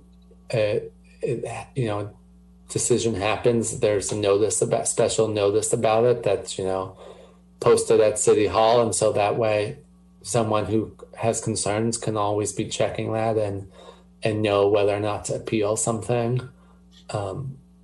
Those are just thoughts off of the top of my head. Right now, it relies on the zoning administrator, and then someone who's upset with that decision would have to appeal it. Mm-hmm. But someone who lives on the other side of town would probably not know that the decision had been made. Alex, we could always use. I'm sorry. Sorry, if I may, Dave. I guess I do want to chime in here because I want to remind everybody that, like all city staff, the performance and activities of the zoning administrator are subject to all of our normal quality control mechanisms. So this is not a lifetime tenured appointment to do whatever you want as the zoning administrator. I think it's really important to remember that there's a whole hierarchy of checks and balances and controls that are overseeing the work of the zoning administrator. So in our current organizational structure, the zoning administrator, the planning manager, reports to our development services director, who reports to me, and I ultimately report to the city council. So there is that structure in place if there was ever the sense that city staff was behaving in a way that was inconsistent with professional standards or the municipal code. There's always the city council's opportunity to provide me with that feedback on my performance or the performance of any staff members. So I do want to mention that it's not kind of unfettered control and power in the zoning administrator. There are all sorts of checks and balances that ultimately roll up to the city council and their oversight of me, the city manager. So I don't know that that's just one of many possible controls. I'm not saying that I expect that would satisfy everybody's concern, but I do want to remind everybody that it's not kind of entire free reign of the zoning administrator. Yeah, thank you for clarifying. I would love to add just one more little nugget of information, which is Dave Hannum, as all our previous planning managers, has a great resume behind him. He's got education that formalizes, planning and zoning and architecture. So he's got a skill set that is enabling him to act in this role as well. So it's the applied skills, the experience, and the checks and balances. So just one more addition. Thank you. Thank you so much. We love Mr. Hannum here. The other thing I was going to mention, the last thing I was going to mention was you also have the planning commission subcommittee. So there's also that body, which I could call at any time. It's a standing committee. We would just have to notice it as part of the planning commission. So if instead of involving the whole planning commission because of the once a month, and I mean, Alex kind of talked about the delay, this would delay a lot of projects. I mean, we're talking 60, 90, potentially 120 days, depending on where, for a minor administrative design review that would normally take anywhere between 30 to 60 days. So, I mean, we could bring in another, if the planning commission or the council, if the council, wishes to have a little more review as part of this process, we could always bring in the planning commission design committee on these specific HPO type projects. That's another option. I just wanted to bring that up as well. Well, thank you. Just to clarify, and thank you all for all of your thoughts. The point I was making is that whether or not there are very qualified people in the city of Pinole, which there currently happen to be very qualified people working for our city, so thank you all. Because there are no objective guidelines, that transition point, oftentimes in any organization or agency, sometimes is very difficult to keep in terms of continuation. So again, Mr. Hannum, you are incredibly qualified. I was proud to work with you on the Planning Commission, even more excited to work with you on the City Council. And also because of what we know as the City of Pinole is that we've transitioned at this point 3 different planning managers in the last year or two. If that were to happen for any reason moving forward, one would acknowledge the challenges of lacking any objective guidelines that allow for the next person to really tackle those on for consistency's sake, right? And so what I heard from Assistant City Attorney Mog is that there are none. There are no parameters, guidelines that are consistent right now. Mr. Hannum, you mentioned a few that you would look at, which I thought was very valuable for me. Well, I mean, what we would do is, though, but the reason why is because, and I can say from the previous planning managers, is that there was no ordinance in place. There was the guidelines were just sitting there out there all by themselves in a land that were 20 years old. With an ordinance in place, now that the guidelines are in place, there's actually a better structure to be able to look at these projects now for continuation of, if I were to leave, and someone else was to come into this position, they would have at least a better handle on of what to do when these projects come in. They would have a structure through the ordinance. They would have some clarity through the design guidelines. So they would be able to operate. and they would be able to either decide whether or not, maybe I need to take this to the planning commission, or I can decide this myself, or, that kind of thing. But, we're not naked in here. It's not like we don't have anything to go off of. We do have the ordinance. Now we would have the ordinance. Now we would have the design guidelines. So that would help us out as well to make those decisions. Okay, so I'm going to ask that again because I think you lost me, and I need clarity. So what I asked the city attorney, assistant city attorney, is what are objective standards that we are creating around historic preservation through this ordinance? And what I heard from the assistant city attorney, and please correct me if I'm wrong, was there are no objective guidelines. Am I right so far? Is that what I heard? You're muted, Alex. Yes. Sorry, that's correct, Councilmember. There are no objective guidelines. Really, the only objective one we could add that's not in there now is to say, a building must be over X year. Age is really the only thing that can be objective in the historic or, this context. Okay, that is something that I think we should acknowledge, is that age can be an objective guideline. I know it sounds like duh, but I think, in the spirit of planning, we're going to have something there, because my question just went around. So basically knowing that, and knowing that at this point only age, my question is, if this ordinance were passed, would we be able to implement any other guidelines? And I'm hearing that there is no opportunity to provide any other objective guidelines outside of age. Well, the ordinance can be amended to include any, objective guidelines that the council can think of if they want to. Okay. Yeah. And that's what, thank you. So that's what I was getting to was, can we create that through this ordinance? I mean, the ordinance currently doesn't have that, but can we create that? Because what I'm hearing from some of the public commenters today is that we don't have any precedent. And so no one really knows, I don't know no one, but it seems like some folks were uncomfortable with moving forward and giving one particular role, which is the zoning administrator at this point, the check power in this sense, because I heard from the city manager and our city engineer, the checked power to hold the decision to kind of move those guidelines forward. Right. I'm sorry, go ahead, please. No, sorry, I didn't mean to interrupt. Okay, so my follow-up in that is, what recommendations would you all have from other cities that are these guidelines that we can implement?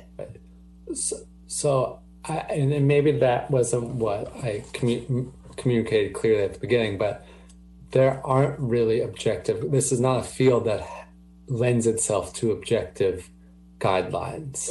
A building that's 60 years old could be in such disrepair and such, when it was built 60 years ago was not unique. And a building that was 60 years old could be a beautiful example of, some sort of architecture style. So it doesn't lend itself to that sort of objective standards. I don't know if anyone else can. Me, off the top of my head, age is the only sort of objective standard I can think of in this context. And I don't know, Councilmember, if this is your particular concern. I think it is concern perhaps that came across in some of the public comments of maybe overreach by the zoning administrator. And I feel like overreach by the zoning administrator is very easily addressed, because the property owner knows about the project and can very easily just appeal it to the planning commission if they are unhappy. Underreach is a little harder because, that issue may not be as communicated as well to the people who think of the underreach. But I think the overreach by the zoning administrator has a pretty clear check and remedy on it, along with the ones that, the city manager already discussed and referenced internally. Yeah. So Assistant City Manager Attorney Mong, future Assistant City, I'm just joking. You speak about the appeals process. as if it's a check mark box. Talk to me about that. What does that process look like for a regular resident? So they have to submit a form and pay a fee within a certain amount of time from the decision. The city council sets the fee. So the city council, if they wanted, could change. Right now, I believe there's a set fee to appeal any zoning administrative decision. It's the same regardless. The city council could set a special fee or say no fee for this type of decision. What's the current fee? I don't know that off the top of my head. It's at least, I believe, I don't know if Dave, I think, looks like he's looking it up currently. Is it the same fee that a resident a couple years ago? Is it the same? It seems like a universal fee. And if it's a universal fee, we had an incident a couple years ago with an applicant, extra storage space, and I believe they appealed a decision of the city, of the planning commission. It looks like Dave is looking up the fee, so I'll defer to him. While he's looking up, I'll share too about objective versus subjective. One community in the area that I know of has tried to constrain the decision making, and that's Napa County. Napa County requires that each project in their overlay area actually bring to the table when it makes an application a report written by a historic architect that advises the county of Napa. So it helps them make decisions because basically they make decisions that are aligned with the historic architecture person's report. That does create a financial impact to the project proponent because they're the ones that need to go out and hire one of the architects that's on either the state list or the county list to prepare a report. So they've made the process more restrained with the reporting, but they've also made it more costly. And what does that cost look like in the city of Pinole? For the appeal? Yes. The appeal for Department of Administrative or Planning Commission actions is $500 plus a $2,500 deposit.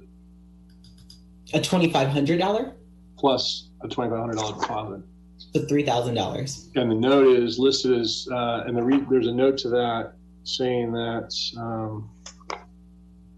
the fees listed as deposits represent the minimum amount due at applicable submittal. Deposit funds are charged against time and materials. When consultants are required, the fee amount is a consulting cost plus 15%. Deposit amounts are for planning services are determined by the planning manager and to ensure 100% cost recovery. Engineering services deposits amounts are determined by the city engineer to ensure 100% cost recovery. So there is a note though, if a planning commission appeal request is initiated by a city council member, it shall be accompanied by a $250 rather than a $500 appellant fee. The $250 may be refundable if the city appeal initiated by a council member is upheld by the majority of the city council members that hear the appeal of the request. So there's a couple of notes in terms of the appeals of how it is, but the basic fee is $500 plus a $2,500 deposit. Yeah, and I don't want to necessarily. Oh, I'm so sorry. Oh, well, and I just want to put that in a little bit of greater context for the council. Yeah. The fee for administrative design review is $549. The fee for comprehensive design review is $2,679. So if you start all projects at the Planning Commission, they're going to be subject, all of them, to much higher fees, unless the council, of course, changes the fee structure. But I just wanted to put that additional context in for the council's consideration. Mr. Moll, can you state that again for clarity for all of us? Yeah, the fee for administrative design review, so that would be design review handled by the zoning administrator, is $549. In the fee for comprehensive design review, so that would be design review handled by the Planning Commission, is $2,679. Thank you. So I didn't want to necessarily which we can talk about too if the council wants to talk about the fees, because what I recognize, and I had this conversation with Mr. Hannum when I was on the planning commission, is most of those fees are set to pay for the administrative process of the appeal, and somebody has to do that paperwork. So I wasn't necessarily, I don't have a real stake right now around whether or not we should lower the fees or increase the fees, although I'm happy to talk about that. But my point was that, again, this process is going to, of course, an overlay is going to be a different process for a lot of folks in that district. Particularly if they want to make any changes, right, in their house or in, commercial property, whatever it may be, they're going to be different. There's a different process that they had before. And whether or not that process is fair, there are parts of that process at this point that need to be both discussed with these folks before, in my opinion, prior to us passing a huge ordinance that allows them to do that. But also, I think it's important to recognize what I don't see, and I saw it at the bottom of the ordinance, what are the incentives that we're providing people to be a part of this overlay? And I only saw a couple of optional incentives that included like rehabilitation loans and things like that, which I do have questions on. I saw that there was an incorporation of those things, but I didn't necessarily see any incentives or buy-in for those who may live in this district. So can you explain to me a little bit more about those incentives and why someone would actually want this to happen outside of the idea of preserving history? Well, the council would have to take further action to implement those options that are planned right now. So why someone within the zone might want to be included within the zone is that it, enhances the neighborhood to have this, if you live in this house, that the beautiful home across the street isn't going to be, turned into something else. I think so. Preserving that, neighborhood character, if you will, is what people within the zone benefit from. Okay. So once again, I'm gonna, and I'm gonna wrap up soon, but I want clarity on what's possible to change still, because I feel like I don't feel comfortable where it's at now, but I also don't want to limit our conversation and where we possibly can go. I think it's just important to kind of have these answers, particularly as we're explaining this to the public. Right now, we have the ability to add things to this ordinance. And it sounds like our ability, of course, the additions include the overlay, right? And the pull-in of the Old Town guidelines. But I'm hearing that outside of that, and there are not really any, this world doesn't really, to my understanding, have too many objective guidelines. But yet we are still asking those who live in this district to live by new guidelines of permitting, right? Technically, this is a new permitting process for them. They'll be doing additional permitting process that they didn't have to do before. It'll be an additional review. It won't be an additional process. So they'll still, even if this zone did not exist, and they did a review, they needed a design review on their property, they would still have to come before the city to do a design review process. Okay. So even without the historic overlay district. So what'll happen is once the overlay district and the design review comes in, it's just an additional review. It's not an addition. It's not it's an additional. When it comes to the staff will have the greater work to establish whether it's in the HPO zone, what we're doing. The applicant really won't see all that in terms of what they pay, in terms of the actual where it goes in the process. It just might take a little longer, and there might be some other things that happen in between there. So would you say there is an increased economic impact for the residents or commercial property owners who live there? Is there an additional economic impact? Are they paying more? So today, without this ordinance, if somebody wanted to do something, I don't know, add something to their house, with this, or if this ordinance were passed tomorrow in its full form, that same thing that they did, would they have to pay more tomorrow? I see Director Miller is waving her hand, so I think she, yeah, that's okay. I think she'd like to jump in. And I'll just add my 2 cents, which is that there are, there's an additional level of review and might be restrictions on what homeowners are allowed to do under this ordinance, and or they might have to pursue alternate course of action than it would have otherwise pursued, which might have additional costs. It's, I think, a little bit of a semantics issue. It's not a separate permitting process, but there's an additional layer of review. So there are some potentially additional requirements. So although it's technically not an additional permitting process, there are some additional layers to the existing permitting process. Director Miller, if you would. So thank you. I was waving my hand bigger than I saw Maureen hold hers up earlier. I just wanted to add that Alex has been, and David have been trying to share that one of the steps that we're looking at is going to Planning Commission for review. If we do that, which is how some have recommended, which increases the review by a group, then it will cost more for homeowners. The way it's going forward now, the process of review will not go up. Dave, as the zoning administrator, may see something that he provides comments for to the landowner or the property owner that may result in a slightly increased project cost.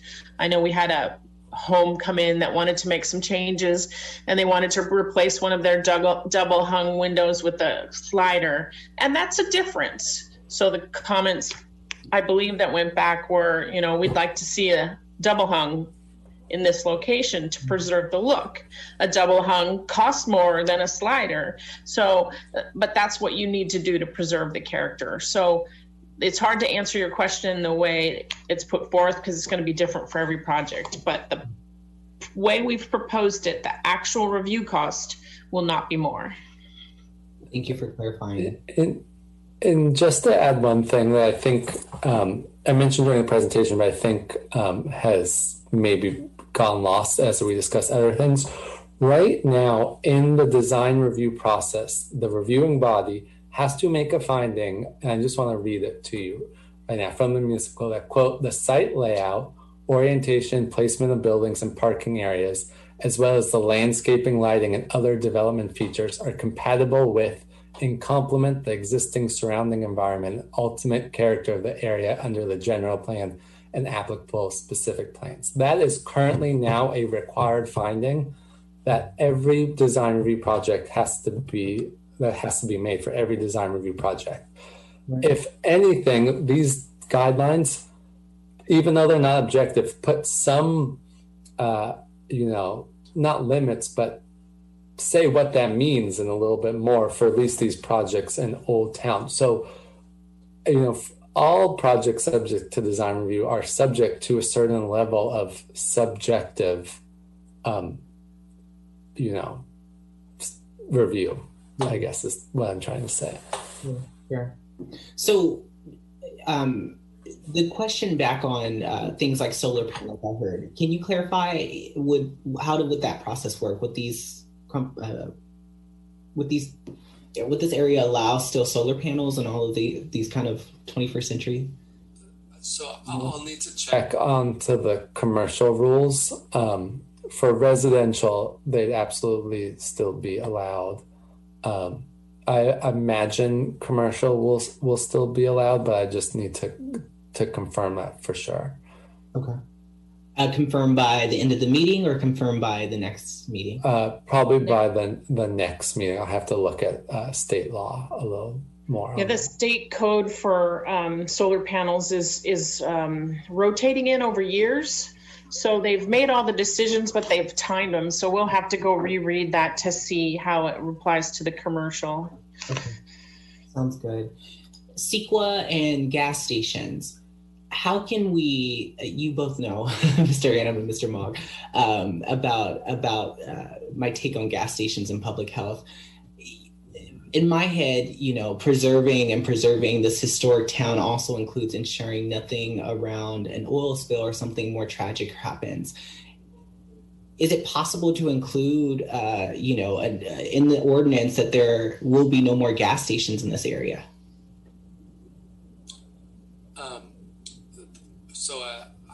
That could certainly be a change. That's more of just a general zoning code change than changing the zoning code table to say that's a prohibited use in these areas, rather than using this ordinance as a vehicle for that. Because right now this ordinance doesn't change the allowed uses at all. So if you want to change the allowed uses, I would suggest a separate ordinance that just amends the allowed uses. What makes you make that suggestion? I mean, why wouldn't we be able to? We're talking about zoning right now, right? Well, so this is proposed chapter 17.28. The allowed uses are in a completely different chapter of the code. So we could certainly add a prohibition on this ordinance, but sort of a separate topic than this ordinance, which is really about design review for existing structures. For existing structures, but what about new structures? Or new structures in this area, but what you're proposing is not about the design of the gas station, it's about prohibiting the gas station, which is sort of a separate, seems to me to be a separate topic than the idea of what a proposed new structure within Old Town should look like. I'd like to jump in. Perhaps this might help a little bit in the discussion as to why this has even come up as an ordinance. And I want to thank staff for helping me and at the time, Councilmember Murray, to help us articulate and clarify why a historic preservation ordinance would be important and significant here in Pinole. So let's start off with something very simple, and that's the character of Old Town. That's what I had on my mind when I talked about this in subcommittee. The interest in maintaining the character, that appeal, the charm that attracts people to Pinole. It's a distinction between having an overly developed urban area and an urban area or suburban area where there is a segment of that geographic area that's distinguished by some particular structures based on their architecture. Along with that architecture can be associated the age, because architecture changes over time. We know that architects are trained over time in different models, in different constructs, and different concepts of what constitutes beauty, what constitutes culture, what is indeed historic. But the interest, as an example, at least for me, and I will cite as well, what I recall was the conversation that we had in subcommittee that was related to a concern that Councilmember Murray had. But for me, it was thinking about that which appeals to people who either live in Pinole or don't live in Pinole. We talk about the charm, we talk about the small town feel, and what contributes to that to some extent is the architectural style that we see in Old Town. So that was the start. It was an interest in preserving the look, the appearance, the character, the architectural elements that are very distinctive about some of the and features of some of the structures. Some of them are commercial, many of them are residential, and some of them are in mixed use zones. As an example, there are some buildings on Buena Vista which have come before the Planning Commission, the permitting process, without this historic ordinance. On the other hand, there are other structures, for example, the Grant Cottages that are on Pinole Valley Road, across from the Pinole Creek, that have a very distinctive look to them, and could very well be made to look different if the property owners there were not interested in maintaining that look. And yet those cottages provide part of that Old Town feel to Pinole. There are structures on San Pablo Avenue. Anywhere, if you take a look at the Furia House, adjacent to the Furia House, there are 3 different structures there that have a particular architectural look as well. Across the street from that, There is a building that once was a Methodist church, I believe, and now is a business building, etc. Over time, there have been changes in the facades, in the exterior look of many of the buildings that were at one time looked different in their original form. What I am interested in to maintain that look and charm of our city and the appeal that draws some of the people that now live in what would be this overlay is indeed to maintain that beauty, that charm, the architectural elements. I think from tonight's discussion, there are some things that still remain.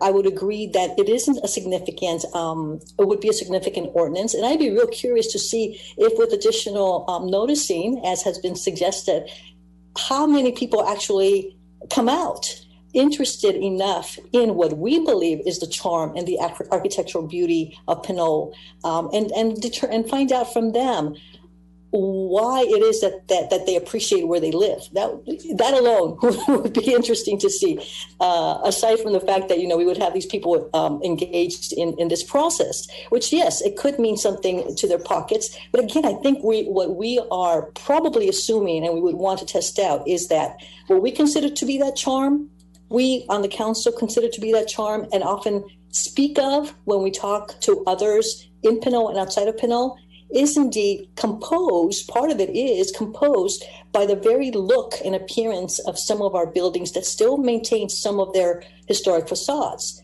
We take a look at Tina's place. We take a look at the Bear Claw. We take a look at some of the salons that are in that building. That building is a historic building. It's been modified to some degree, but the building itself still remains. Where the pump house is, used to be a hotel that is no longer there. Across the street from City Hall, some of you may remember the home of the Lazy Aged Beef. It was a supermarket, which is no longer there. It is now just an empty lot. And it's been the subject of some conversations on other matters here at City Council. To the extent that we don't preserve our historic structures, we're going to continue, we could face the decline of that very charm and appeal that makes up Pinole. There have been a couple of things mentioned about the enhancement or review and the desire perhaps to have people who have a stake, who have an interest, who care about their own homes and those around them. To have someone who lives here and might have a greater stake than the staff. I'm not so sure about that. I don't want to compare that, but what I do want to say is that staff, council members, planning commissioners, without knowing the history of some of the buildings, can just easily say, sure, let's not protect them. And I don't want that to happen. I think it takes a concerted effort, and some of the residents have made that effort to know the kind of structure that they live in. And some of them are very attuned and more protective of the physical structure and the architecture because they know the value of what heritage is. They know the value of what preservation is. I also want to state that preservation is not incompatible with new developments. They can be complementary, and that hasn't been brought up. But in some circles, that discussion and conversation may be going on. Not at all. We know other towns in Northern California, Southern California. Someone cited Los Angeles, certain areas as an example, that have gone through preservation. As I see it, it's a difference between preservation and protection of history and historic buildings, in contrast to gentrification, which can modify the facade of some buildings without careful review, which brings me back to the mechanism that seems to be in place, that additional review that would be provided without a fee to avoid or to prevent the calamity, if you will, of having someone create or recreate an exterior on a building that could otherwise have been preserved.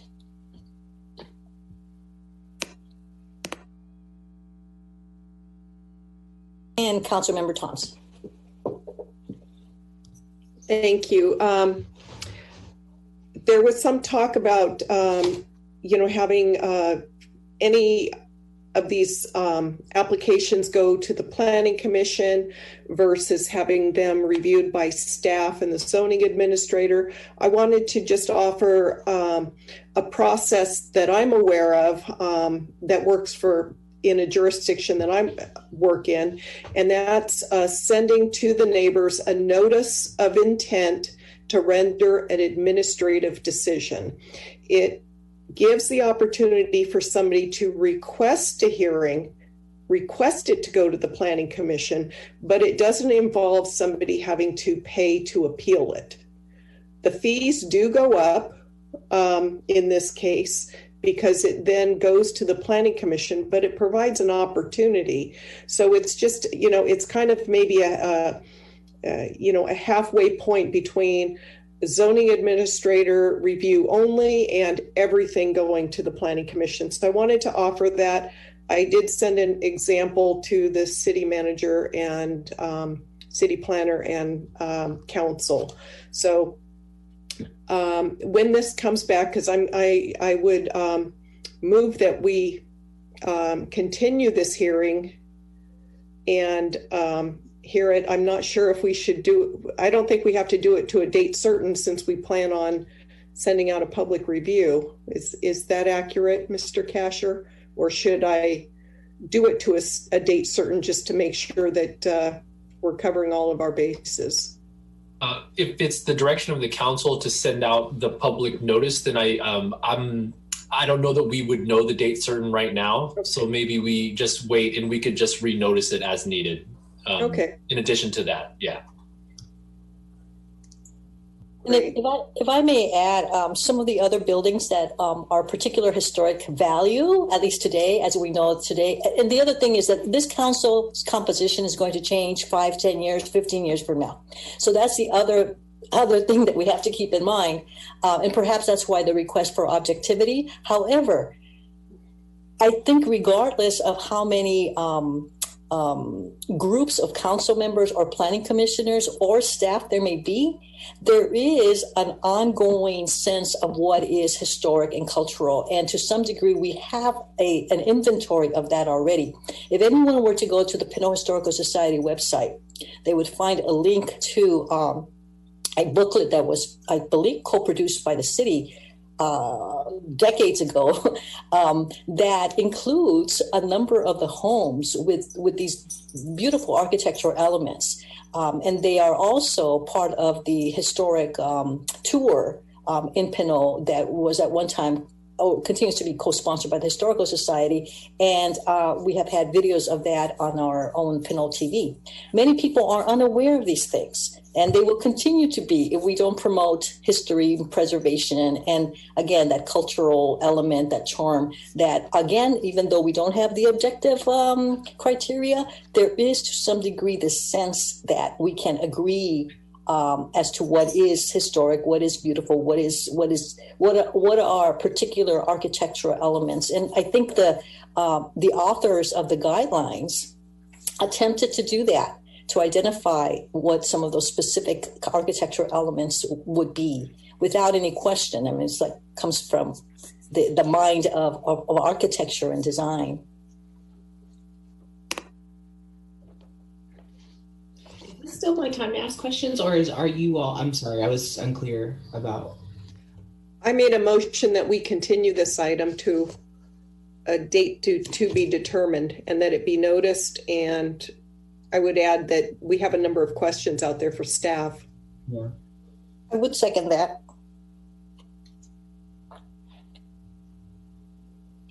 All those in favor? No, I'm kidding. I don't know if I'm chairing or not, so I'm trying to figure out what's going on. Whoops, I muted myself.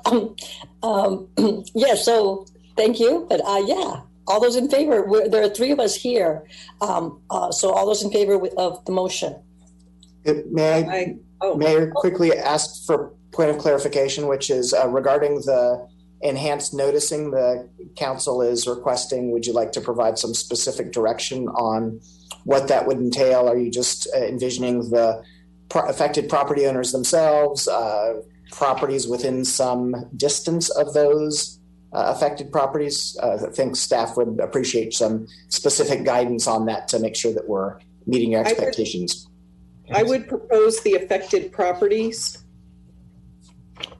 In what we see now is the map that was presented in the packet. I think, is that what you have in mind, Councilmember Thoms? It is. That's what we have to work with right now.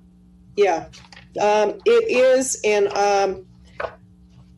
I might also suggest that we do include the other side of the street of Calais Court in case that's encompassed, or in case, just to be certain that it's covered, in case that it's added. It may end up getting all of that area get taken out. I don't know. I just want to cover all the bases. So just so I understand, that's the back half of those homes that are all white in the back of the subdivision per se? Yeah. That are abutting the railroad? Is that, or abutting they abut the back, the creek trail. The trail, okay. So we'll include all those as well. Thank you.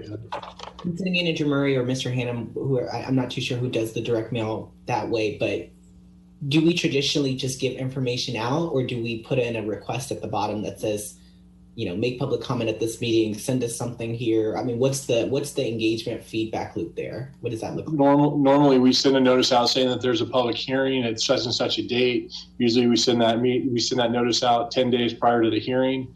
So it gives them the ability to comment, it gives them the ability to ask questions, it gives them the ability to know where and when and what time the meetings are at. So it gives all that information for them. So if they're interested, they can call staff, they can come to the meeting, or they can write in all of the stuff that they want. So, and that's in English, I'm presuming.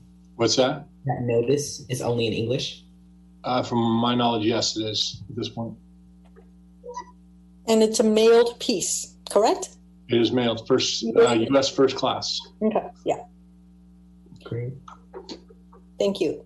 Thank you for the clarification. Sorry to. We can also have that notice.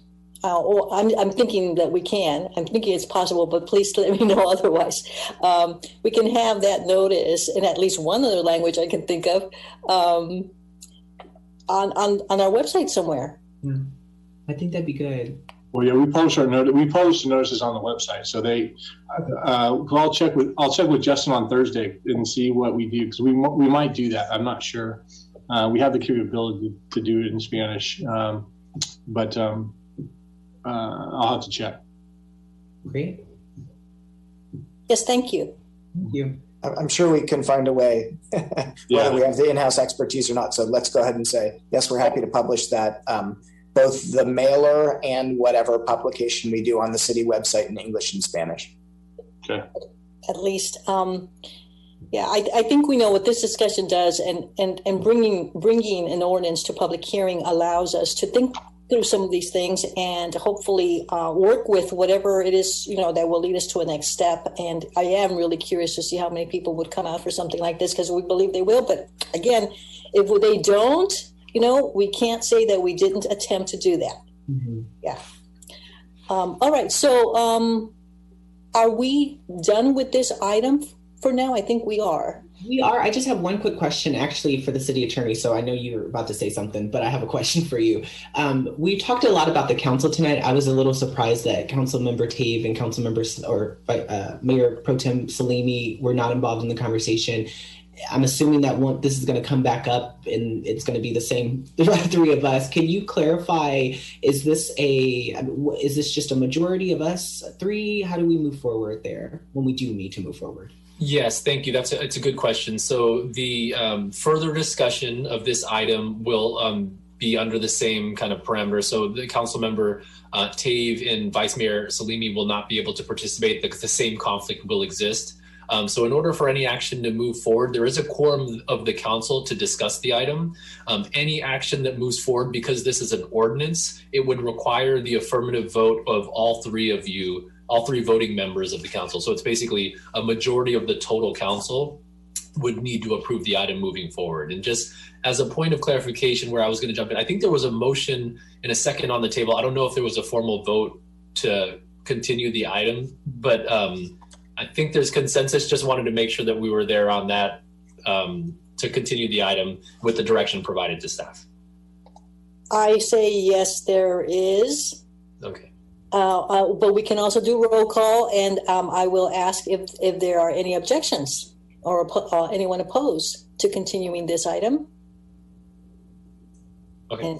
And just to be complete, anyone abstaining? Okay, so it is the three of us. Thank you very much. Thank you.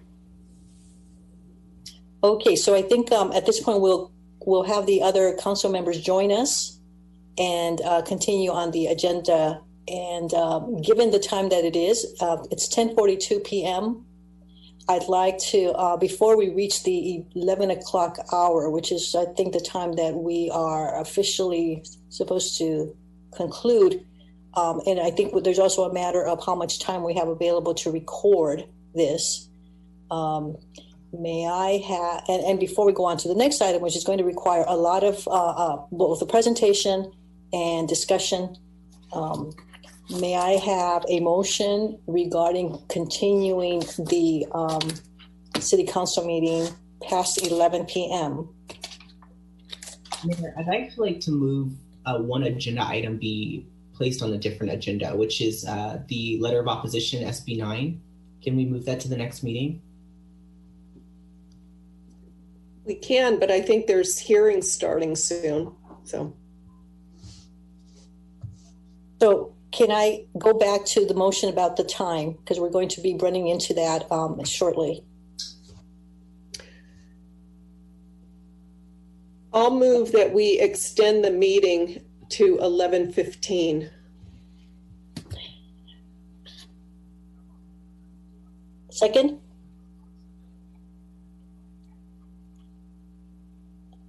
I think we're going to require more time than that. We do have the city staff assessment of fire study and recommendations regarding steps to fortify the city's fire service. Ms. Mayor, maybe I can second this, but I just want to make a comment. Going past 11 and 11:15, I don't think it's productive. I mean, there's a point of this discussion not being productive. I mean, it's going to be late. Nobody's really, you know what I mean? People are going to sleep right now. And I just don't want to be here till 2 o'clock, 3 o'clock in the morning, making decisions that are going to affect the city for the next 20 years. I think we should continue the rest of the agenda to date certain. That's just my opinion, but I'd like to see us do that in the time we have left. So do I have a motion? And a second, yes. Mayor, we do have a motion by Councilmember Toms and a second by Councilmember Tave to extend the meeting to 11:15. 11:15. Okay, we will do that, and let's see where we are at 11. Do you want to do a roll call vote, Mayor? I'm happy to. Yes, please. Thank you. Sure. Councilmember Murphy. Aye. Councilmember Toms. Yes. Councilmember Tave. Yes. Mayor Pro Tem Salimi. Yes. Mayor Martinez Rubin. Yes. Okay, thank you. All right, continuing, and now we're going to continue on to old business, and that's a city staff assessment. A couple points of clarification. This is City Clerk Diopu. So, well, first of all, we've got about 15 minutes left on this recording, so we will have to take a break if we are going to continue with the agenda. And also, I think we're going to need another, well, depending on how the agenda goes, another motion to extend beyond 11:15. So I heard also the beginning of a motion about continuing an item, but I didn't hear the result of that. Can we have clarification? Thank you. Oh, yes, and I will request, can I have recollection? There was a matter, oh, yes, it was related to, it was the beginning of a motion related to the new business item, the letter of opposition to Senate bill, and to move that to a future meeting. So the motion was to move it to the next meeting we have. And if I may provide some context on that issue, I did communicate with our representative from Cal Cities regarding the time sensitivity of this item on SB 9. There had been a first hearing scheduled with the state legislature for March 18th, but I have heard from our Cal Cities representative that's been canceled, and she said I think that it'd be safe to wait until 4/6 for the city council to discuss the issue of a letter of support or opposition for that piece of legislation. So I don't think it's time sensitive that the council addressed that this evening. Just wanted to provide you with that information. That's helpful. I'll second, because I did look at the website and I think they did. It's still in committee, so there's still some time. Okay, so we have a motion to take new business item 10A to April 6th. And I'll second that. All in favor? Aye. Aye. Any opposed? Any objections? Okay. Madam City Clerk, we got a unanimous vote on that. Thank you. Here, I'd like to make another motion. I think I need to make a motion to extend our meeting today to 11:30 in efforts for us to do the video switch off and also to have the next presentation, which is 9A. So my motion is to extend to 11:30 p.m. May I have a second?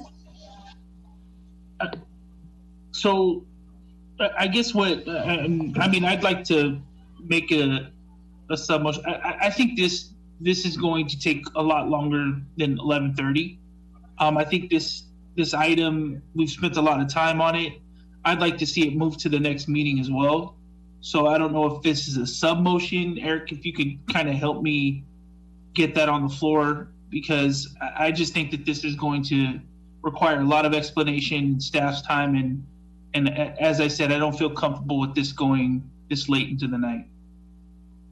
So just as a procedural matter, there is a motion on the floor, which is Councilmember Murphy's motion to extend the meeting to 11:30 to allow for the video change. I think we deal with that motion, and then there can be a follow-on motion after that, if you'd like. But unless Councilmember Murphy would be willing to table his motion, that would be my recommendation.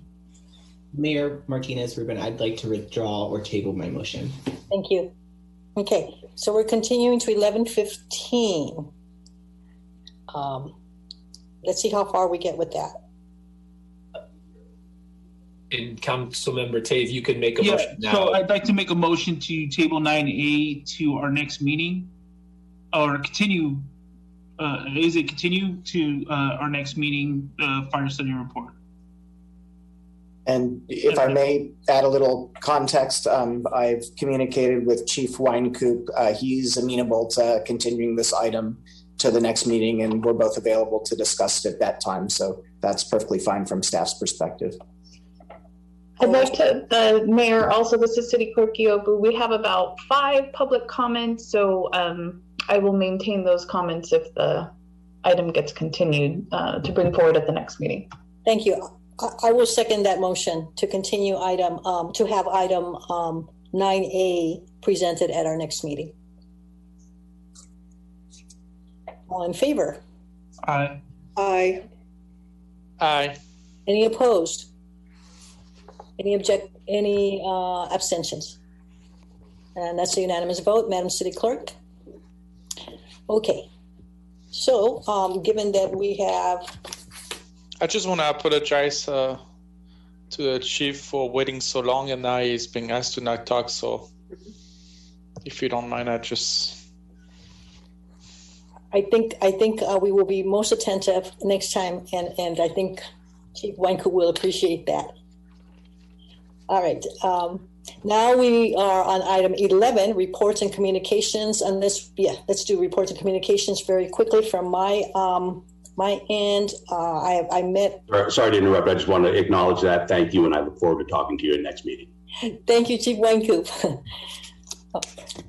All right, I attended the mayor's conference on March 2nd. There was a presentation by E.B. Mudd. I will be sending you a copy of the slides that were presented there. I think essentially the slide presentation by that group was about all the services that they provided, a little bit of history and why the different rates exist, some of a little view about their behind the scenes work.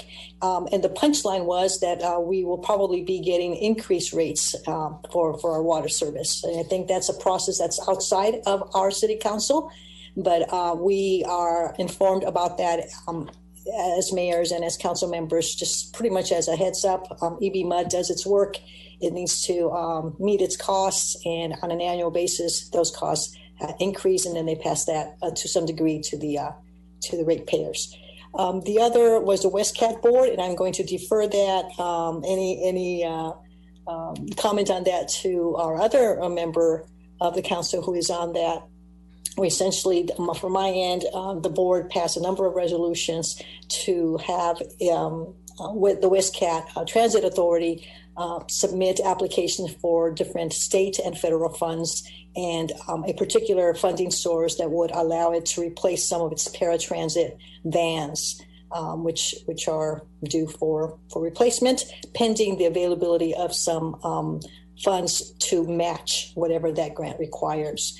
And everyone stay safe, continue abiding by public health guidelines, distancing, masking, washing hands, stay well. And we will move on to mayoral and council appointments. There aren't any tonight. City council committees, reports, and communications. I will begin with Mayor Pro Tem Salini.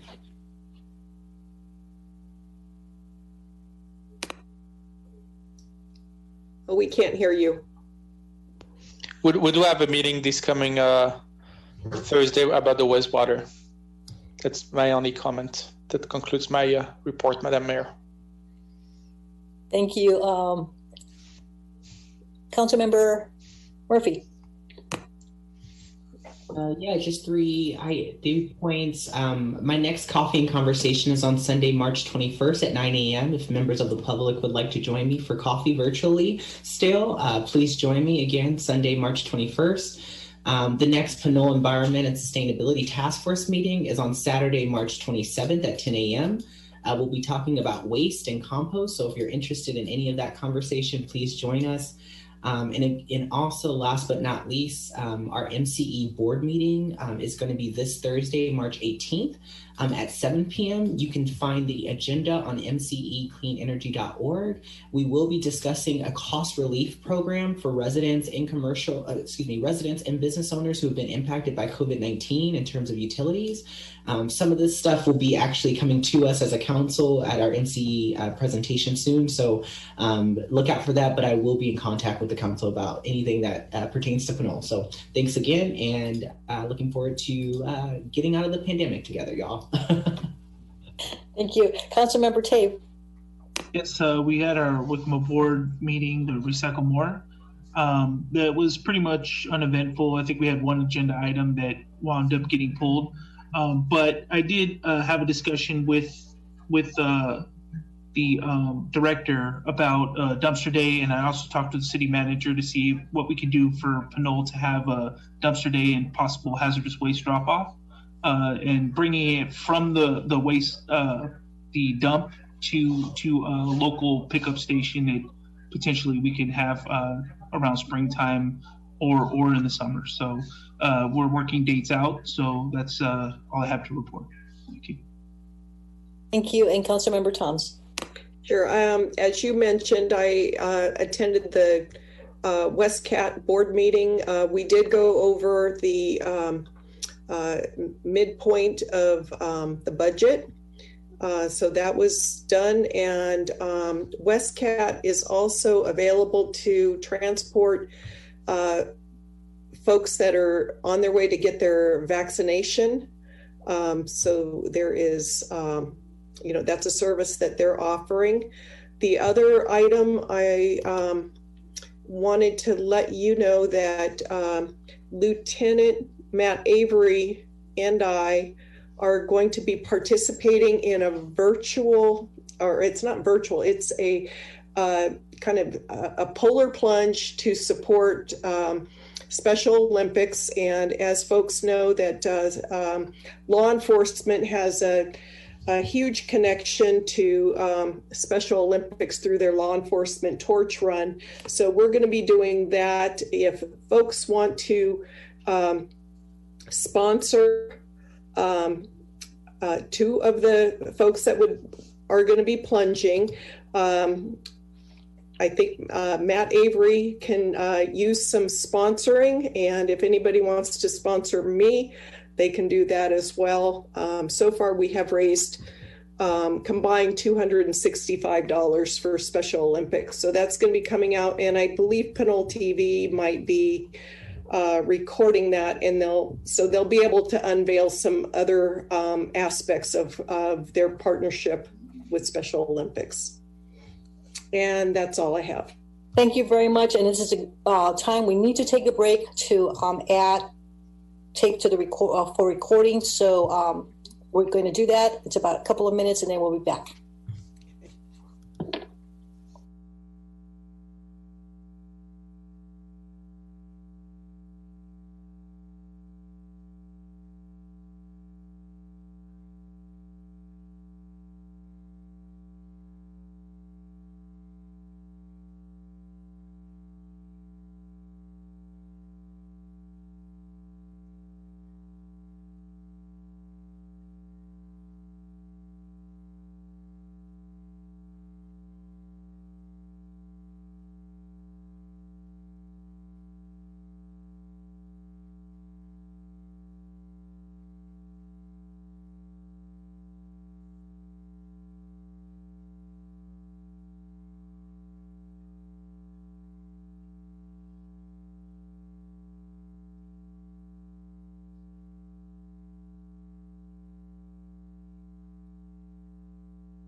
Hello again, we're back. We need to take a little break to make sure that the continuation of this meeting would be recorded. So we are now on item 11D, council request for future agenda items. I will begin with Mayor Pro Tem Salimi. I don't have any item, Madam Mayor. Thank you. Councilmember Tave? Yes, I had three. I wanted to ask the council if we can have a closed session regarding our contract with management partners regarding the city manager's review.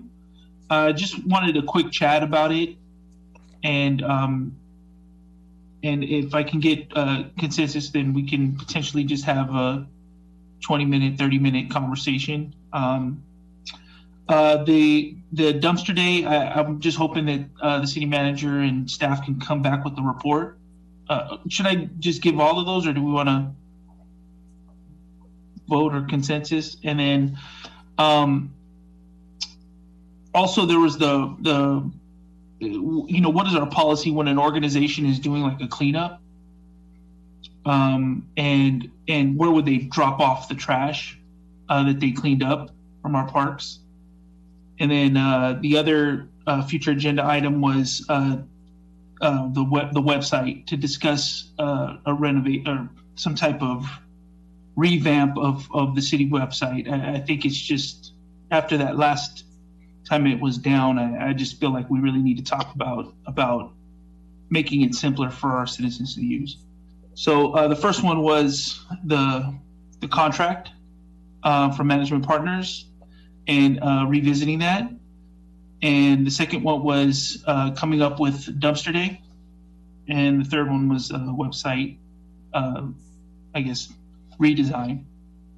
Okay, some of these things can be procedural. Are you certain are procedural? I think the website revamp, the dumpster day probably can be taken care of by memos to us, I believe, but I would like to hear from staff. You know, we have the different options.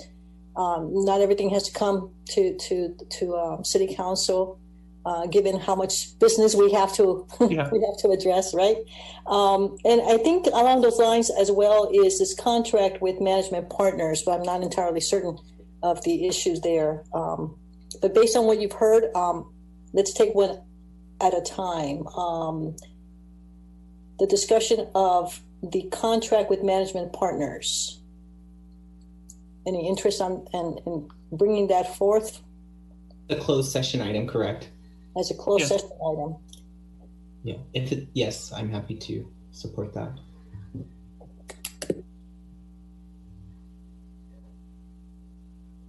I'm curious, so I guess I could support that. We can't talk about it. Yeah.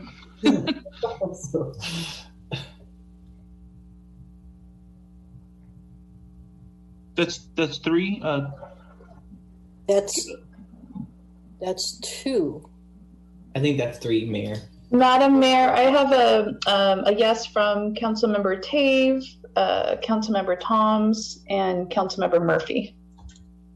Okay, thank you. And, Madam Mayor, just as a point of clarification, this would be to discuss the management partners agreement specific to the city manager's performance evaluation. Correct. Okay. Is that something that a city attorney can answer, or the city manager can answer regarding the contract itself? Well, I don't want to get too far into it. What I want to do is have a conversation with council regarding some items that I saw particularly, and bring to your attention, and see your feelings about it. That's all. Without getting too far into it, I don't want to,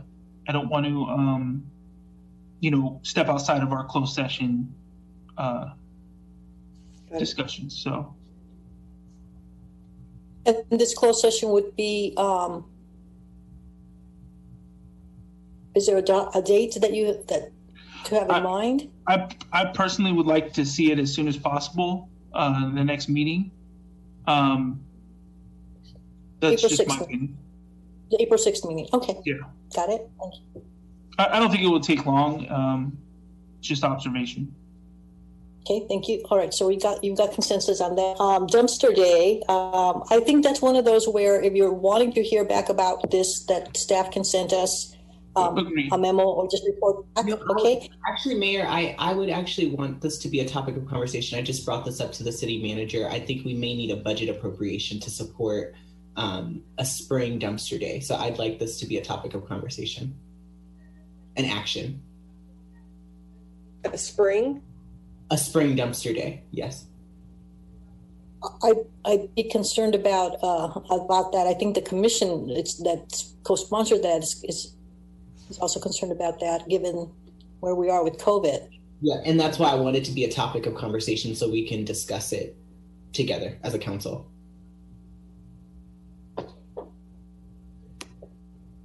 Do we have consensus on that? Yeah, I'll support it.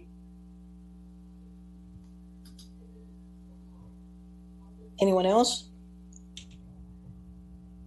I'm seeing Councilmember Tave, Councilmember Murphy.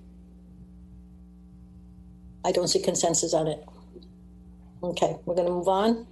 Policy regarding related to what happens after cleanups, after people do cleanups. Yeah, so like if there's a group that wants to do a cleanup, I think they're having to take the trash rather than trying to shove it into one of our city bins. What we're trying to do is figure out if there is a way or a procedure to drop that off so that it's not a bag of trash sitting next to a trash bin. If there was a way for us to do that, or if that's already something written in place. Okay, can we have staff report back to us on what is in place? And I know there have been discussions as well about doing more than what we have in place. So see that as a report back. Madam Mayor, I'm sorry, I think I have a microphone issue here. I said yes for Councilmember Tiff prior request. For closed session? No, that's about the spring. Oh, that was my request. Councilmember Murphy, I'm sorry. Okay, so that's consensus on bringing dumpster day to discussion at council meeting. That's now policy regarding cleanups and where the public can dispose of what they do on a volunteer basis. Is there consensus on that? Yes. And I think Director Miller might want a little bit of clarity on that. Or I didn't hear that. And can you hear me? Yes, now we can. Yeah, no, I was trying to see if there was an opportunity for me to add on the dumpster day event, but I can wait until we have an agenda item, and I would be happy to provide a memo regarding how we handle cleanups. Thank you. Okay. Is there consensus on that? Yeah. Okay. Thank you. And website revamp. That's a big project. But I'm sorry, Mayor. I wasn't able to see who voted yes on the policy related to cleanup. May I have that vote again so that I know whether or not we have consensus? Okay. Yes here. Here's Yes. one. Yes. Okay, thank you. That was clear. Just did we agree? So it's clear to me and Tamara. Did we agree that we could report back to council through a memo to council as opposed to a future council agenda item on the issue of how people can handle their dispose of their collected trash during a cleanup event? Is that a memo to council? Yeah, I'd be supportive of that. Me too. Are you asking my agenda item, City Manager Murray, my suggested one, or? No, I think it was Councilmember Taves, not the dumpster day one, but for Councilmember Taves on what can people do with the refuse that they've collected during a cleanup event. I think Director Miller suggested that we can provide information on what's currently in place through a memo to council as opposed to a standalone future agenda item. And I just wanted to confirm that that was correct, that we can send a memo to council on the existing practice. I think a memo's fine. I just want to make sure that it's a sanctioned, like it would be a sanctioned cleanup that is notified to the city. And, once the trash is collected, what does that person do? What's the procedure for something like that? Mm-hmm. Okay. Thank you. And now website revamp. That's a big project. So I don't know. It's going to take a lot of discussion, I think. I'm not entirely certain what you want to have happen. With that, I think staff is aware of needed improvements and they're working on this, but maybe that's what we want to find out. How about a status report on that in the form of a memo? And then we'll take it from there, determine whether it should be an agenda item or not. Yeah, if we can get a report, I'm happy with that, and then take it from there. If I may suggest a course of action for that to shape this a little bit, we are going to be talking about IT projects. One of our strategic plan strategies is develop an IT strategic plan. So that will look kind of like our normal strategic plan. They'll be identifying key projects that we want to undertake in the timeline. So I would suggest that the council, we kind of fold this into the budget process where council identifies, makes a decision about whether they want to do a website update fund that as a project for next fiscal year. That seems like the existing process we can fold that into, as opposed to it being a new standalone project. If I could also chime in, the company that we're currently using for our website, we do have an agreement that we can update our website after the third year at no cost to the city. So I just want to clarify if the issue is the updating of the website, or is it that the website was down and that's a separate matter? I think it's the performance. Yeah, this is a performance issue with the website. I don't think it's serving as well as it probably could. And just getting some feedback from people that in the community, they're having a hard time navigating it. And that's something that, not to go too far into it. I mean, we're starting to go outside of just requesting some information and hopefully trying to get this onto an agenda so that we can try to get the website tightened up. So I'm for it. City manager, if you believe that a report, same procedure, we get a report, and then if it's worthy enough to move to an agenda item, I think that's fair, and an efficient use of time. Yeah, I think my concern is that it's going to require some staff time. I mean, really the usability of it relates to the architecture and the content. And so it's not just a simple matter of having the service provider do a refresh. It is going to take some staff time. And so I think it needs to be budgeted among other special projects. And I think the right time to establish that as a special project for next fiscal year is as part of the normal budget development process. So if I were to write a memo to you, I'd say, yes, we recognize there's some navigability issues and we know that it needs to be updated. The question is, when does council want to prioritize that work, among other things? So again, I feel like the budget process might be the right time to do that. Does that sound okay? That's fine. That's fine. Okay. Okay, thank you. Before I go on and ask others for their request for future agenda items, it is 11:13. I need a motion to extend. So moved. Okay. Do I have a second? Extend to what? 10:40 or 11:40. 11:40. 11:20 or 11:40? How about 11:30? We already extended. I'm sorry. Motion, please. Make the motion. Sorry, I'm jumping in. I already made a motion to extend to 11:30. I thought. Okay.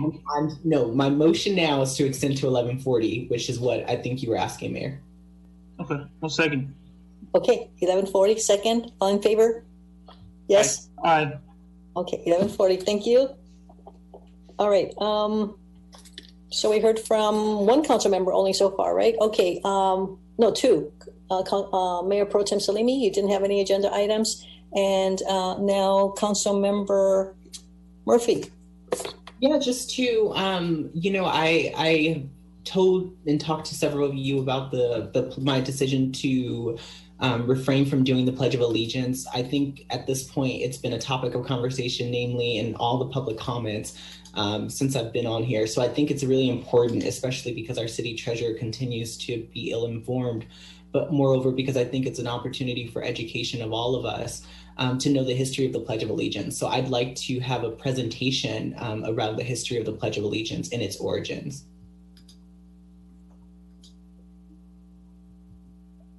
In that practice, we all do the practice. I don't know if everyone here knows why we do the Pledge of Allegiance or where it comes from.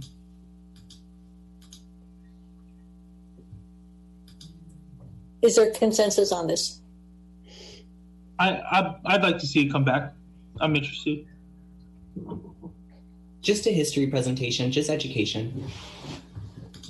Who would make this history presentation? I'm happy to craft it. I think I'm sure our staff are equipped with the knowledge of using online tools to pull information. I'm sure, a number of people. We maybe can even pull the Pinole Historical Society into it if need be.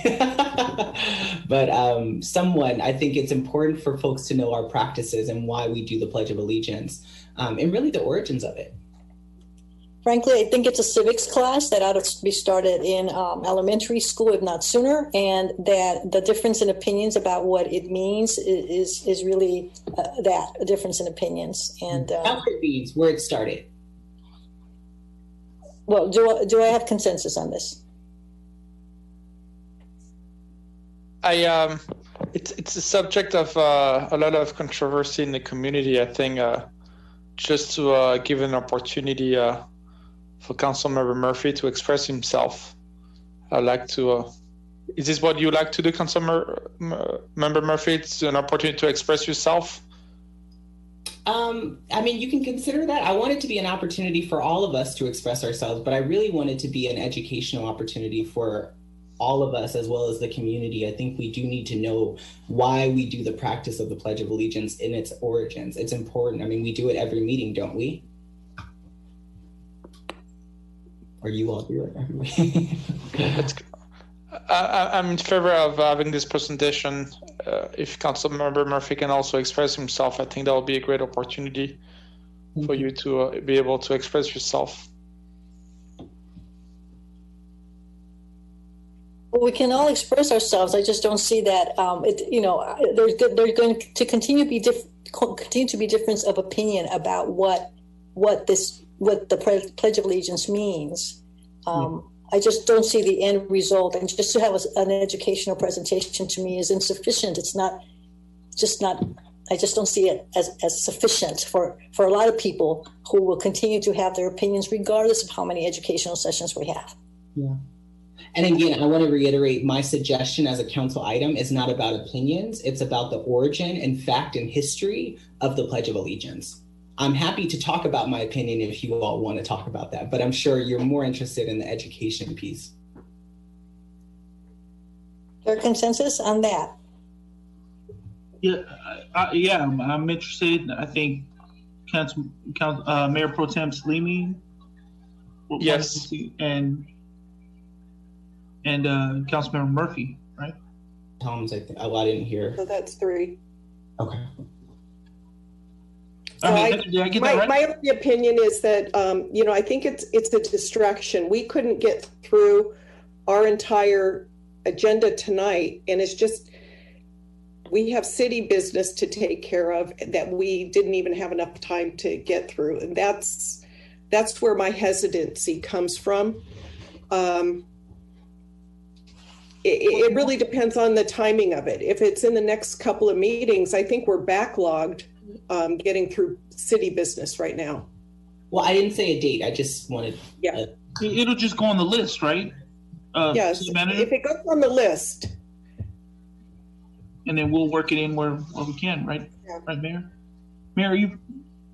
No, I'm hearing you. I just think it's not an urgent matter at all. I think I agree with Councilmember Toms. And I think it ought to be a civics lesson presented elsewhere. But there is consensus on this, so we will have it somewhere at some point. Yeah. Okay.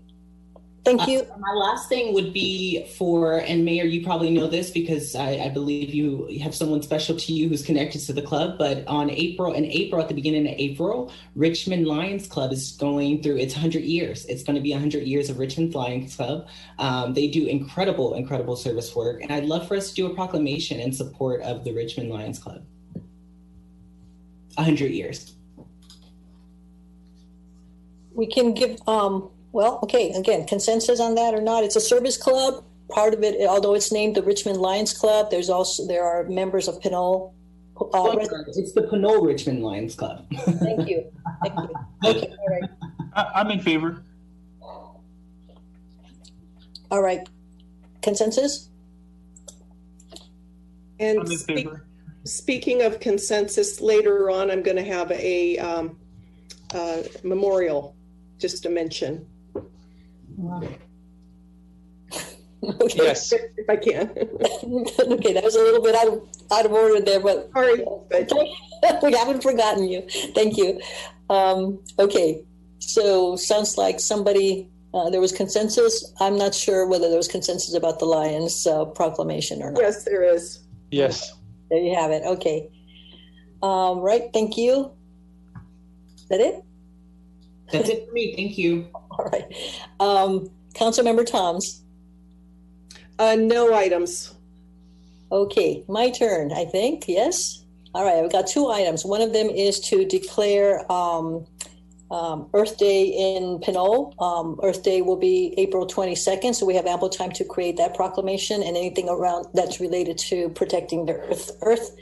So do I have consensus on that? A proclamation proclaiming Earth Day in Pinole in April. I'm in favor. Yes. Okay. Yes, thank you. All right, there's that. And then my second request is related to bringing back for discussion to identify or start thinking about next steps related to the Faria House and what council will determine for that. So on that one, I think I've got to abstain myself here. I'm interested in having a discussion about that.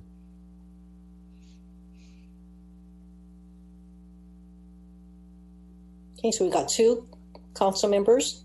Anyone else? Particularly date on this one, or you just want it to be part of the items? Because I thought it was already a part of the items. Thank you. Thank you. I would like, I think it's going right now at our workshop meeting in January, we agreed and provided direction to staff to place the Faria House as part of the capital improvement plan. And at this point, we're not certain when that capital improvement plan is going to be presented to us.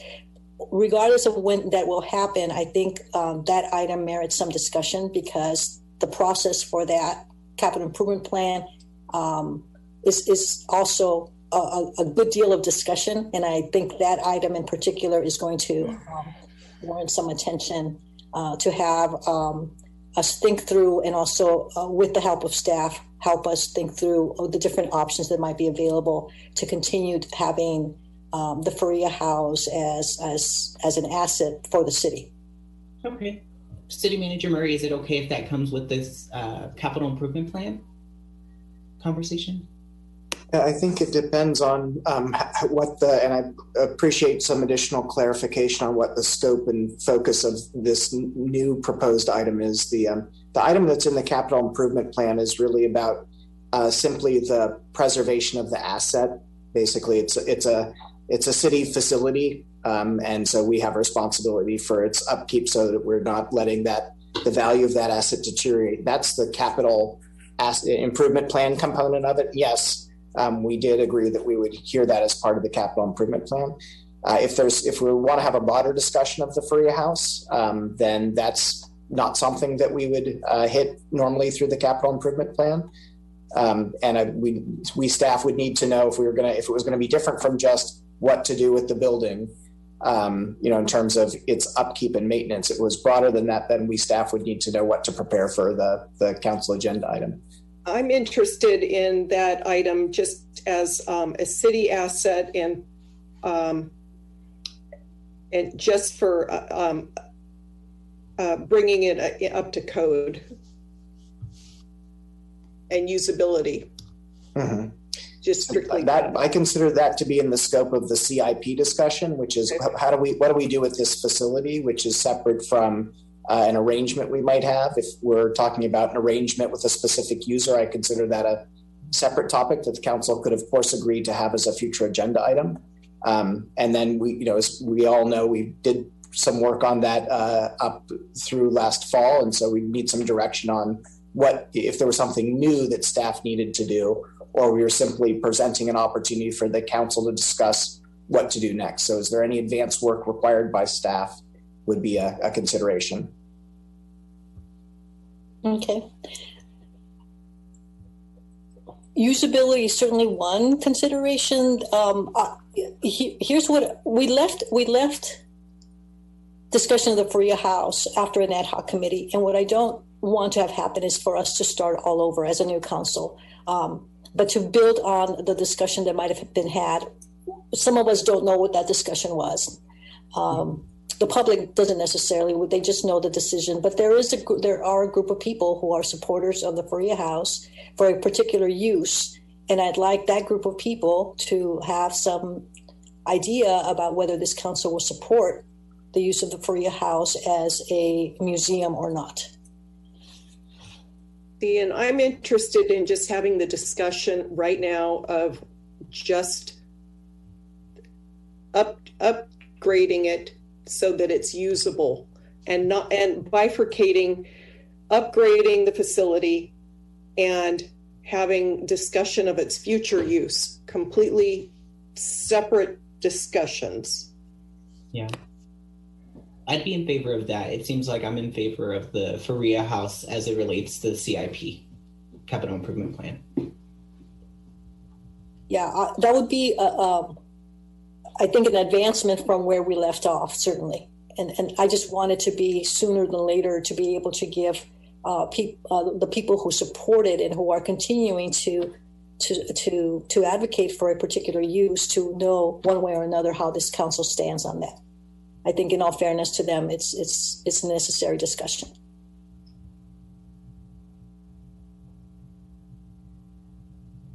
Yeah, and I'm in favor of having that, but I don't know what the timing of the CIP discussion is. So maybe if we can just put it on the list and hear back. So the timing of the CIP, we're going to be advancing it, doing it a little sooner this year than we have in past years. It normally takes place, the development of and approval of the capital budget should take place at the same time as the development of the operating budget. That means we'll be having hearings with the city council and the finance subcommittee probably by the end of April or the beginning of May, and hearings with the city council in May. So that's when we'll be hearing about the Faria House as part of the CIP, and that would be an opportunity for council to provide some direction on renovating it, for whatever use, bring it up to code. I don't think, practically speaking, given what I know are already planned for some future agendas, if we had a separate item on the Faria House's use, practically speaking, I don't think we would get to it any sooner than that anyways, just because we've got a lot going on. For the purpose of framing it, I guess, in terms of picking up where we left off, if we wanted to bifurcate those issues and talk about its use, that feels like it might be an agenda item, which is a kind of a reconsideration of the proposed agreement, which is where we left things. That's just a suggestion for how to frame that agenda item. So we have the structural aspect, and then we have the use and the operating agreement. And so if council wanted to talk about the tenant and use, that feels like a reconsideration of the proposed agreement. I'd like to have them discussed separately. Well, so that's what we're talking about, is having them separate. And the question is, does the council support per Mayor Martinez-Rubin's request for future agenda item? I think in my mind, bringing back the agreement with the Pinole Historical Society as a future agenda item. Does that seem like a way to frame it, Mayor Martinez-Rubin, that's consistent with your vision? Certainly. Okay.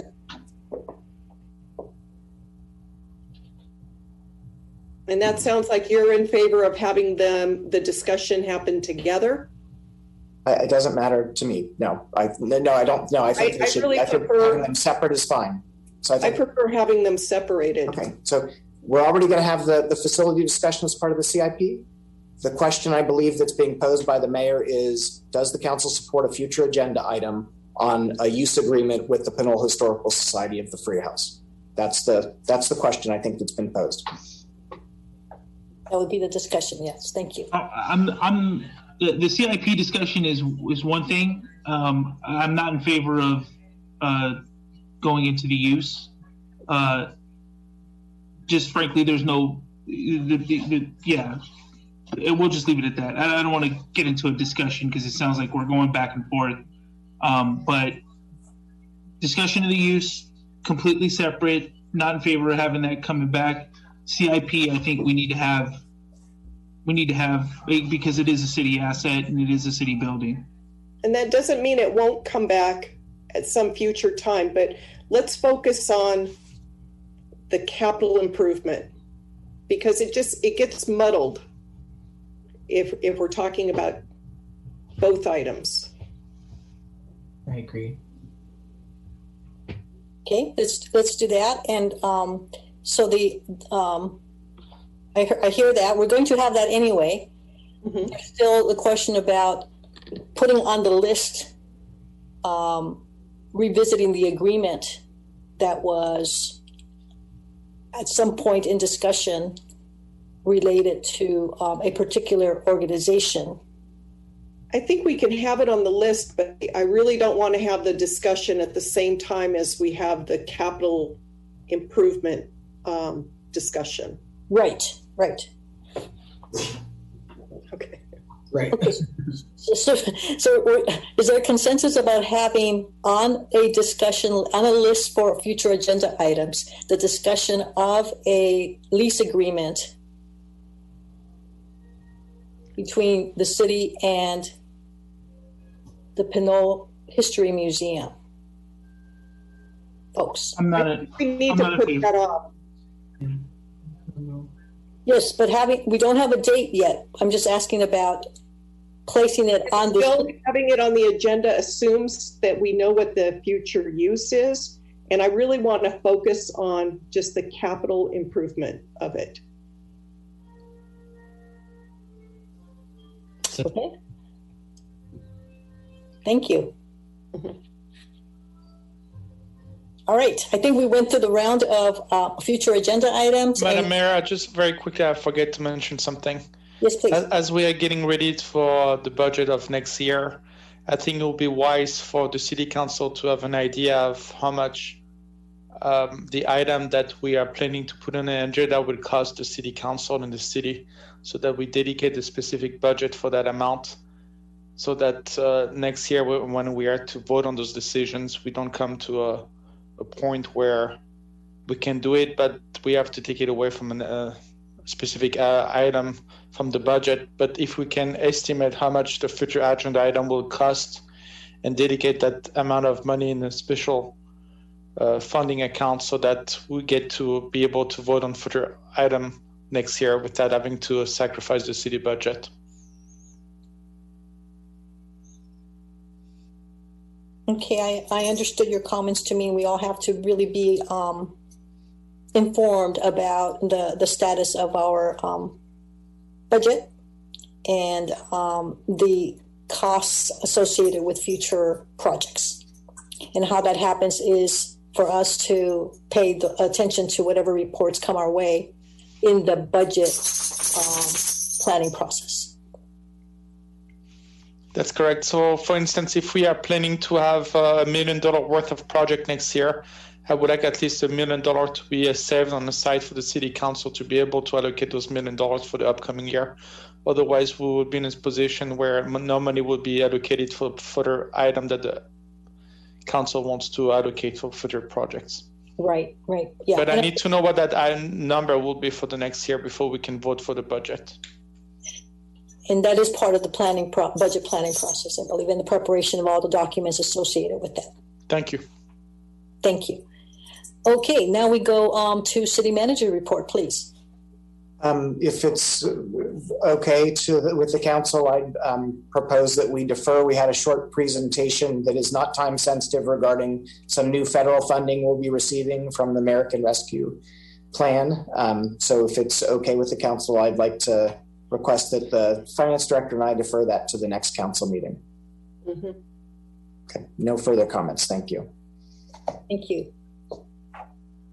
It's fine with me, since all kinds of questions are still coming our way. Treasury still has to determine even how the cities would certify and to obtain those funds at all. Thank you. City Attorney. No comments. Thank you. Nothing to report. All right.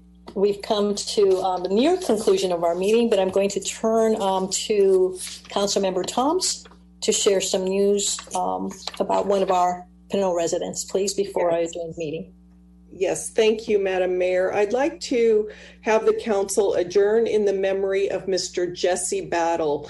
He is a more than 50-year resident of Pinole, And he was also a 50-year plus member of the Richmond Lions Club. He served as their president. I've known of him for some of the work that he's done with nonprofits in the community. I think he had a daughter my age that, went through Pinole Valley High School. So he has lived in Pinole for, quite some time. He leaves behind wife, Charlene, and I would just like to adjourn the meeting in memory of Mr. Battle. Thank you. Our condolences to the Battle family. And I will now turn to Mayor Pro Tem Salimi, who has some news as well. Thank you. I would like to talk about Mr. Sterling Kelly, who passed away last Friday. He was 95 years old. Sterling Kelly was a Pinole original. He was born in November of 1925, and he died last Friday in March of 2021. He was 95 years old. His father, Sterling Kelly Sr., was a council member of the city of Pinole in the 1950s.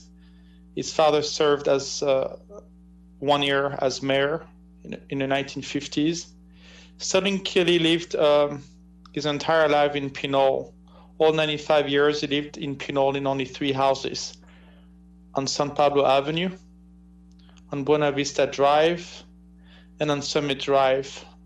Sterling Kelly was a World War II veteran. He served in the U.S. Navy on the USS Enterprise as a radio man. He translated Morse code. Sterling was married for 70 years to Dulce Kelly.